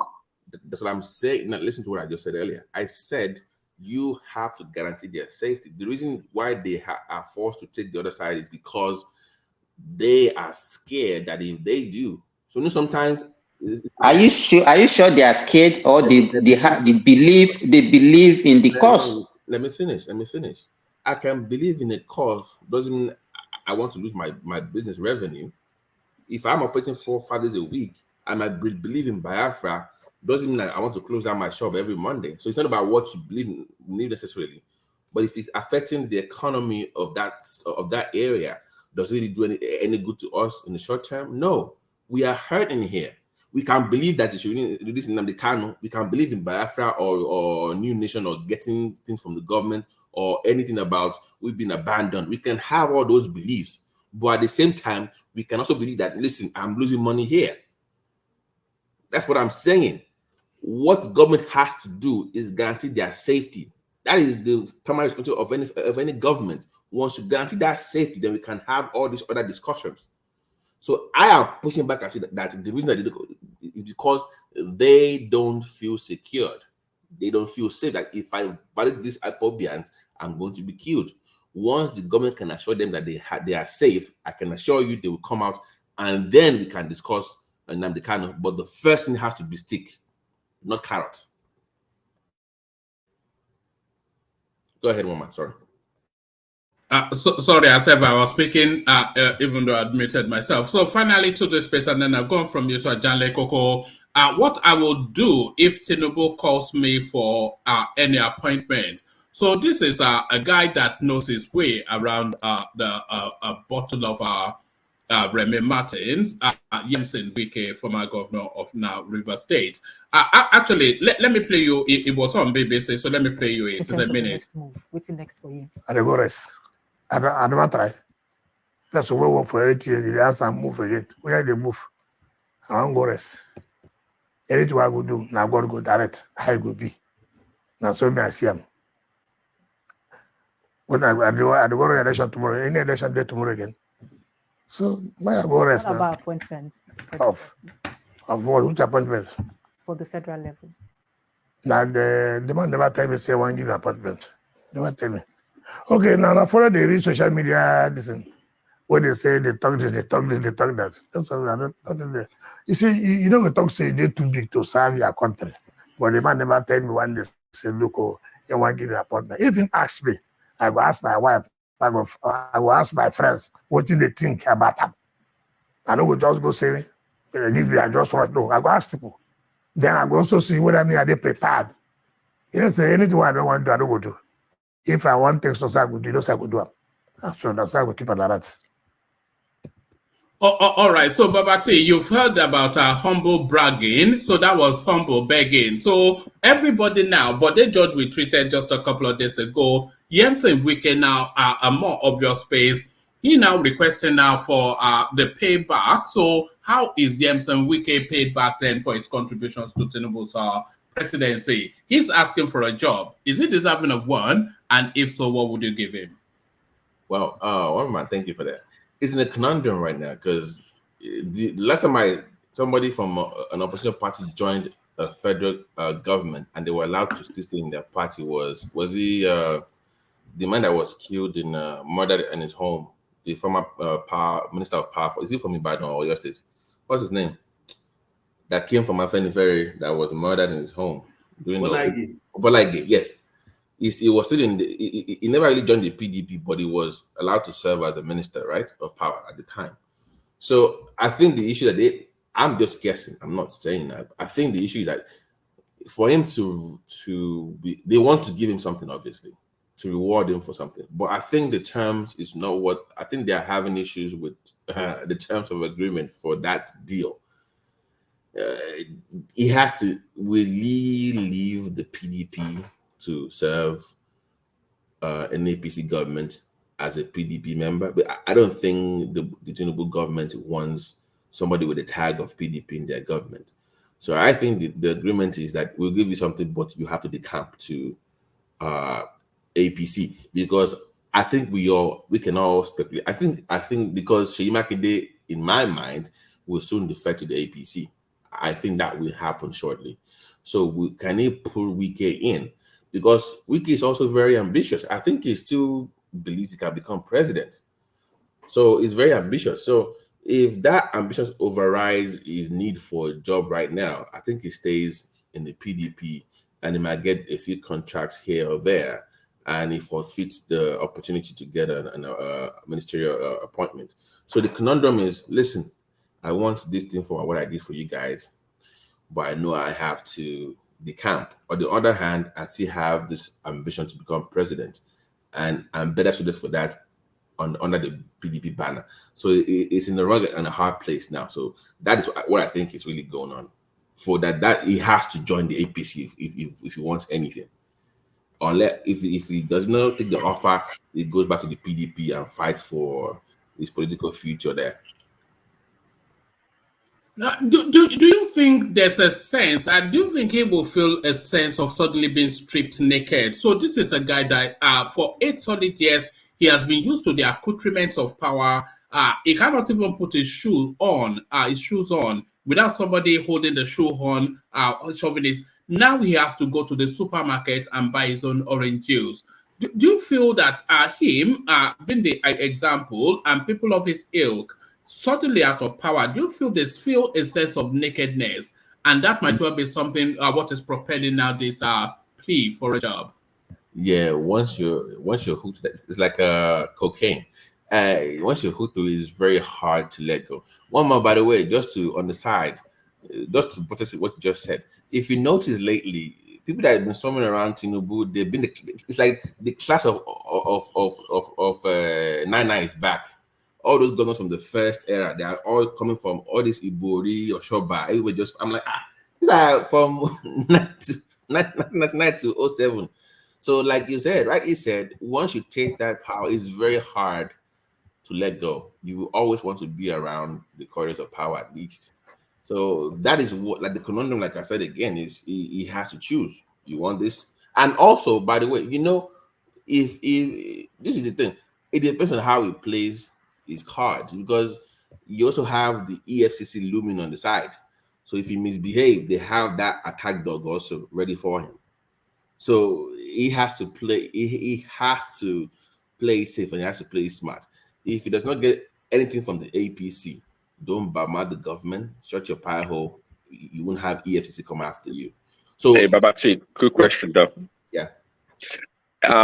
It's not in Tinubu being a tactician, right? It's not in his interest to keep Wike with the PDP and try to work towards a uniparty, because Wike, we know, is a strong voice in the PDP party.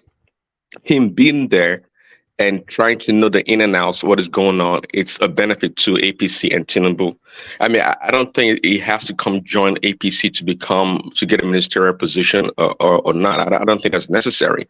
But again, and I think as rockers as Wike can be, he's smart also to know what is before him. He knows, of course, Tinubu wants to be there for 8 years. Unlike him telling Atiku to be there for 4 years so someone else can take over.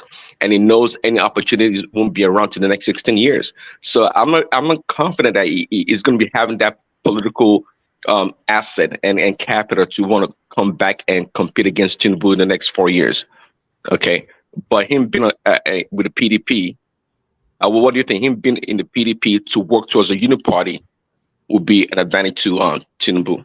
Yeah, I don't think that Wike is too big to be an informant for Tinubu. I'm sorry.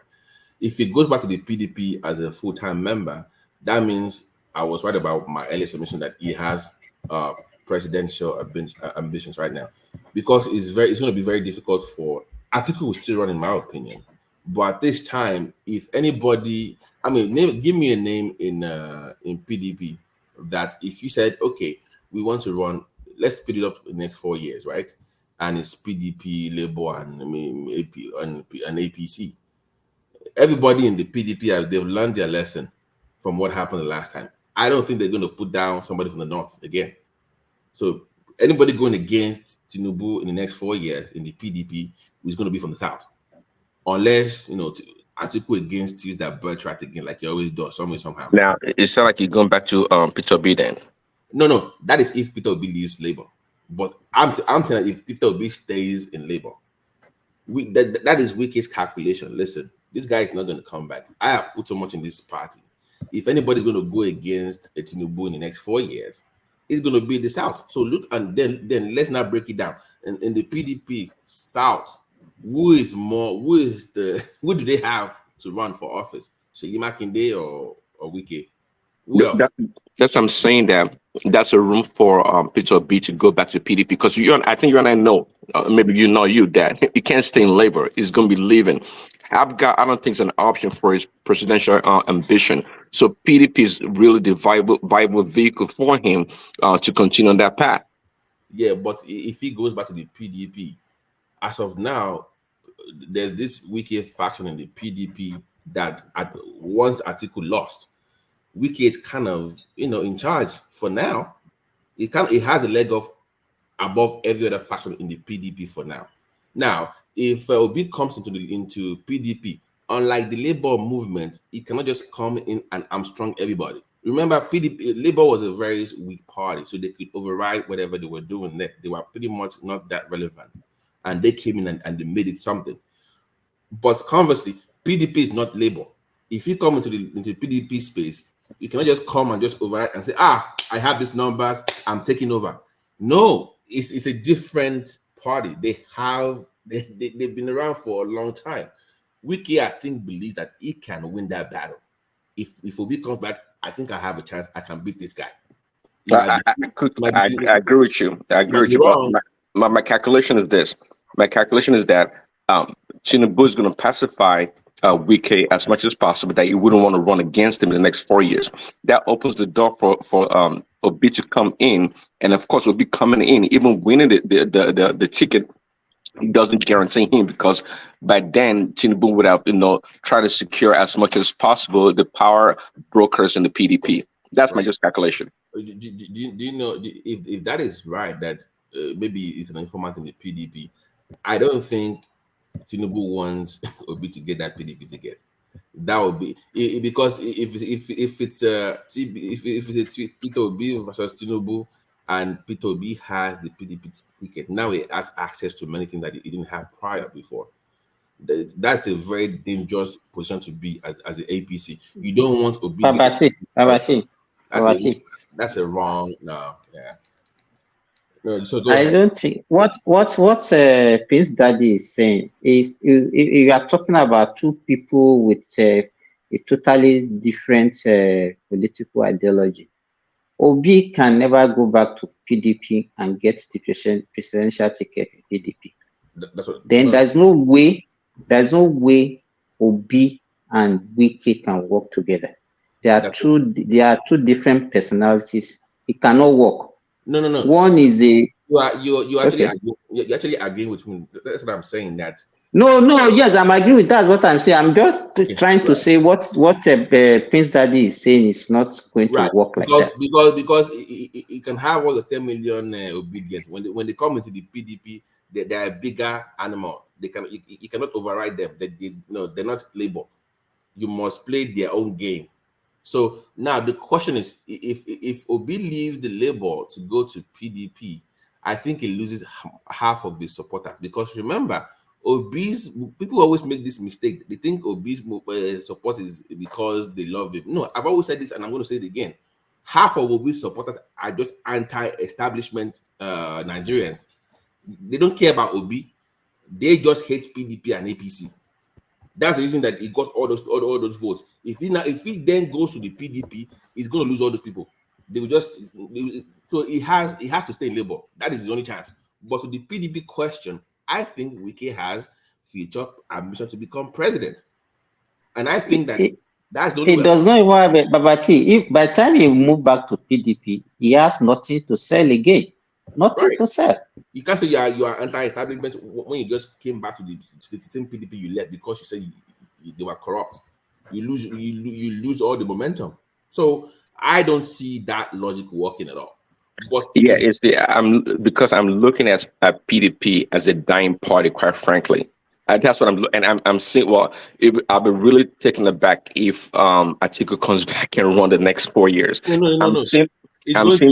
Really? Wow. Okay. No. Do you know why? I saw they had a meeting of their party. Everybody was there yesterday, and Atiku was sitting down there. Also, I'm like, after this guy let me describe Atiku in medical terms. It's like somebody had an accident, and you're the one that hit the person on the highway, and the person comes in the hospital, and you're also their doctor in the ICU. That is Atiku for you. You're the one that hit the person, and you're also the doctor of the same person in the same hospital, dying on oxygen. That is Atiku. But listen to Isaac Fayoshe's take on the on the Wike space and see if you concur. So this is what he has to say, Isaac Fayoshe. Then, my 10-kobo advice for you. At this junction now, we are down 71 trillion loan to be paid. Nothing. I know you are coming to a zero balance. But President Tinubu, I have a joker for you. You know Wike is a stubborn guy. He looks for trouble. He's a troublemaker. Make him NNPC chairman or make him petroleum minister. Now tell Wike to make us the money. Tell Wike, make sure that they load 2 million barrels per day, and it's complete. You know the guy is Osonlori, Esongon. He will deliver for you. I'm telling you, make Wike petroleum. He will revive all the refinery. All these bad worker, 1 million civil servants disturbing you. You start making money. Take my 10-kobo advice. That's what we need. Okay. Yes. So yes, yeah. Okay. That's what I'm saying. That the last time we had someone that was an active member of an opposition party that was allowed to stay in his party while in a different government was Bola Ige. So I'm just asking the question: do you see a Wike still attending PDP meetings but yet working in the Tinubu administration? Would that be allowed by Tinubu? That's what I'm asking the question. I don't know. It'll be workable because it's allowed. It's allowed, Babachi. Because you have Tinubu has it within him to do something like that. You know, he's a outside of the box sort of a person. In fact, it will even be to his advantage for him to maintain him in that space. Wow, to be attending and be like a mole. Let's even say he does what this guy is saying, and Wike is a petroleum and he becomes very successful. That weakens PDP at the federal level. They will still win the governorship and senate, but when it comes to the presidency, remember, Wike also has a huge following in the PDP. He has a huge faction, so that builds up his own portfolio within that space because he has this, So, but wow, okay, you know what? I never thought about it that way. This might be a play for the next 4 years if he brings Wike in and makes him stay in the. You know what, Prince Daddy? Okay, I see your point now. No, because Wike is showing willing, and if he brings Wike on board into his fold, that would decimate PDP because what you have left in at the presidential space, what you have left in PDP will be Bala Mohammed and Bukola Saraki. Those will be the only two people left in that party. And Wike coming in and Obi coming in will make no difference. Exactly, because the PDP will be a shell of itself. That's my point. You know what? That's a good play. That makes sense. The same thing OBJ did to AD. That was the same play. But remember when OBJ came back in 2003? What happened with AD? They all had to support him except for Tinubu. It's not Babachi. We are in a public space. The killing of Bola Ige. Don't let us say it, but you know what I mean. It's actually to decimate AD then, and immediately they succeeded in that. There was no father figure again in that party, and that was how they were able to capture the Southwest in 2003. Right. Because right now, Wike is probably one or two of the biggest names in the PDP, right? Atiku, Wike, they're like pretty much 1-2. So if you bring out like 1/3 of the party, you are wow. Okay, maybe it's a play. Wow. Okay, woman, I see it now. I see it. Thank you. All right, brilliant. So thank you, Babate. So for time, let's go on from you, Babate, to Ajanle Koko, who hopefully is still. I hope sleep has not taken him from us just yet. Ajanle Koko. Oh, it looks as though sleep may have taken him. Let's come to. Hey, what's up? All right, brilliant, Ajanle Koko. Good to have you. I was especially looking forward to your thoughts on this one. So, remember a while ago when Rochas Okorocha, when he left the state house in Imo State, remember the pieces we did on him, how he looted everything in that state. He was taking down the street lights and taking it into storage, even to the point of taking doorknobs off our state house doors, taking the doors off hinges, and just cutting away everything in the state house. So have that in your memory as you watch this. On what is that, one man? Yeah, watch this.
Let me give you the caption that explains that. It says, it's a current condition of the Zamfara State Liaison Office in Abuja. The Zamfara State government claims former Governor Bello Matawalle looted everything in the facilities, including furniture, TV sets, and every other thing that was nailed down. So this now seems to be the culture at Janle Koko within the Nigerian space. Because, like I said, we did this with Rocha Sokorocha when he left Imo State State House, and this seems to be the narrative of every person now that leaves a state house within the Nigerian space. So, what are you then making of just the ungodly looting of everything Zamfara State by the state governor? And this culture that is not unique or peculiar to Zamfara State, by the way. This is a culture that permeates the whole of the Nigerian space. So what are you then making of this level of looting? So alarmed the incoming, he had to put out a video on social media. Greetings. Greetings to our listeners around the world. Click on the like button. Share and subscribe if you haven't done so. One man, if that is actually true, that will tell you more about Nigerian politicians. I don't see any sign that show a Zamfara State. The liaison office, we don't see any signboard. It might be it might not be. We don't know. But if it's actually true that Yes. But if you look at it, the whole house is too neat. Yeah, There's no, you can't see any mess, anything. It just shows that to me, it doesn't look like a looted apartment. It's just like a new house just prepared to receive maybe a new occupant. Yeah. No, see, look at the floor. The carpet tells otherwise. Yeah, the carpet shows some images of something. It's a charger. The guy, maybe it's the guy that is cleaning the house that just put his charger there. No. The carpet shows. If you look at the markings, yes. You can see where something. Move out. Yeah. But well, we don't see any sign. Maybe at the entrance to show some Father State liaison office or something like that can really prove to us that yes, we should not fall for this kind of. There's no evidence. Yeah, we don't see. We should not just label ourselves based on this. Yes. Yes. I agree. All right, they will not have put it out though, or if it wasn't true, because of course he would then have the right to reply. But let's move on is facing some corruption charges already. I think they said he looted. Is it not 400 billion or how much was it? I think it's having some problem with EFCC right now. So, but let us even the incumbent governor is not asking him to return some bulletproof cars that he took away from the government house. Well, it's a common phenomenon. It's a common phenomenon in Nigeria. Yes, and it has been happening right from military regime, not even only. Yeah, military. I can remember who's the name of that Haigbe when he was living. Haigbe, yes, that naval officer. Yes, even up to the carpet, it took everything away. Up to the carpet. I think, Baba Yokoko, you will agree with me that the poverty mentality that we have is not peculiar to the poor. It's even the rich, they behave like poor people. They have this unsatiable greed to just take and take. Yeah. You understand? And I think it's a black man thing. That they just want to acquire even things that they don't need. Well, to me, it's more of greed than a poor man's mentality, really. They once asked this guy, I think his name is Connor Black, a Canadian mogul in the media. The guy was worth almost like $500 million or $1 billion, and the judge asked him when they charge him for corruption, say, "Hey, why did you steal an additional $500 million?" He had no response. He just told the judge because he could. He had no need for the money. So human greed, poor or rich, it goes both ways. Are we even, because sometimes all of these things, they go under the banner of the administration, but that guy leaves office and then all of his functionaries, the palm sex, everybody, they can loot anything and then it will all go under his name. So are we a bit too hasty to give the attribution always to the state governors? But even this one is the liaison officer, not even the government also. This one that you showed, the claim is the liaison office. That is the office in Abuja. That their workers stays in Abuja. And that's why I'm saying that we should be careful about this story. All right. Adele Koko, let me take you to this space. What I will do if Tinubu calls me for any appointment. So Nyesom Wike are asking for his now reward. Well, one man, he worked for Tinubu and he deserves to be rewarded. If Tinubu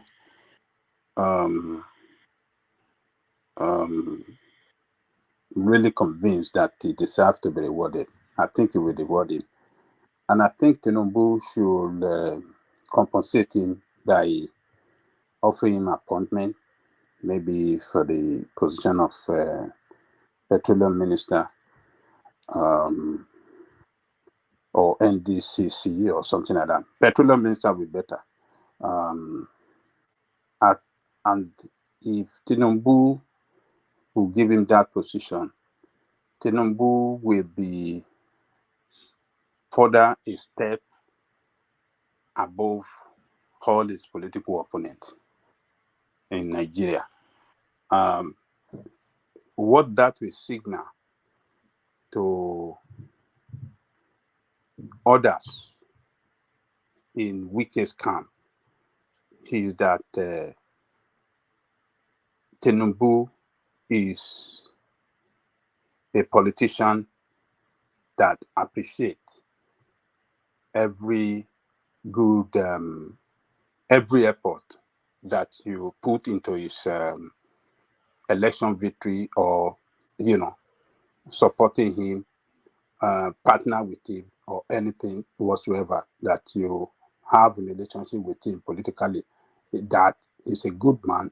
Is a man that we surely appreciate you and will reward you and compensate you accordingly. So you will see people like Oton, people like Makinde, people like other people in Wike's camp seeing a pathway to another party that will appreciate them, that will compensate them if they really work hard for the development of that party. So it's going to be a strategic move by Tinubu to win more state in the next election. Because in the South, you see Tinubu is building that party. The party is spreading. The popularity of APC is spreading in South now. What the Senate president is coming from South. And recently they just won is it Cross River, or which state did they win? Is it Cross River? They just won Cross River. And if Wike can go, if Wike should be given appointment, it is possible that Wike might switch to APC, because Wike, I've never seen him spoken against Tinubu before. Maybe he did, maybe I cannot remember, but I've never seen Wike said anything bad against Tinubu. So Tinubu leadership. So Wike now, Tinubu is in a position of leadership to Wike, because Tinubu, when he became governor in 1999, Wike's boss, Oduli, they were the first set of governors in this first republic. So you will see Tinubu taking that position of a leader to Wike, just like Odili represent to Wike. So I think Tinubu is a smart and a master of the game, strategic politician. I believe it will offer Wike a very important position in the government in order to sway him into APC and further spread that popularity and tentacles of APC in the South. If APC can take control or take control of majority of the state in the South, that will counter the Southeast that are opposition to APC. And if Wike works very good in that position of appointment given to him and succeed, man, forget it. Wike, with his basket mouth, he can spread the gospel like wildfire, like wildfire. We spread it, will be shouted everywhere to convince people that, look, this is the place. less article it is PDP and all those unfaithful and those people that greedy politician, greedy set of leadership in PDP, let them continue. And the consequences of that to PDP is that PDP will shrink further. PDP will shrink further down to a party that cannot win election in Nigeria. Because PDP, as you know, was used to be a party that was in absolute control of Nigeria. There was a time PDP was... No, it was, Baba, it was, they tagged PDP then as the biggest political party in Africa. They were in absolute control of Nigeria. I think they were controlling like maybe, is it not 28 states or maybe 20 or so before. But now look, they don't control more than maybe 12 or 6 states or 13 states anymore out of 36. Party that used to be in absolute control, that no party is a match to them. But look at where they are today. So if Wike can go, if Tinubu can take Wike away, give him like petroleum minister, and Wike deliver, that is it. That's the end of PDP in South, because Wike, he knows that terrain very well. In that what do you call petroleum or oil producing area, he knows that terrain very well. He knows the leaders of that terrain very well. I think he can bring all of them closer and bring them into APC. You know, Wike, he has his way of politicking, and he has the way, he know what to use. I mean, he know how to use what he have to get what he needs. So it will be a big blow to PDP if Tinubu can give him appointment. And I believe Tinubu will do it. So one man is going to be a big plus for APC if Wike is given appointment. I believe Wike will take that appointment. So this one that is talking that I will consult my wife, I will consult my friend. Look, it's a political, that's the way politicians talk. He never said it. He didn't say it categorically that, no, I don't need appointment. He said, I will have to consult. And when they say they are consulting, you know, yeah, it means acceptance. So that's my take on that, one man. Okay, then. All right, thank you, Daniel Coco. So let me take you to this space then. This is the Daniel Bwala storyline, and this is a space that we've been trying to open up this conversation to see what are key portfolios, ministries are so important that the appointments to them, they have to be done on merit rather than political patronage. So these are the spaces that Daniel Bwala identified. He's saying that Tinubu must not use these spaces. He says he must not appoint politicians or quasi-politicians into any of these roles, or else it will repeat history. So the roles are National Security Advisor, Minister of Economy, Director of SSS, Petroleum Minister, and Central Bank. So what do you make of the Daniel Bwala list? Or do you have a different list of 5 that Tinubu, for him to succeed, must appoint solely on merit, the best possible to serve the country? One man, this guy is talking from both sides of his mouth. Where does he belong?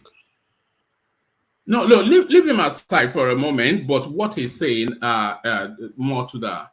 No, one man, hold on. Yeah. It is not, he cannot be advisor to Tinubu when he is one of the lawyers fighting a case, a petition. Yeah, no, but Adale Koko, leave Daniel Bwala now. More what he's saying, the important parastatals that are... I will come there. All right. Okay. All right. Carry on. Together. He cannot advise Tinubu. He doesn't have that local standing because it's an opposition. Why advancing Tinubu when you are fighting case again? Has he accepted Tinubu as the president of Nigeria? He congratulated him. He congratulated him. Okay, fine. So it's a dilly-dally guy, yin-yanging, and here and there. I'm not surprised that he's saying this. It shows that he's gradually abandoning Atiku. After all, he's from APC. It was for the reason of Muslim ticket that forced him out of APC. Baba Jaleko, the guy is looking for food. He's looking for food to eat. Ajaleko Saki wants to come in. Saki. No, Ajaleko surprised me by his position on this argument. You know, whether he belongs to a position or he doesn't belong to a position, I don't see it as a reason why he shouldn't make important points or proposition. You know, when it has to come to issues of governance. You know, it's all about Nigeria at this point, right? So for him to make impute in trying to advise on positions that must be taken very seriously and must be based on merits. You know, I don't think you saying that since he belongs to a position that such advice is not necessary. I think the argument is really unfounded for me. You know. Okay, let me tell you this: if the petition in the court has been determined, yes, it would be a different ball game entirely. That okay, we have had the finality of this, what do you call it, this petition, and Tinubu has been affirmed as the president of Nigeria by the court. Then, can I ask you a very simple question? Go ahead. Are there members of PDP in the Senate? I mean, in the National Assembly as of today? Yes, they are. So, since they are going to court to challenge the presidential election, does it prevent those members from participating in electing who becomes the Senate president?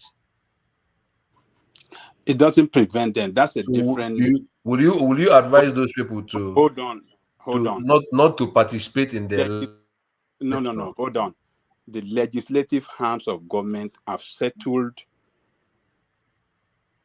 They have a house that is fully constituted, so they can, among themselves, look for their leadership. You know, but on the other hand, on the executive hand, on the presidential matter that they have at the court, Buaya is one of the lawyers representing Atiku. He shouldn't be the one saying Tinubu should do this. Oh, no, that is, it shows that it's not really committed to fighting for, what do you call it? His principle to win the case that is representing at the court. So it's showing a double signal right there. You are fighting for Atiku, at the same time you are offering advice to Tinubu. Where do you belong? It is inconsistency as far as I'm concerned. It's a double standard game. It's playing a double standard game right there. So we should get these tactics of this idiotic politician that we have in Nigeria when they cannot stand in one place. Why is Baba Jericho, can you look at it this way? Maybe he doesn't even believe in their petition. That's why he's talking like this. Why is Obi not offering advice to Tinubu that, hey, you can do this or do that? Why is even, what do you call that, Unwako, that show? Kenneth Okonkwo. Kenneth Okonkwo. Why is he not advising Tinubu to do this? You can't do that now. Yeah, I agree with you, Ajala. You're pointing at a valid point. See, Buhala came with almost bitterness to APC, to PDP, right? I said it after the election that Buhala is actually more pained than Atiku for losing the election. He had all his eggs in one basket. He thought that the PDP were going to win. You should have heard him on television. I actually saved the video, some of the videos. They said that the PDP were going to win by just a large margin. I mean, he repeated it like many times that Atiku has in the bag the 12 million votes that the North gives to Buhari. He said it. He was so confident that they were going to win. So this time around, he's been duplicitous. That's just the bottom line. He should not be giving advice to Tinubu in any way, especially when, just like you said, it's still in the courts, representing the principle. What is he shouldn't offer any opinion at all. You're right. After the court judgment, then he can say whatever he wants to say as a patriotic Nigerian. I agree with you. Yeah, thank you. So one man, which are the positions that he was advising that Tinubu should handle carefully? It was a national security advisor, minister of economy, director of the DSS, minister of petroleum, and central bank governor. So that was his list of 5 that he has identified. But do you agree, or do you agree with the general premise that there are certain portfolios that must go with merit? And if you do you agree with this list, or would you add or remove from it? I think I agree with all those that he mentioned, but I would like to add to them as well. I think all the security chiefs as well must leave if Tinubu really want to have a grip, control of the security of Nigeria and want to redirect Nigerian, security apparatus, to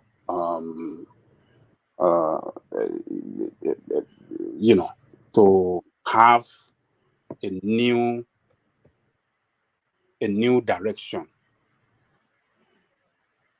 in an effort to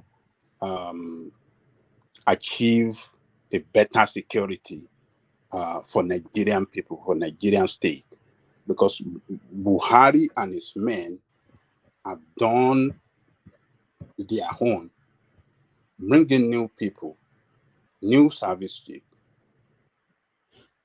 that are ready to work in the same line that you want to fight the insecurity, and achieve result for Nigeria. So that one is very important.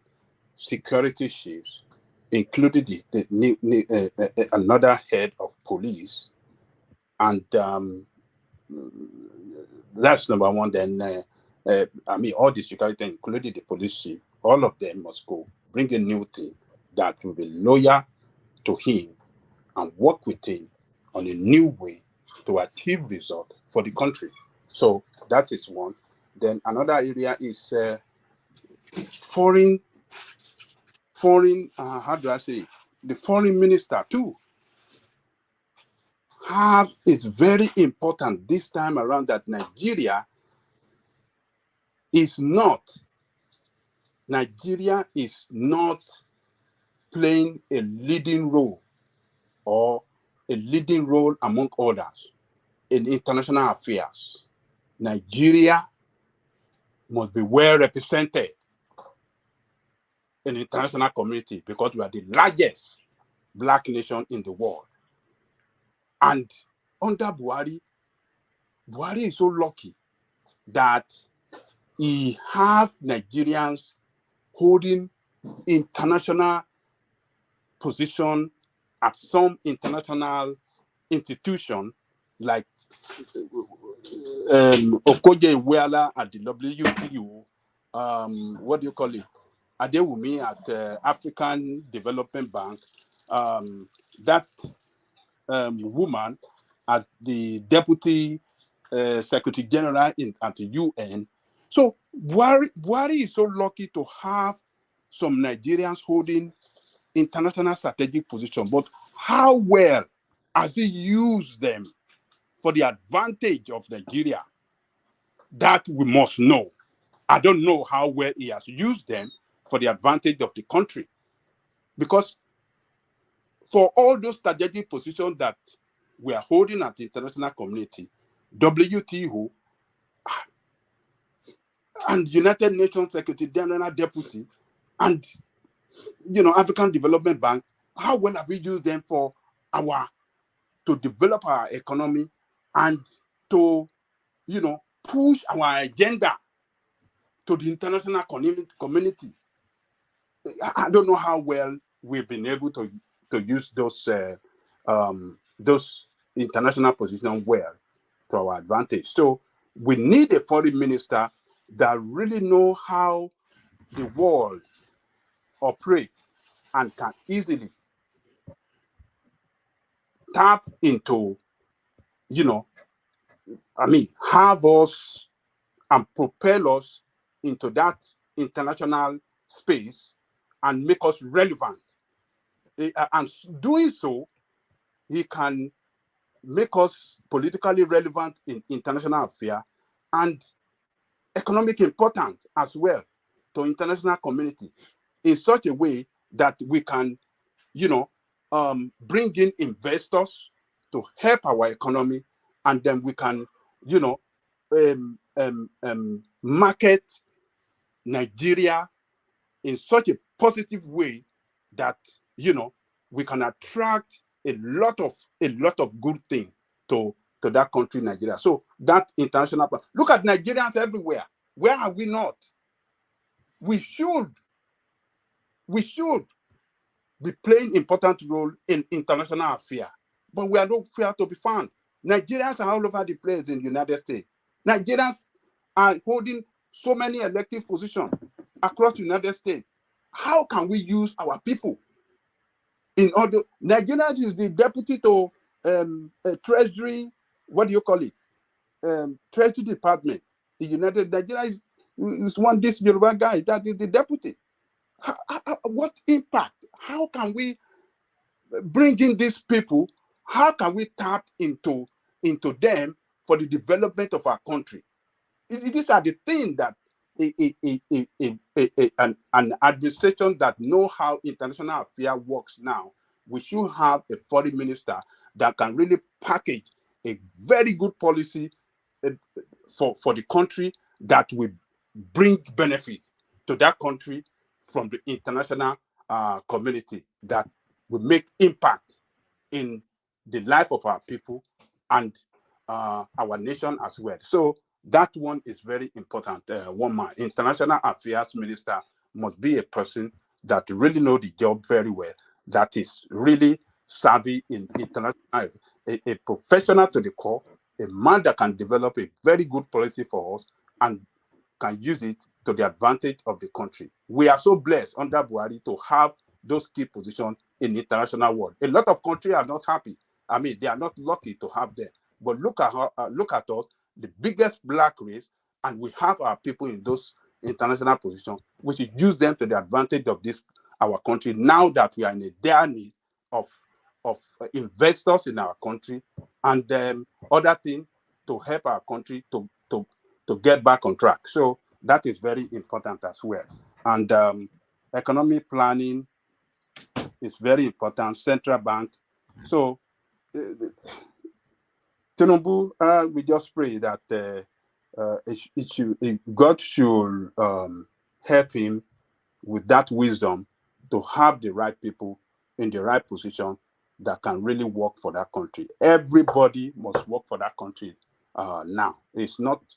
It shouldn't be no more time for favorism, no more time for how do I call it, favorism or ethnical nonsense and all those ones. It's time to work for the country and work for the country for the best.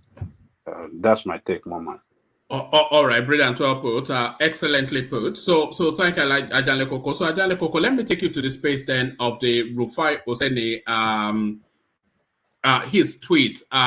It says, Aragon sworn in today and he will name his cabinet later today. Aragon would name his cabinet on the same day he was sworn in. So that was a signal to the to his followers, of course. We all know what he was hinting at there. But the Yoruba Council, who were already running commentaries on, because what he was saying, Rufai is saying, by the way, Ajale Koko, as you well know, but he was inviting them to look at how long it's taken Tinubu to compose a cabinet, never mind kickstart a government. So he's citing the example of the Turkish president newly elected and already assembled a team on the same day. But that is somewhat of a misnomer, a misdirected sort of information, because of course the system in Turkey allows for that, but the system in Nigeria does not. So the Yoruba Council, they very quickly responded to him. Ó dàbí ọ̀rọ̀ ẹni tí ọpọlọ rẹ̀ yòrò tàbí ẹni tí Ọlọ́run fi síbi aláṣà àwọn ọpọlọ rẹ̀ bí ọpọlọ ikú.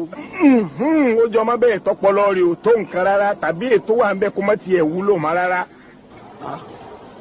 Ṣé Ọlọ́run mọ̀ lágbára o? Tún dàrú yín pọ̀ má kó so àwọn èèyàn gidi. Ìbáṣepọ̀ Ọlọ́run dàrú yín pọ̀ má kó so àwọn èèyàn gidi. Ọpọlọ tẹ́ fi bá mi sọ̀rọ̀ yìí kò yàtọ̀ sí ọpọlọ ọ̀dọ́ àgùntàn. So there it is, the Yoruba Council. Ṣé ọpọlọ bọ̀ yìí ṣé kí n tó like put in Euro according to Yoruba Council? Rufai Oseni, Ajale Koko. Look, one man, that Yoruba Council is a kangaroo council. They are not representing Yoruba people. They are representing Tinubu and APC. So I don't know who constituted them. I don't know who they are really representing. So they cannot, for them to come out so quick against Rufai, it just shows that they don't really mean business. They are just APC member. No, that wasn't an official response, by the way. Baba, they couldn't understand what you are showing, one man. All right. Okay, that is just a Yoruba comedy. It's just a comedy that was circulating in the social media before. I think it's an organization, or what do you mean? No. He was just catching fun. One man was just catching fun. I didn't get him right. Okay. Just speak directly to the tweet. Not there's no Yoruba Council responded to. Oh, sorry. I want my I thought you got because that was the perfect response. No. What Kajale Koko? That's election now. Election just give me comedy there. Rufai have the right to criticize Buhari. Tinubu.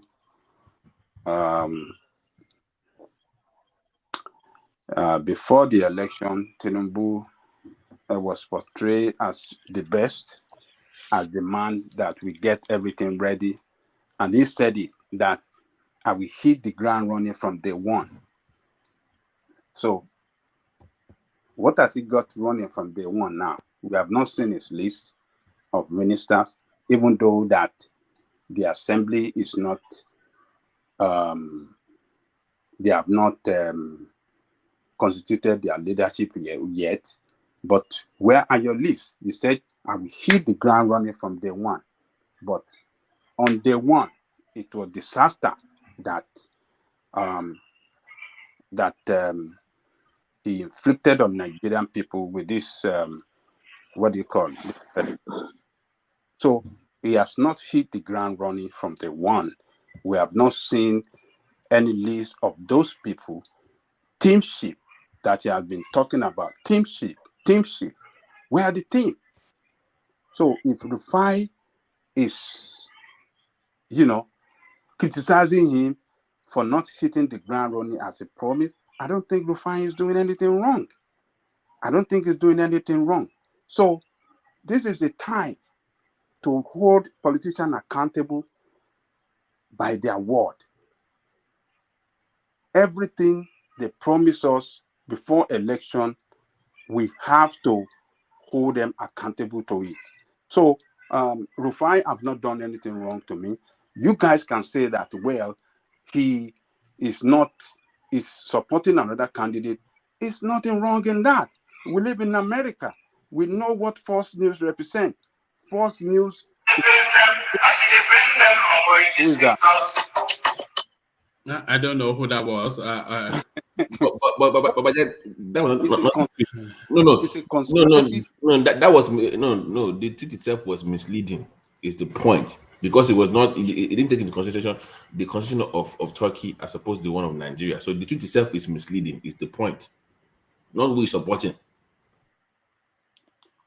Well, you can describe it that, oh, this is not this, it is not that. We are talking of governance. It is governance that matter. Erdogan is going to is constituting his team to start governing the state. Tinubu has won the election. Where is his team to start governing the state? We have seen them. No, please. The Senate has not even been. They have to be the one to approve. They have to go through that, right? The Senate. Forget about it. Just send that the team up with that approval now. No, it doesn't matter. It does matter. Hold on, one man. Hold on, Babati. They can come and do their own job. Release the team.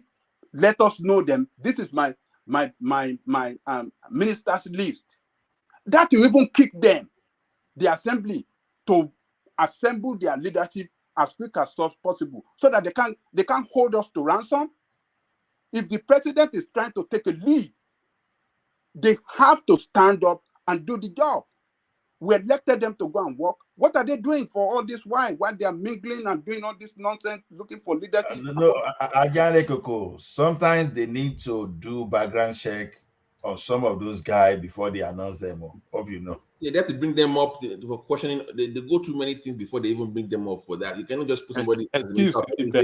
Not a better excuse. It's not an excuse. It's the Lord. Now it's not like I'm making it up. What are you talking about?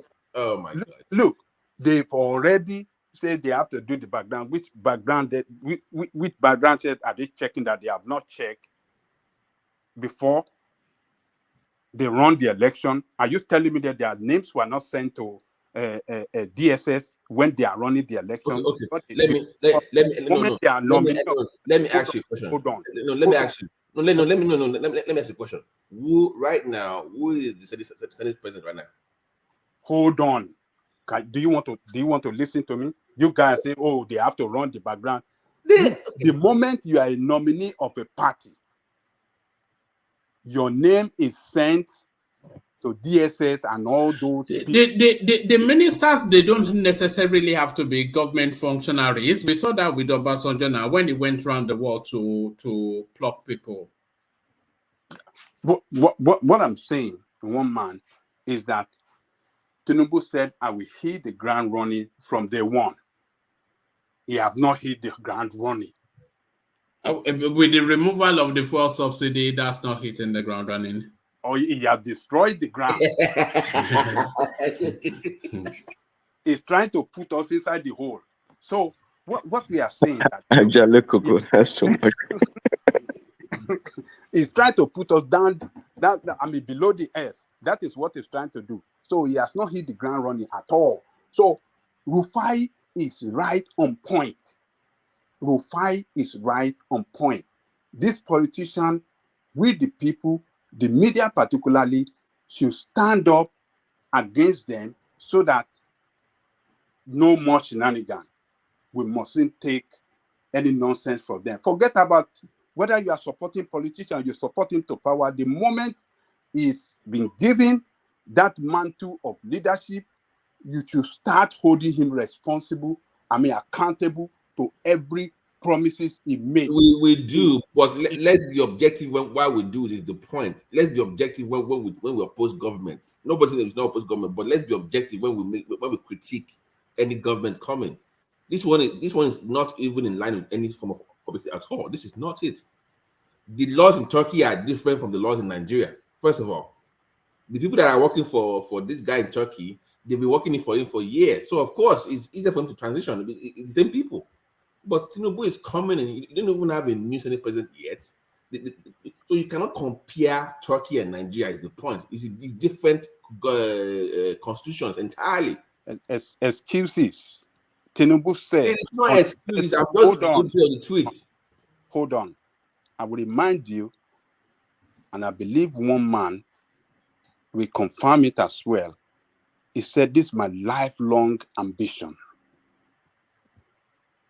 My lifelong ambition." If this is his lifelong ambition, and he finally achieved it, and you don't get your list ready of ministers that are ready to work with you, and you people defend indefensible all the time and believe unbelievable, and you can support what should not be supported at all the time. This guy, immediately after he won, he traveled to France 2 times. He traveled 2 times, saying that, oh, he's looking for investor, oh, he's building his team, he's bringing this together, and now where is the team? And somebody is talking, and you say he should not talk. What has Rufai done wrong? You say he's standing up for the country. You should hold your politician accountable. Tinubu said, this is my lifelong ambition. You can't tell me that Tinubu doesn't know who is that person in the position of authority that Tinubu does not know. Who is that person that a captain of industry that he doesn't know?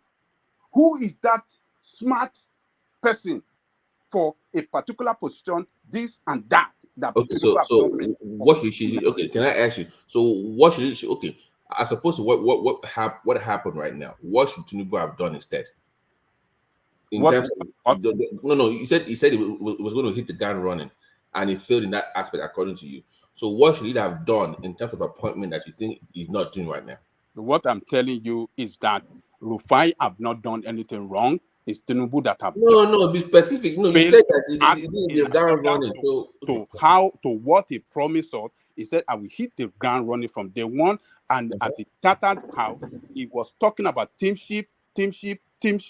Right. At that time, it was outsourcing question to everybody. And it was showing that, look, this is the way I run my own team, teamship. Where is the team? Yeah, but okay, but according to you, that's what he's doing wrong. Okay, what should have done instead? What should have been the right approach as opposed to what he has done? Is what I'm trying to clarify. So I know maybe we are missing something here.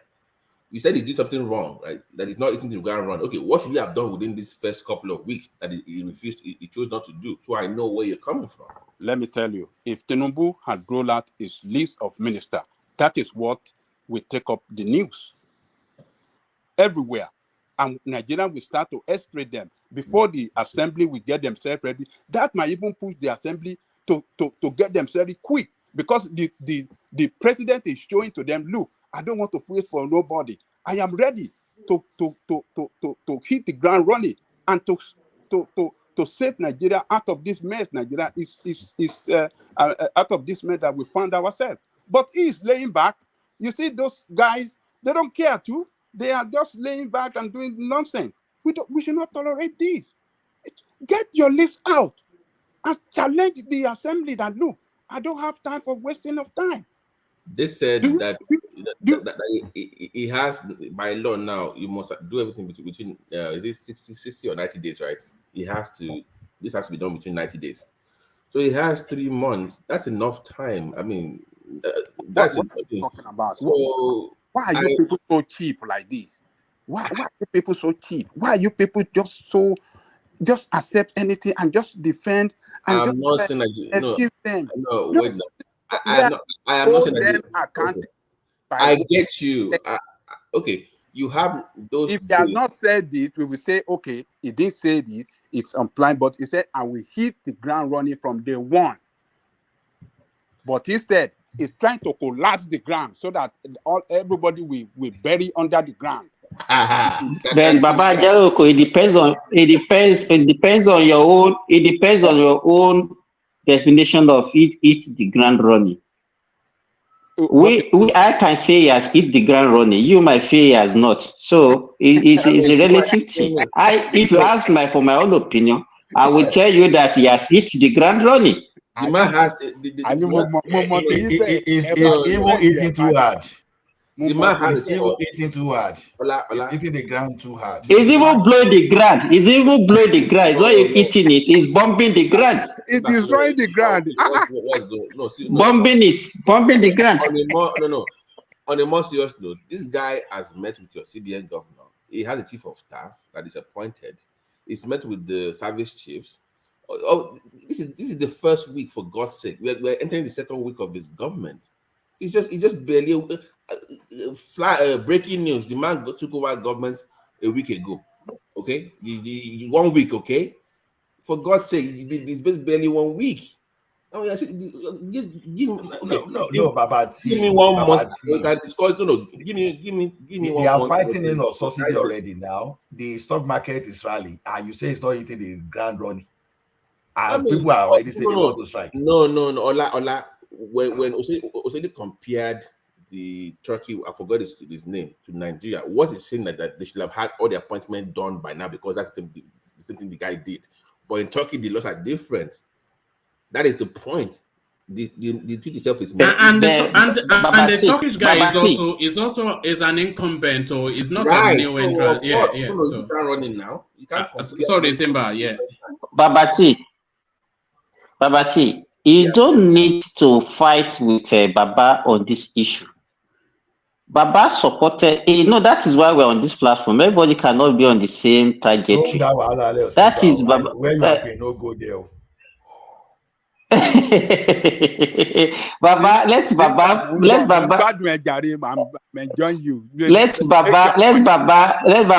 go in that direction. You have got it. We know the direction you are going. So election that is a civil society. So let everybody have their own, and then the listener will choose where they want to go. No, Simba, this is my point to you. The listeners always go with Ajan Lekoko. They always go. They always go with balance. It's okay. We know it's good towards it, but we will fight back. We will fight for this page. We will fight for this country. But it's okay. The point is, the law says 90 days. Doesn't mean it should take all those 3 months to do what it has to do. So even though the law said that 90 days, I get that. What I'm saying is that it's barely a week. Can we at least give this guy 1 month so that we can actually assess? We can actually give a better assessment of where it's going. But barely 1 week, and we're already talking about it's not hitting the ground running. Come on now, 8 days only. I mean, come on. Come on. I don't. Babati, the longer we wait, the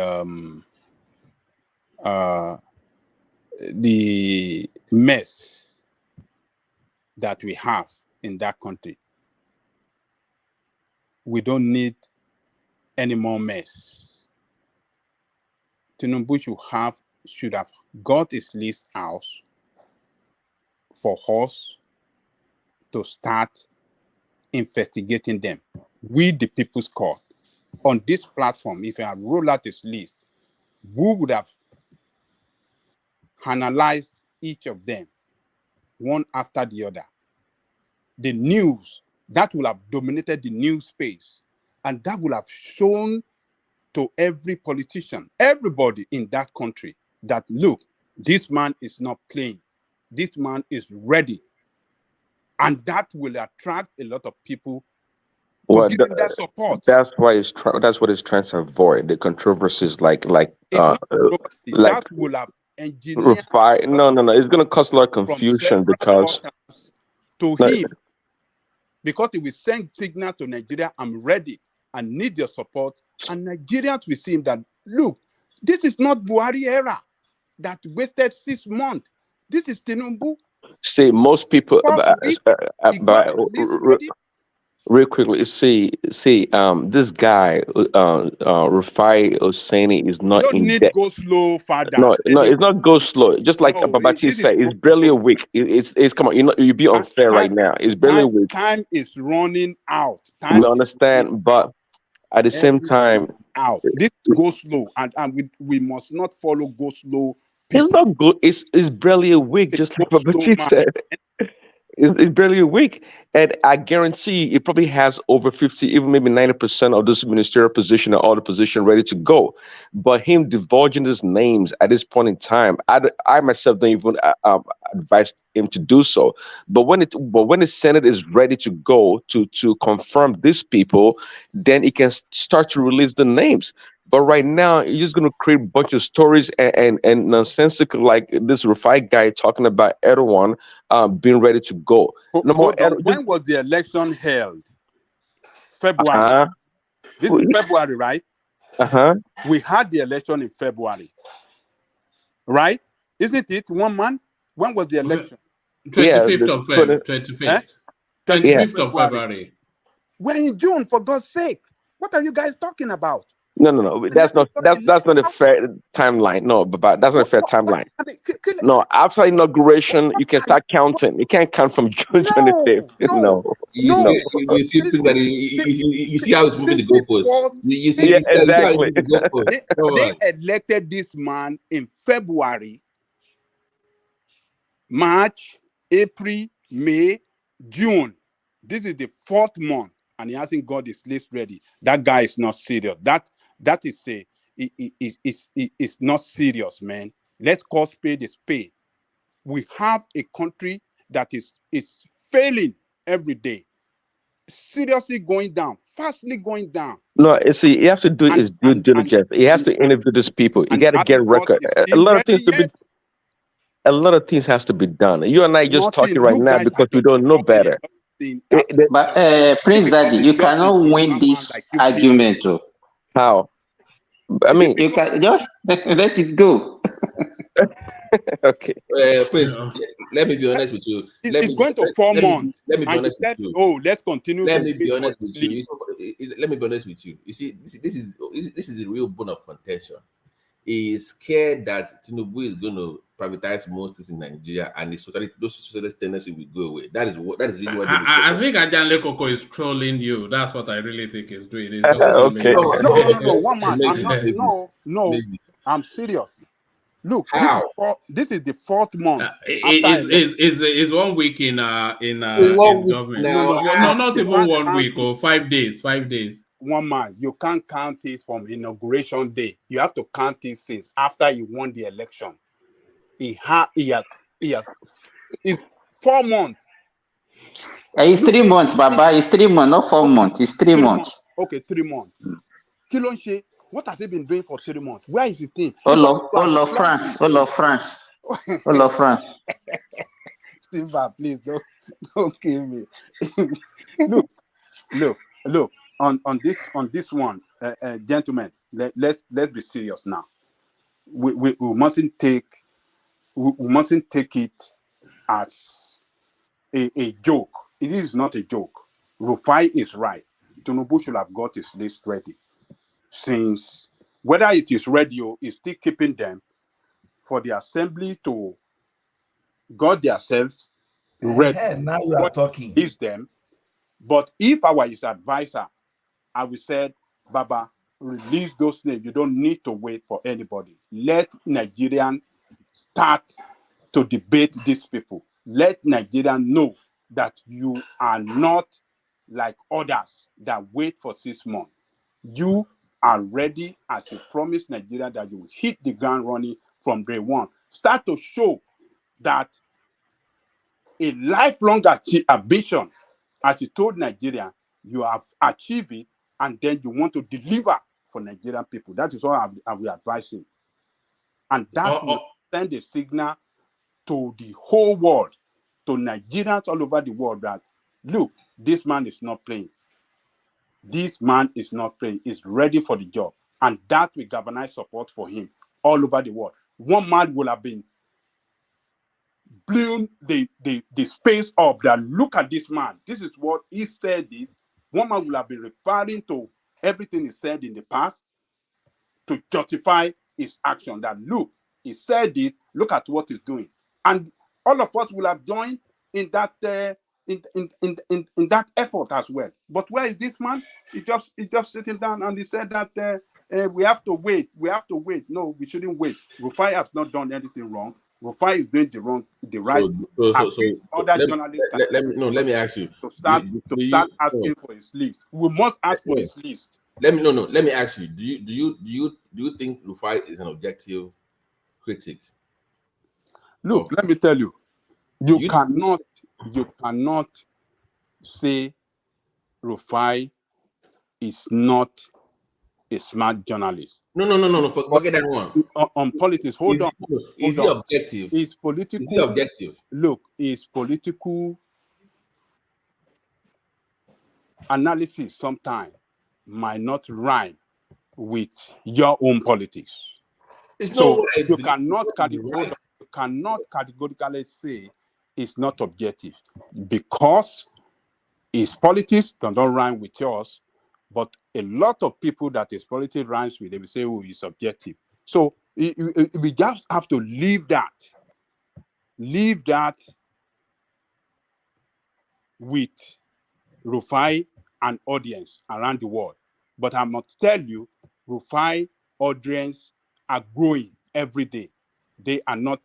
They are growing every day. That guy is. And that includes is one of our best. No. And that includes you too. I want to assume, and that includes you. It's one of our best. You were not a fan of Rufai barely 4 days ago. Now you're like you were lampooning him like more than anybody else, just throwing stones at him. On a papa against Obi. Yes, I said he didn't do right. But you have to withdraw that statement that Rufai is one of our best. Please withdraw that statement.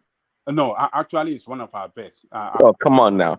See, don't get me wrong. See, Rufai and Arise are smart. They know their audience and they tap into it. They get the most likes. They're out there. They're doing their job. Their job in the sense that they are getting the numbers. They're getting the numbers. But to tell me that Rufai knows what he's talking about most of the time, come on. That means you don't watch Arise News. How often does Ruben Abati correct him, especially when he's making some erroneous claims and just spewing out some numbers he can't even back up? Rufai is sensational. I give you that. You're right.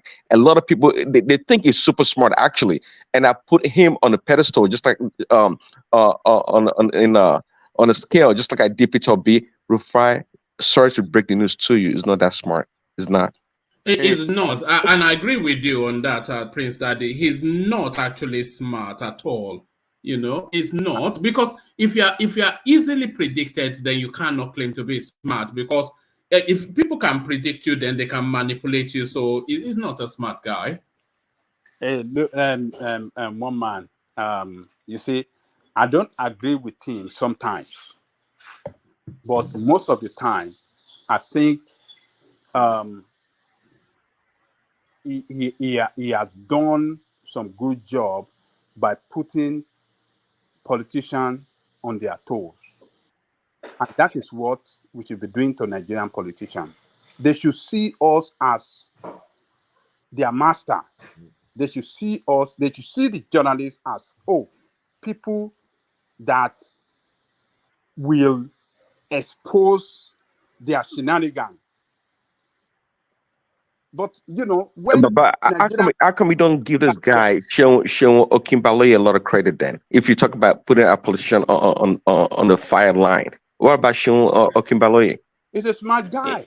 If you actually ask me for an example of a good Nigerian journalist, I would say it's what you just the guy you just mentioned, Prince Daddy, Seun Wike. You never really hear prejudice in his voice. Is probably the only one that you don't really hear. It's more balanced than Rufai. Exactly. It's more balanced than Rufai. But you can't rubbish Rufai. Baba Ajele Kuku, let me put this to you. You can't rubbish Rufai. Hello, can you hear me? Best too. But Seun is more balanced than him, and we agree that Seun is more balanced. All right, put that point to Ajale Koko. Ajale Koko, round up that spot, and then we go on to Prince Daddy. But before we go to Prince Daddy, I think Tinubu might have a word to say to you, but to you first, Simba. Okay, Babajayoko, I think what people are speaking to about Rufai, maybe you should try and understand what they're saying. Rufai, once you are not in his political, we all know where he belongs to. Rufai, instead of, yes, they will just be looking for ways of bringing you down, and you will continue that argument in that direction, whether it's right or wrong. And that is what they are trying to actually bring your attention to. It's not doing it for the sake of the country. He's doing it for his own political lineage. Well, I think I know why a lot of you does not like Rufai. It's because you are all supporter of Tinubu. So that is not why. God, that's not true now. Because it's very hard on Tinubu. That is why you guys cannot tolerate that guy. That's not why. But when you no, Babayeko, why must it be hard on Tinubu and not on the other candidate if he's truly a good journalist? Who are those other candidates that it was not hard? I mean, when Obi was there for interview, it threw most of the toughest question on Obi. We all know now it's not true. Yeah, it's it not threw true. a very toughest question. It's not true. From yes, I will go and watch it. Let me tell you, I will search for one video. And when you see that video, you will see him dancing before the election that some people will cry after the election. And it was, yes, Baba, I will search for that video. I will send it to one man. Maybe tomorrow we'll play it for us. And you will see why we have that belief about him. He's a politician. He's not a journalist. Sometimes I don't agree with him. All right, bring it to Madale Koko. Yeah. Sometimes I don't agree with him. Sometimes he exaggerates. He take it too far. Yeah. Sometimes, but Sheung, I will agree with you guys. Sheung is the best, more balanced. It's not one side at all. It's just at the middle, doing his job. It doesn't, align with any political interest. Sheung is the best. But Rufai, you can't rubbish him. It's one do you think Sheung is better than Mao Ogun? Oh yes. That Mao Ogun, sometimes it looks like maybe it's a PDP lady. I don't know. Do you think she's too arrogant? But one man, Mao Ogun has changed you. She's more refined now than when she started. She's a better journalist now. She was like Rufai before now. She used to be like Rufai. Before, exactly. But she has changed. Sheung is the best among them all. Sheung is the best among them all. Yeah, among all those. If Maokwe can change, maybe we'll give Rufai time to change also. But you know that Maokwe changed after she got married, but Rufai is already married, so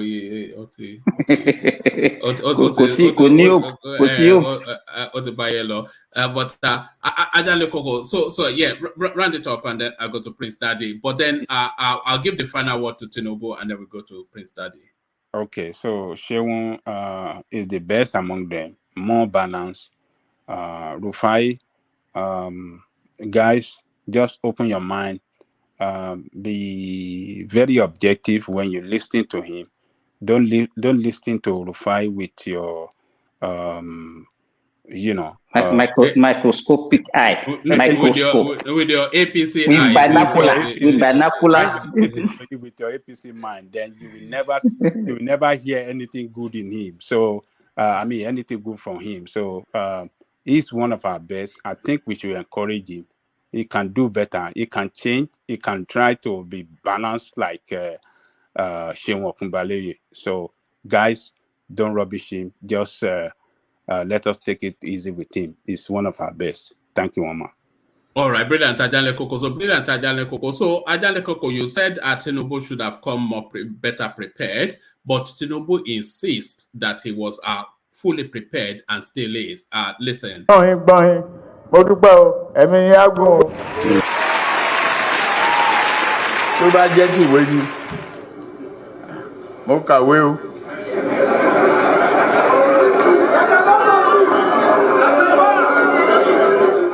tó bá dẹ̀ jọ́rọ̀ àgbà ni èmi lẹ́gbọ̀n mo ti ń sìn yín bọ̀ ọjọ́ ti pẹ́ ẹgbẹ́ kìíní wá èmi ló kàn.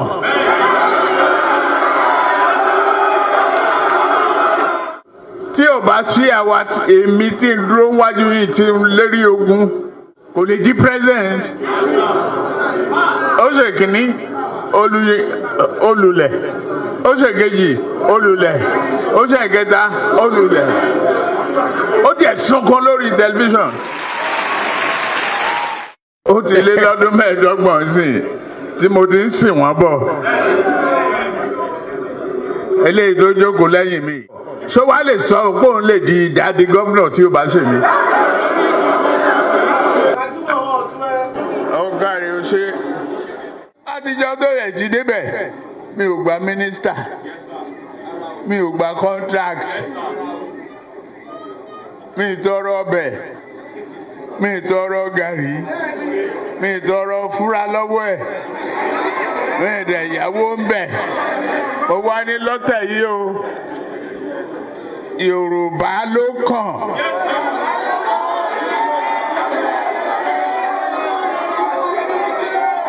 Tá a bá dẹ̀ sa Yorùbá náà, èmi ló kàn.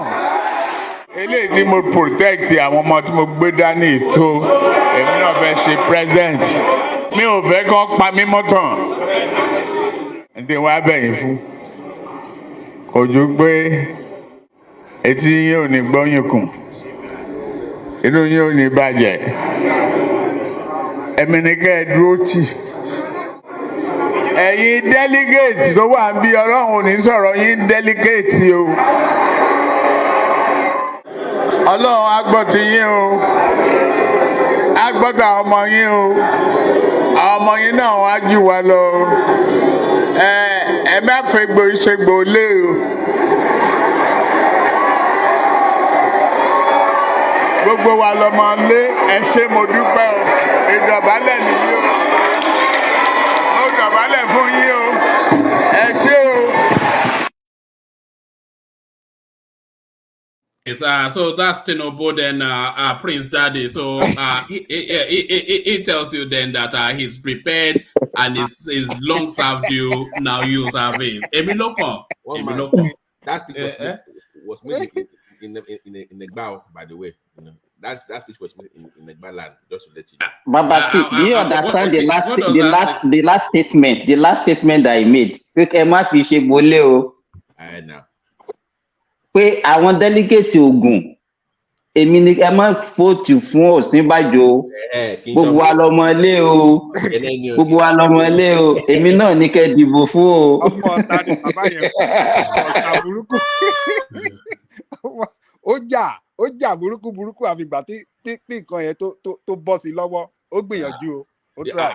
And Baba, I know you must fight for it, even if it's yours, you must fight for it. Not Jafuni. So he fought for it and he got it. So that's the way it is.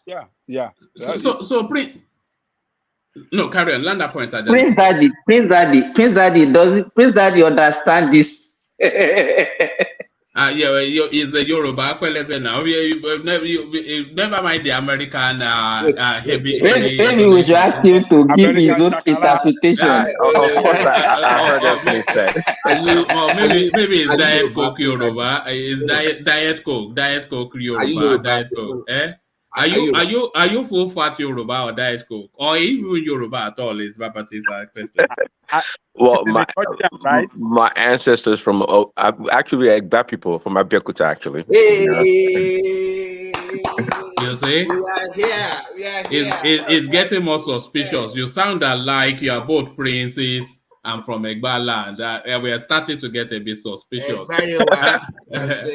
One man, is that not something? Both of them sound like, and they are from Egba land. Is it not getting suspicious? Yeah. Look at that. Long lost brothers. Prince, what part of Egba are you from? Well, I was born in Lagos, right? But my grandfather, They're from, I don't know, from Abeokuta, I know. What part of Egba? I didn't even know they had different factions of it. I know. I told you it's Diet Coke now. This is Diet Coke. Abi okay or no? Abi Igbenyin. I don't know the difference. I couldn't tell you. Okay. But yeah, I couldn't tell you what part. But we deep for sure in Abeokuta. If I told you the last name, you probably know actually. But anyways, yeah. All right. So then to that clip, Emilokon. So that is to tell you then that this guy long standing within that space. So certainly he's prepared. But the preparedness now landing on this fuel subsidy space. So pick it up from the NLC's threat to strike, and then the association then of NLC with the Labour Party. Please, Daddy. Yeah. Thanks, woman. Thanks, everyone. Well, I made a comment earlier, and Prince Adewale on television laid an accusation against one of these Labour Party leaders of being taking bribe, of being corrupt. Okay. This Labour people, it's sorry to interject the U.S. issue here a little bit, but the labor unions are powerful, and they control a lot of power in the labor market, of course. In Nigeria is no different, actually. It's another scam for the people in power to control and sway people back and forth, for their own interest. I don't know in depth when it comes to really what percentage of the labor force that they actually serve, given that the Nigerian economy, its workforce in general, like quite small business minded and economy that we have. So these people really represent the government workers, maybe federal, maybe state level, and that's it. Most people don't rely on these people. The people supposedly they're fighting for are the common people that have their own businesses, and I don't think they rely on them for anything. Personally, I don't doubt that they have a value to contribute, but personally, I don't really know. I see them as obstructionists right now, just like you said earlier. They supported a candidate in the person of Peter B that also agreed to remove subsidy, right? So they're trying to have their cake and eat it. So if Peter B had won, are they going to be ups and harms against Peter B also? I doubt it. But again, they just want to be relevant, I guess. They want to stay relevant, and I'm not sure what they're trying to do. But the subsidy being removed, for sure, it has to go, and it will go. And they don't really have much. I don't think they have much as a party to fight back. They can try to protest, but how far would that protest go is another question. So I won't spend too much time talking about these people. They're only fighting for themselves. All right, brilliant. And to the Rufai Oseni space, I thought there would be unanimity on our commentaries on him, but it looks as though divided opinion. But he seems to be, I'm not quite sure what is playing out, but what is certainly playing out is not in the greater good of the country. A president has been elected. He's a journalist to present facts, but he seems to be poking and dog whistling to people to agitate against the government. So what are you then making of Rufai Oseni and his continuous feeding of red meat to the carnivores? Yeah, Rufai Oseni is, again, I say he's smart when it comes to him knowing his audience and what platform he's operating from. That is the Rise News. They have their audience, and I think a lot of their audience are like, they're pretty young, I would say. So anything that comes out of Rufai's mouth seems like gold, like he knows what he's talking about. And I listen to the guy, try to analyze what he says and look at facts. I'm not even deep facts, just simple facts, and it doesn't hold water. It can only convince high school students for the most part. I mean, 80-90% of the time when he opens his mouth and speak, he can only convince them. But people that are like a little bit more seasoned and take their time to just look at simple facts or even have a history behind them can easily debunk Rufai that is baseless most of the time.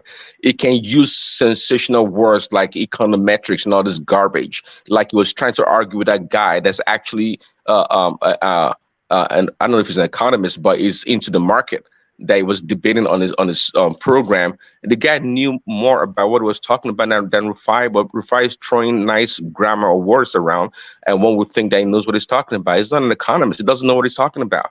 But trust me, at the end of the day, if you ask his viewers to take a poll, they'll probably think Rufai was more right 90% than the other person. So that's Rufai for you. Rufai is in a space, is smart, is tapping into this current climate of anti-APC, anti-Tinubu, and trying to build his own audience. I know he has a radio show. I've never listened to his radio show, but I have seen a clip of it. The only time I watch him is on, of course, on Arise, and yeah, he's tapping into the audience. I tried to listen to it. It's so annoying. The radio, whatever, is quite an annoyance. Oh, really? I never listened to him. No, it's not what they're for. Yeah, I'm not okay. sure. Yeah. I'm not his follower, but see, that's one thing I was saying. You have to. I don't discount people as much as I don't think he has any base. I don't really discount Oseni at all, because he's a force out there. He's truly a force out there, because the people that listen to him and believe all this trash he says, there are plenty. Just like followers also. Many of them are new to politics, first time voting, and they can be easily persuaded based on false information or incomplete information. They can logically analyze situation themselves, so they can easily. I mean, I'm not saying those people are dumb, because I can always say perhaps if I was that age also, I could have been swayed by Peter B or Oseni Rufai, but I happen not to be. So I'm not 21 for him to be running up and down. Many times, actually, before I got on your platform recently, I always respond to a Rice commentary about on the comment section, trying to debunk the thing he said. I think one of the last one I responded to was like, hey, Ruben, Dr. Bati, yeah, thanks for putting Rufai on the leash. When the guy, he goes off base all the time, and Ruben tries to come in and they've not blocked you, and they didn't block you.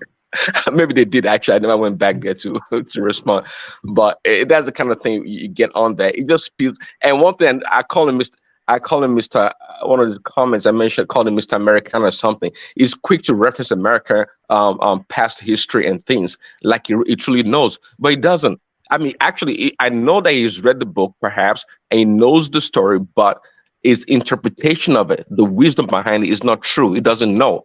He doesn't. I can tell he doesn't know. But guess what? Everything says people eat it like red meat. It's smart. Numerous times they call him Mr. Smart or Smart Man, Rufai, but it's okay. I'm totally not against him. I know what he's doing, and he's probably doing the right things in terms of making money. I think they as a TV platform or station, I think they're probably very successful. Actually, I don't know how much they make, but I think they're doing very, very well. And it gets a lot of click and likes. I think that they do that very well. Yeah. All right, brilliant. And to the Daniel Bwala list, Ajan Lekoko somewhat derisory that Daniel Bwala should not be the person making the commentaries, but it is recommending then positions that should be strictly based on merit if Tinubu has any real good intentions towards the country. He's come up with a list of 5: National Security Advisor, Minister of Economy, Director General, DSS, Minister of Petroleum, and Central Bank Governor. So do you first agree with the premise that if there is a serious thrust towards developing the country, there are certain portfolios that has to be merit-based? And then if you agree with that, do you agree with this list, or do you have a list of your own, Prince Daddy? Yeah, I mean, realistically, I would think all positions should be merit-based, but for sure, there are a handful that should be strictly merit-based and having the right people in there. Those 5 you mentioned, absolutely, I agree with. So I don't have a problem with that. But yeah, but again, to Angelica's position earlier, I do agree that it should not be coming from Buhala, especially as an attorney representing his principal in court. What is he trying to convey? Is he saying that the case is over? What is it doing? I mean, so it's not about being patriotic or not voicing his opinion as a Nigerian, but is not in the same category, I would say, like other Nigerians. It's separate. Sometimes that's life. Is in a unique position right now. Why? Because it's representing his principle in court in regards to the election. Now, if he's coming out to pretty much what he's saying is affirming Tinubu, if you ask me, because it was on television like a couple of days ago, I believe, and I think it was a Rise also. Oseni was questioning him and Ayo about his position about congratulating or giving some congratulatory words towards Tinubu, and he was saying, no, we're just doing that, I guess, as a Nigerian, and he is still committed 100% to his principle, Atiku, and all this fluffy stuff. I don't know about that. When he came, he was quite belligerent when it came from APC to PDP, talking about, how terrible. It didn't really go directly at Tinubu, but he said a lot of things, and he was quite bitter about it, and he was so confident that Atiku was gonna win, given this Muslim tickets that he had, that Tinubu had, and also that he said it numerous times. Again, I watched the video online and I saved it. Like, okay, I'm gonna come back to these videos about Buhala saying that it's a bag. It's pretty much over. What do you call it? Buhari has. No, that Atiku has the 12 million northern votes in his pocket, that there's no way around it, that it's over, that he had it. And like, okay. And he was so confident. He said that and some other things. But after the election, it was more pained than Atiku, really. He couldn't believe it himself. That's why they say, the servants can never be greater than the teacher. That's a lesson for him to learn, dealing with Tinubu. So Buhala, it talks him too. It's close to or somehow share some relations with I would say Rufai in a lot of ways. He speaks very well. He's eloquent. Okay, but if you look deep down into what he says, many times you can know that, hey. Since if you're not a lawyer, you think everything he's saying is on point, but many times actually every time it's always being refuted in many ways, and you can tell that, hey, he's not as all knowing as he claims to be. That's him right there. So but who knows? I think he'll probably be ready to go back to APC. I think so. He's not a loyalist like that. It's duplicitous. He's not a loyalist. I don't seem to be loyal. He would defect and go back to APC if something's available to him. And I think that's the kind of person he is, really. Yeah. All right, brilliant. And then to this space, for subsidy removal, Yoruba Council frowns at NLC planned strike. So there's somewhat of an ethnic tonality somewhat creeping in, or am I reading too much into that? So their argument is quite valid, but where it's coming from is somewhat dubious. But nevertheless, the planned strike and the pushback against vested interest, from vested interest. Okay, see, what is the name of the group again? The Yoruba what? Council. And they are for or against the subsidy? No, the NLC are planning to strike on Wednesday in response to this fuel subsidy. But the Yoruba Council has now actually come out to say that it's unpatriotic, almost to the point of being felony.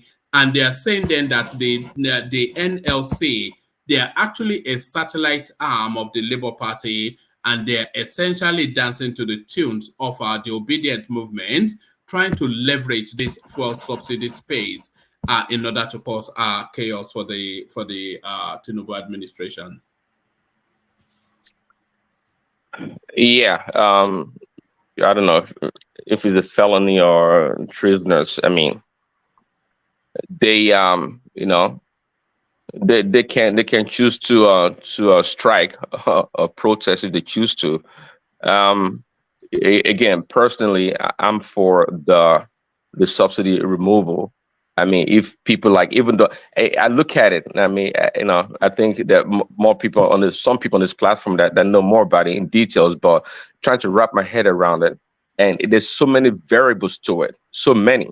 Of course, it's going to affect the economy and the common people and this and that. But I say that there's a difference between sacrifice or sacrificing and suffering, which I think we Nigerians or Africans do a lot. I mean, if you look around in world history in different countries, actually, people do sacrifice for the short term for a long term gain.